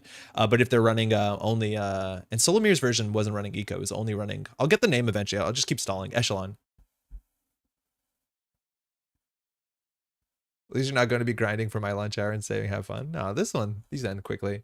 Yeah, no ice with Arsana is pretty fun. As much as we can lose to like Pichachon. Sorry, not even Pichachon, just Conduit. All right, 1, 2, 3. This card does something. In theory, now we have 3 damage. They go down to 2 cards in hand. I also think it may be controversial opinion, but I think P is a lot more fun now. No, not controversial. In the grinder isn't really viable, and you either on a skill plan with be it some kind of kill. Yeah, no, I don't think it's controversial at all. I think a lot of people agree it's more fun because you can send it. You have a bit more tolerance as the runner. Oh, they're on Ika. Okay, so they do have a way to get value. That's really important. They should get that on early. Conduit in there as well. Deep dive. That's actually really bad for us as well. Like, there are ways we lose here. At least we have a virus. Yeah, no avocado means it's fun. That you can't get ground out and you always have a chance to come back. This is risky. I would say this is risky. We have currently 3 damage on the table. They trashed a Reaper. Go back. Come on. Hit a Sting.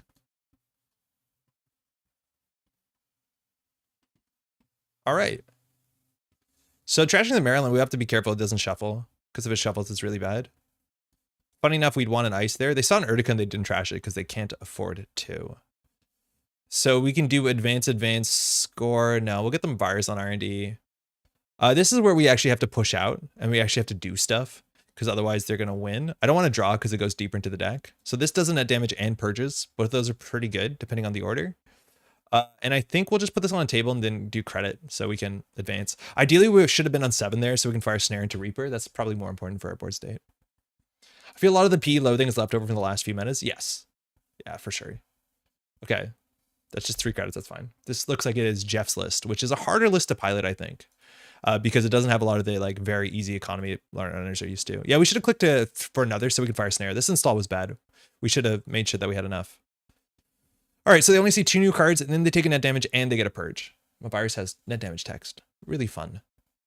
Oh, we actually could have not rezzed. That would have been right. I don't think the net damage matters that much. Yeah, that was a bad res. We could have had 4 credits. But they still see more cards. Yeah, I don't think the net damage was worth 3 credits. That was a huge mistake. It was a big advantage knowing what traps you were on. I don't know if I would have been willing to do some of those runs had I not known you were on Behold and Cerebral. Oh, yeah, no, that's true. That's true. And I think this, you know, I think Daojin reported that this deck, once you got to open deck lists, the power of it goes down a bit. You definitely want to trash the Maryland here, especially because if we shuffle, it's a big mistake. But now we have to put things on the table that force them down.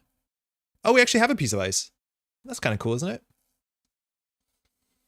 We know the Ika got shuffled back, so like this is a face check. I think we're just going to install this on R&D and take 2 credits.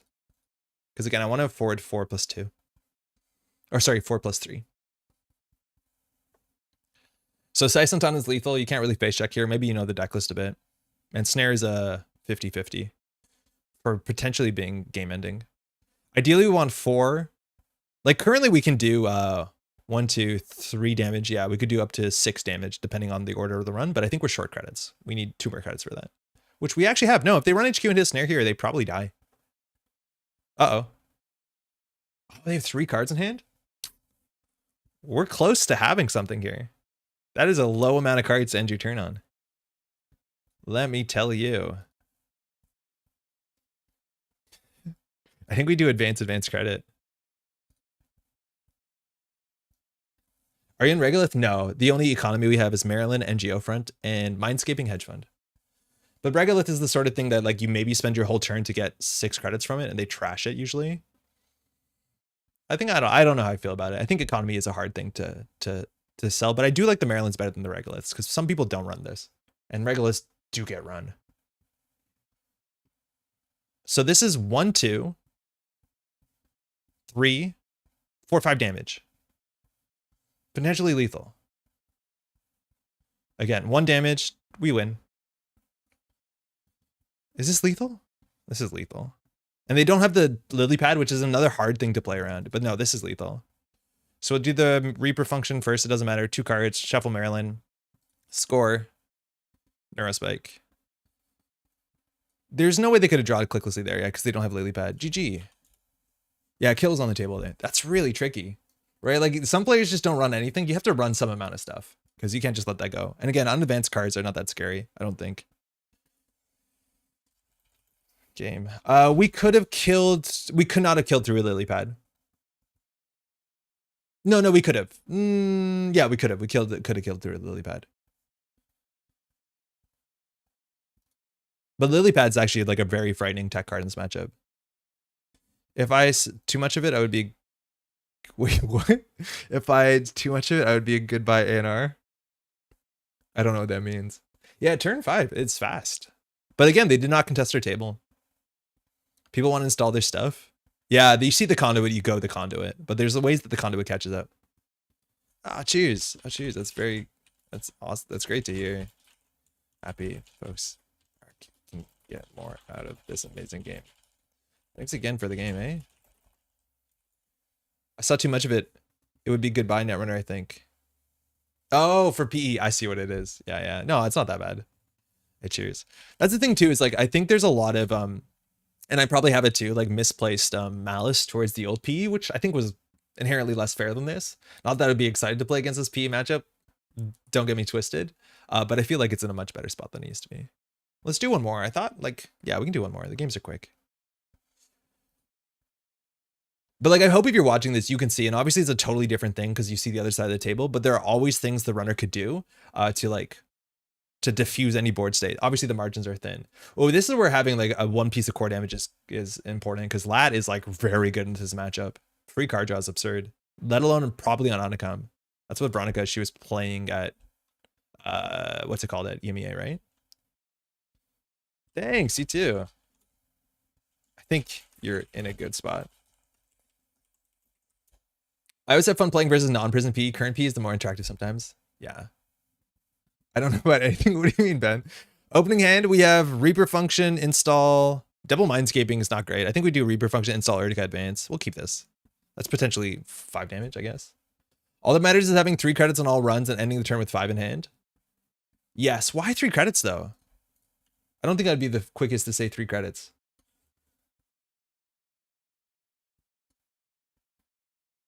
And this leaves us on 4. Oh, clearing cows. Yeah, clearing cows is 3. That sounds right. We can nullify Lat if we keep our own hand size low. Yeah.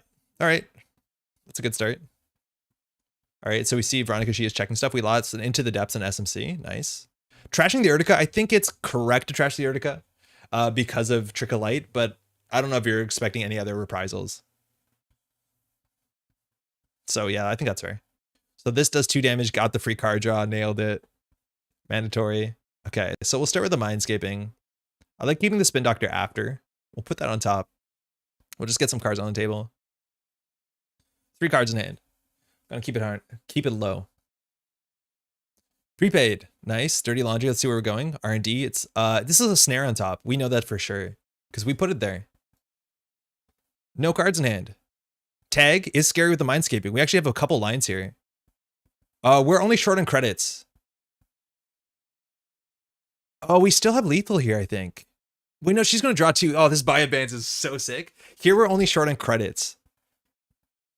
That's a really good. Clear a tag and draw 2 on a run. So sick. Can't, unfortunately. 2 snares down. That was a really exciting turn for both players. And the lat draw. And the lat draw. That was disgusting. We got stunted on so hard. We were like doing really good. And then she cleared the tag and got 3 cards. Oh my Lord, that was absurd. That was so absurd. Oh, that was disgusting. Absolutely revolting. Okay. So what can we do? Laundry R&D after Mindscaping sounds like not paying attention. I think you might still do it. Like sometimes they put a thing. It's not like a high value run, so you can check it. I think snares may be more likely. I don't want to say paying attention. Like I could get it. I think some players will use that information. Yeah, I know. Yeah, gross. Stun on is a way to put it considering the ran R&D have to put a card on top. I don't think it's the worst play. Like it's a safe R&D axis. I guess snare is what you'd expect to be there, but us paying 4 there wasn't that bad. Has she lost anything important? No. Hannah's kind of important. We'll Mindscaping. Okay. I think she runs these, but we're okay. She ran 1, she might not run the next one. I don't know. If she didn't have the bio bands there, I think we were okay. Okay. Now we're in a really, really bad spot. Okay, so how much damage do we have? We have 2 damage, which probably draws a card into... This is the deck that we have to grind her out. And this is 4 damage. Yo, Lori, how's it going? Okay, we'll start with the Spin Doctor. We need her to like actually beef it into something. So we'll do advance here. We don't have a moon pool on the table. If we put a moon pool on the table, does it interact with any of our cards favorably? Yeah. Yeah, it does. Venomous butterfly lands on your finger. Yeah, this is the problem though, because we trash an operation here. It's really bad. So this is a moon pool. We could crack this to get some advancements on something. I don't think we're in a race to do that, so she can pay 3 here. I'm not sure if she's on the twinning. I think she must be if she's playing prepaid. I forget what her list looks like. It's been a minute. I think it might be on twinning. Deep dive for sure. Not trashing the moon pool. Okay, now she's accessing the sting. We let her have that for sure. Again, if this is an Urtica, this could have been some amount of damage. Sting is 2 damage, and it means the sting is a bit better for us. There's a twinning. That's a good hit. Turbine 2, not important. 4 minutes behind stream. She's running a hybrid release here. Okay. So that's fine too, I think. If we top deck an agenda, we actually might have lethal here. Because we have to top deck an agenda to be able to moon pool out. This is acceptable. Thinking. I think there's a chance we have lethal here, right?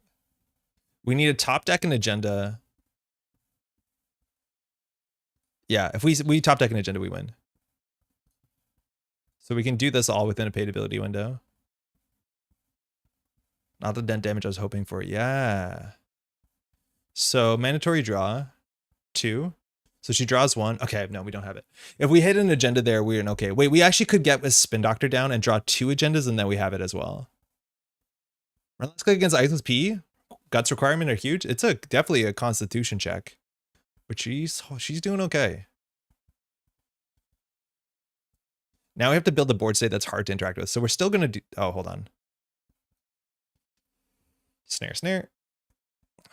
Res 2 agendas. Nothing. Okay. So we're going to do these 2. I think she's going to get a lat draw here. I would wish we did something a bit better there, but there was a chance that we could have won there. We just had to draw 1 agenda, and this would have done 3 damage, right? Actually, getting the sting on the table was better than whatever we put there. We should have got the sting down. I'm just trying to use the sting with the moon pool to leverage a clearinghouse. So here she'll install a card. Imp. Okay. I think we can afford to purge that with open centrals. She doesn't have a simul chip yet. So the most here we can do is, well, 1 damage. We need a mitosis off the top. Anemone, okay. What have we seen so far? I think we need to get that on HQ. We'll draw once. We want more agendas in hand. Neurospike is good. She might imp this thing. That's a problem. So put this on HQ. If she imps this, we're happy. Oh, we're so close. 3 cards in hand. We had to keep it low in hand. Just so that the lat draw is like a bit risky.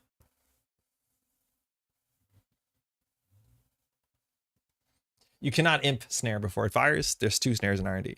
We have enough credits to threaten snare and other stuff. But again, I think on ice cards, you can run them. She knows there's a moon pool though. She just has to run the moon pool first. That's the only important thing here. We had, I think, 2 windows. We got unlucky on 1 and we didn't draw an agenda on the second one. Could be anything.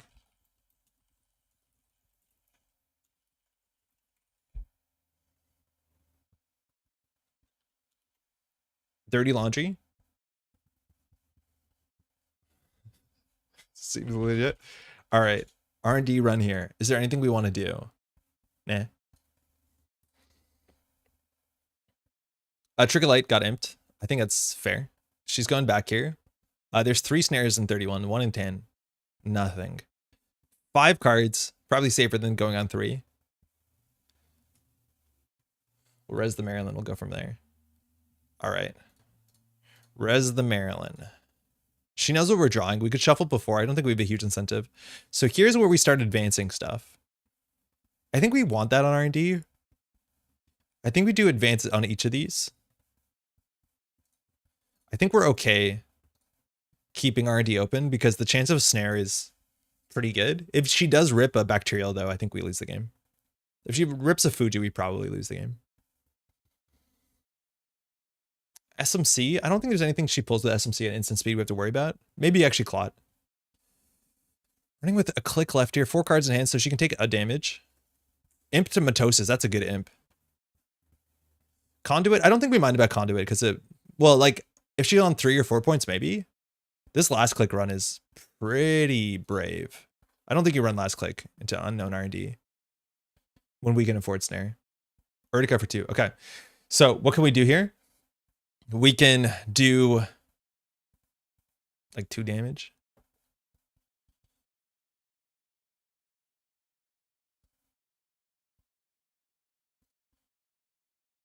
think we have to ice up R&D. Second wolf? Yeah, she is second wolfing. She's doing good with the second wolf. My echelon is currently in my heap. I need to find a simul chip here. Oh, yeah. Yeah, she lost the echelon. That's good.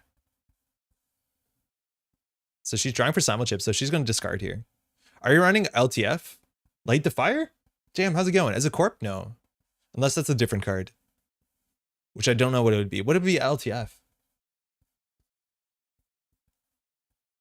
Limited time fundraiser. Maybe you're watching when I'm playing ESA. That would actually make more sense. Okay, so no free card draw. Again, we have 2 damage on the table.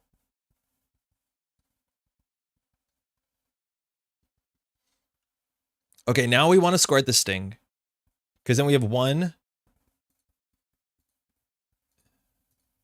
Okay, this is the board state that, like, you know, you don't get Hermes into, but this is the board state where you have to start doing stuff. All right, she's running this. I don't think we mind. She called it. It's a sting. She lost a deep dive. That's good. For simul chips on the bottom, I think she's on 3. That's an okay spot to be, but she did call us there.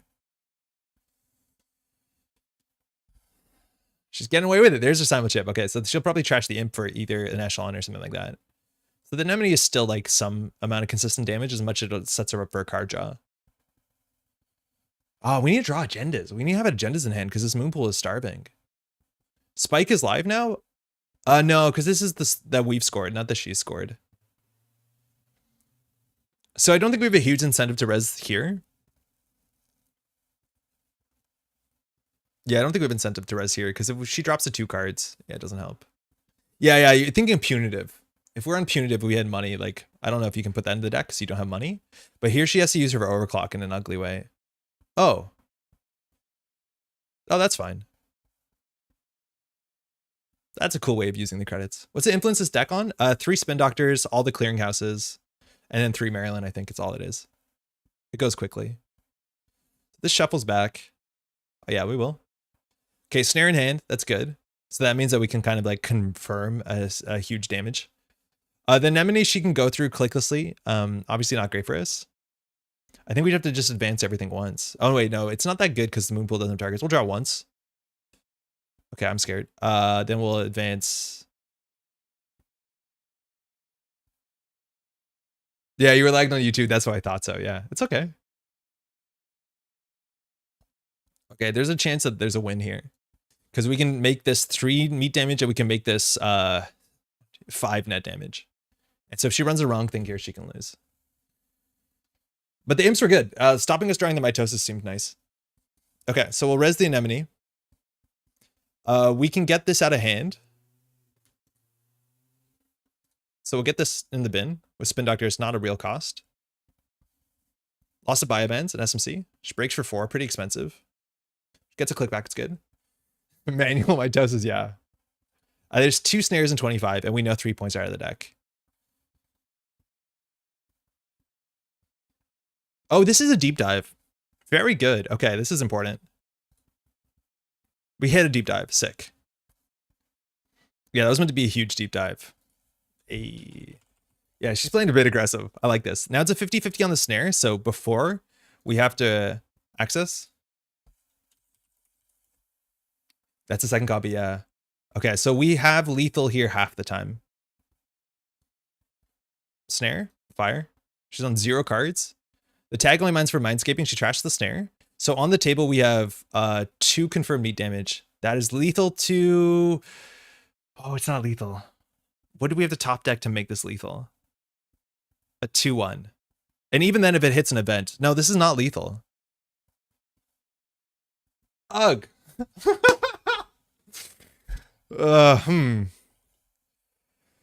How do we win from here? Blood in the water? Yeah, we don't have it. I wonder if blood in the water is better than bacterial. You lose a slot. Moonpool to Fuji? Oh, yeah, of course. No, we don't have money.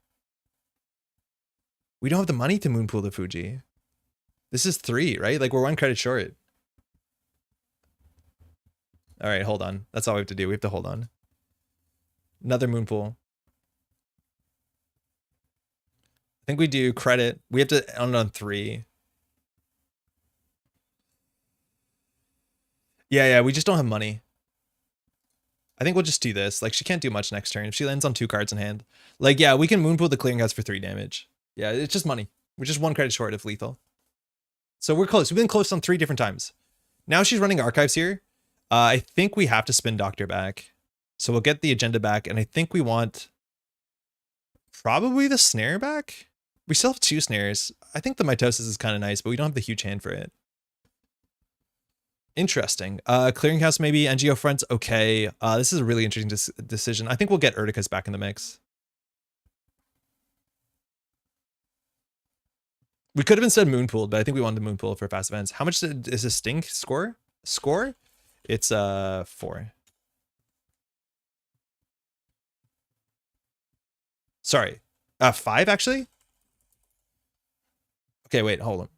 Equal to number of copies of Sting in the player's area plus 1. So 1, 2, 3, 4. Yeah. Okay, so Clearinghouse does 2 damage. That's all we have here. That's back. I think it's 4 because it's 3 from the Sting and then 1 from the PE. So as long as she we die. If she dies, she die.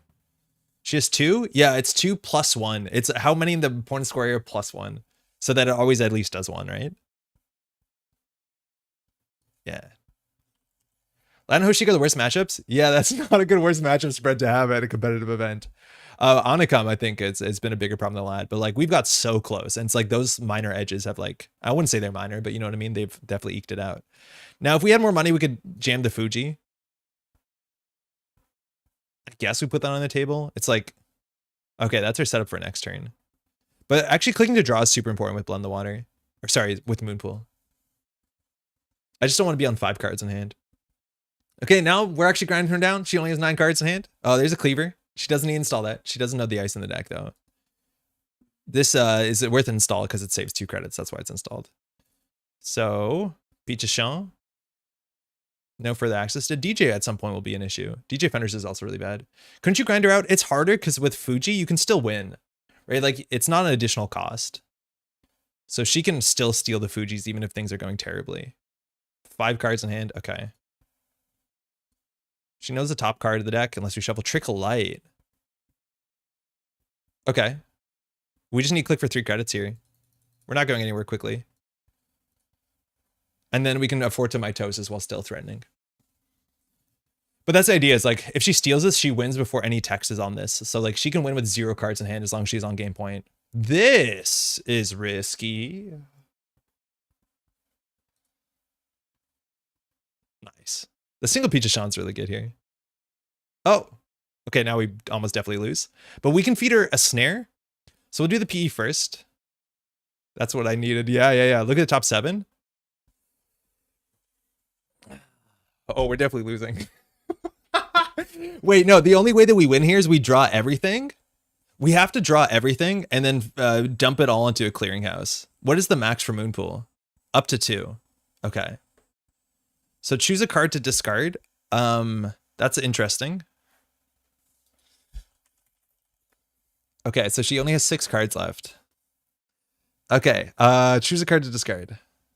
I don't think we discard any of these.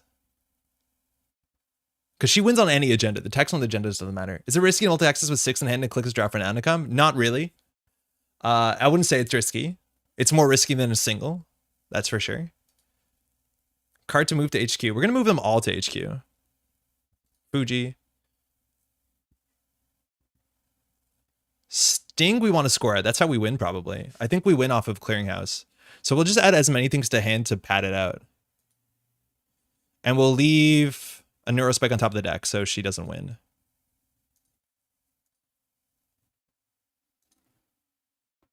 She needs to trash these Moonpool very quickly. She remembers it's there. Sting double Neuro? Yeah, I think that's a line. But it's not guaranteed. Okay, I think money's going to be a problem again. So I think we definitely start with the clearinghouse. There's no way around it.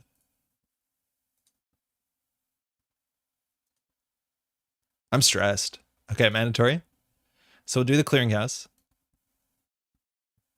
Yeah. Oh yeah, we definitely win here. Yeah, she should have trashed the moon pool. That's the only way that she doesn't win. So then we can just do new remote, res, remove, 1, 2, shuffle 2 face down. Yeah, she just had to trash the moon pool, which she knew was there. So she had a way out here. Advance, score, and we have a neurospike to follow it out, but it doesn't matter. GG. Wait, that bacterial programming was sick. 6 points flatlined. Yeah, got through the deck. Oh, that was super close. Because if you deal with the moon pool on the table, I still have 1 moon pool. So I think you need to send it HQ there. They're both, my hand had 2 Fujis and a Sting in it. Yeah, I think she just has to win that turn. You had Trick of Light anyways? Oh, that's true, actually. Yeah, it's really, really hard to win off the table because we had another moon pool, we had Trick of Light. So, like, yeah, the only way that she wins is she has to send it HQ. If she sends it HQ again, any agenda she wins, she wins. Because, like, Fuji doesn't have text, Sting doesn't have text. Wait, Sting is not additional cost of steal, right? Yeah, so you win anyways. Yeah. Yeah, there's so many ways on the table. Trick of Light's a click, that's enough, though. Like, we just do install, advanced Trick of Light, she dies. Yeah, that was really fun. You had some super narrow margins you held on to. Yeah, we'll do. Get some rest. Cheers. The Trick of Light doesn't give you a click for neurospike. We didn't need the neurospike. She died before we neurospiked. Because we had the clearinghouse. Because, right, like, that's 6 damage with the Sting for 4 and then clearinghouse for 2. So we didn't need the neurospike. But yeah, no, she just has to send it for an access there. There's no way that we didn't draw an agenda. All right. Bacteria, almost like a bunch of discount Atlas counters for 0 clicks and credits. Pretty sweet if you don't lose the same turn. Yeah, it's like such a surprisingly cool card that people are actually like enjoying right now. And maybe it's that we were poisoned by Obakata, but it opens up some of the most ridiculous, exciting plays on both sides of the table. Right, instead of gamble. Yeah, I think you just send it because it's like so hard to not lose there, Veronica. Because you lose to Trick of Light, you lose to Moonpool on the table, you lose to Moonpool in hand. I think you just have to win that turn because it's the last turn of the game, and you know it's not the top of R&D. Yeah, I think that was your only line. It's just run HQ twice, because if you don't win that turn, you lose. Good game, though. Super fun. Get some rest, eh? And on that note, I think that's going to be it for the stream. Again, we're going to be talking more, I guess, about CanNats, but huge shout out to everyone at CanNats this weekend. Shout out to everyone who came out. I had such a fantastic time. Super overwhelmed by the community response. Huge shout outs again to Adam from the Silver Goblin. I got to message him. I got to catch up. To Maddie, my partner, who was there all day, just making sure everything was like running as smoothly as possible. And we couldn't have done it without her. To John as well, organizing the startup stuff and with the prize support, so much support from him. And of course from Pat, who volunteered to help with run some stuff, but he ended up oracling, which is, you know, a huge help as well. I don't have clicks to run HQ twice. I don't know if you had clicks to run HQ twice, but you just have to send it at least once HQ. I'm not sure if you had twice clicks, but yeah, the gamble can't be it because you need cards in hand at a minimum. Maybe you had 6 cards. Thanks for streaming. You're here, the Netrunner community. That's very kind. Shout out to all the players who played. Again, came back day 2. We're patient with the long days, and it's so important. Thanks for streaming, Andre. Good catching on these live. Elwin, yeah, welcome back to the game. Hey, Zolt. Moravshik, thanks for the stream and for the games. Oh, Shadow Crow, thanks for the games. Yo, watch back the stream because there's definitely some aggressive lines that you can take. And if understanding how to play against P2, right? Like seeing the other side opens it up because it's always way scarier than it looks. But of course it is. You don't know what the cards are. Great stream. Thank you, Carrie. On that note, I got to go get some food for me, some food for the cat. We'll be back on Thursday. We're going to be working through the videos. I'm going to start that tomorrow. So I'll let you know how it goes and whether they're going to be like really well done or just relatively well done.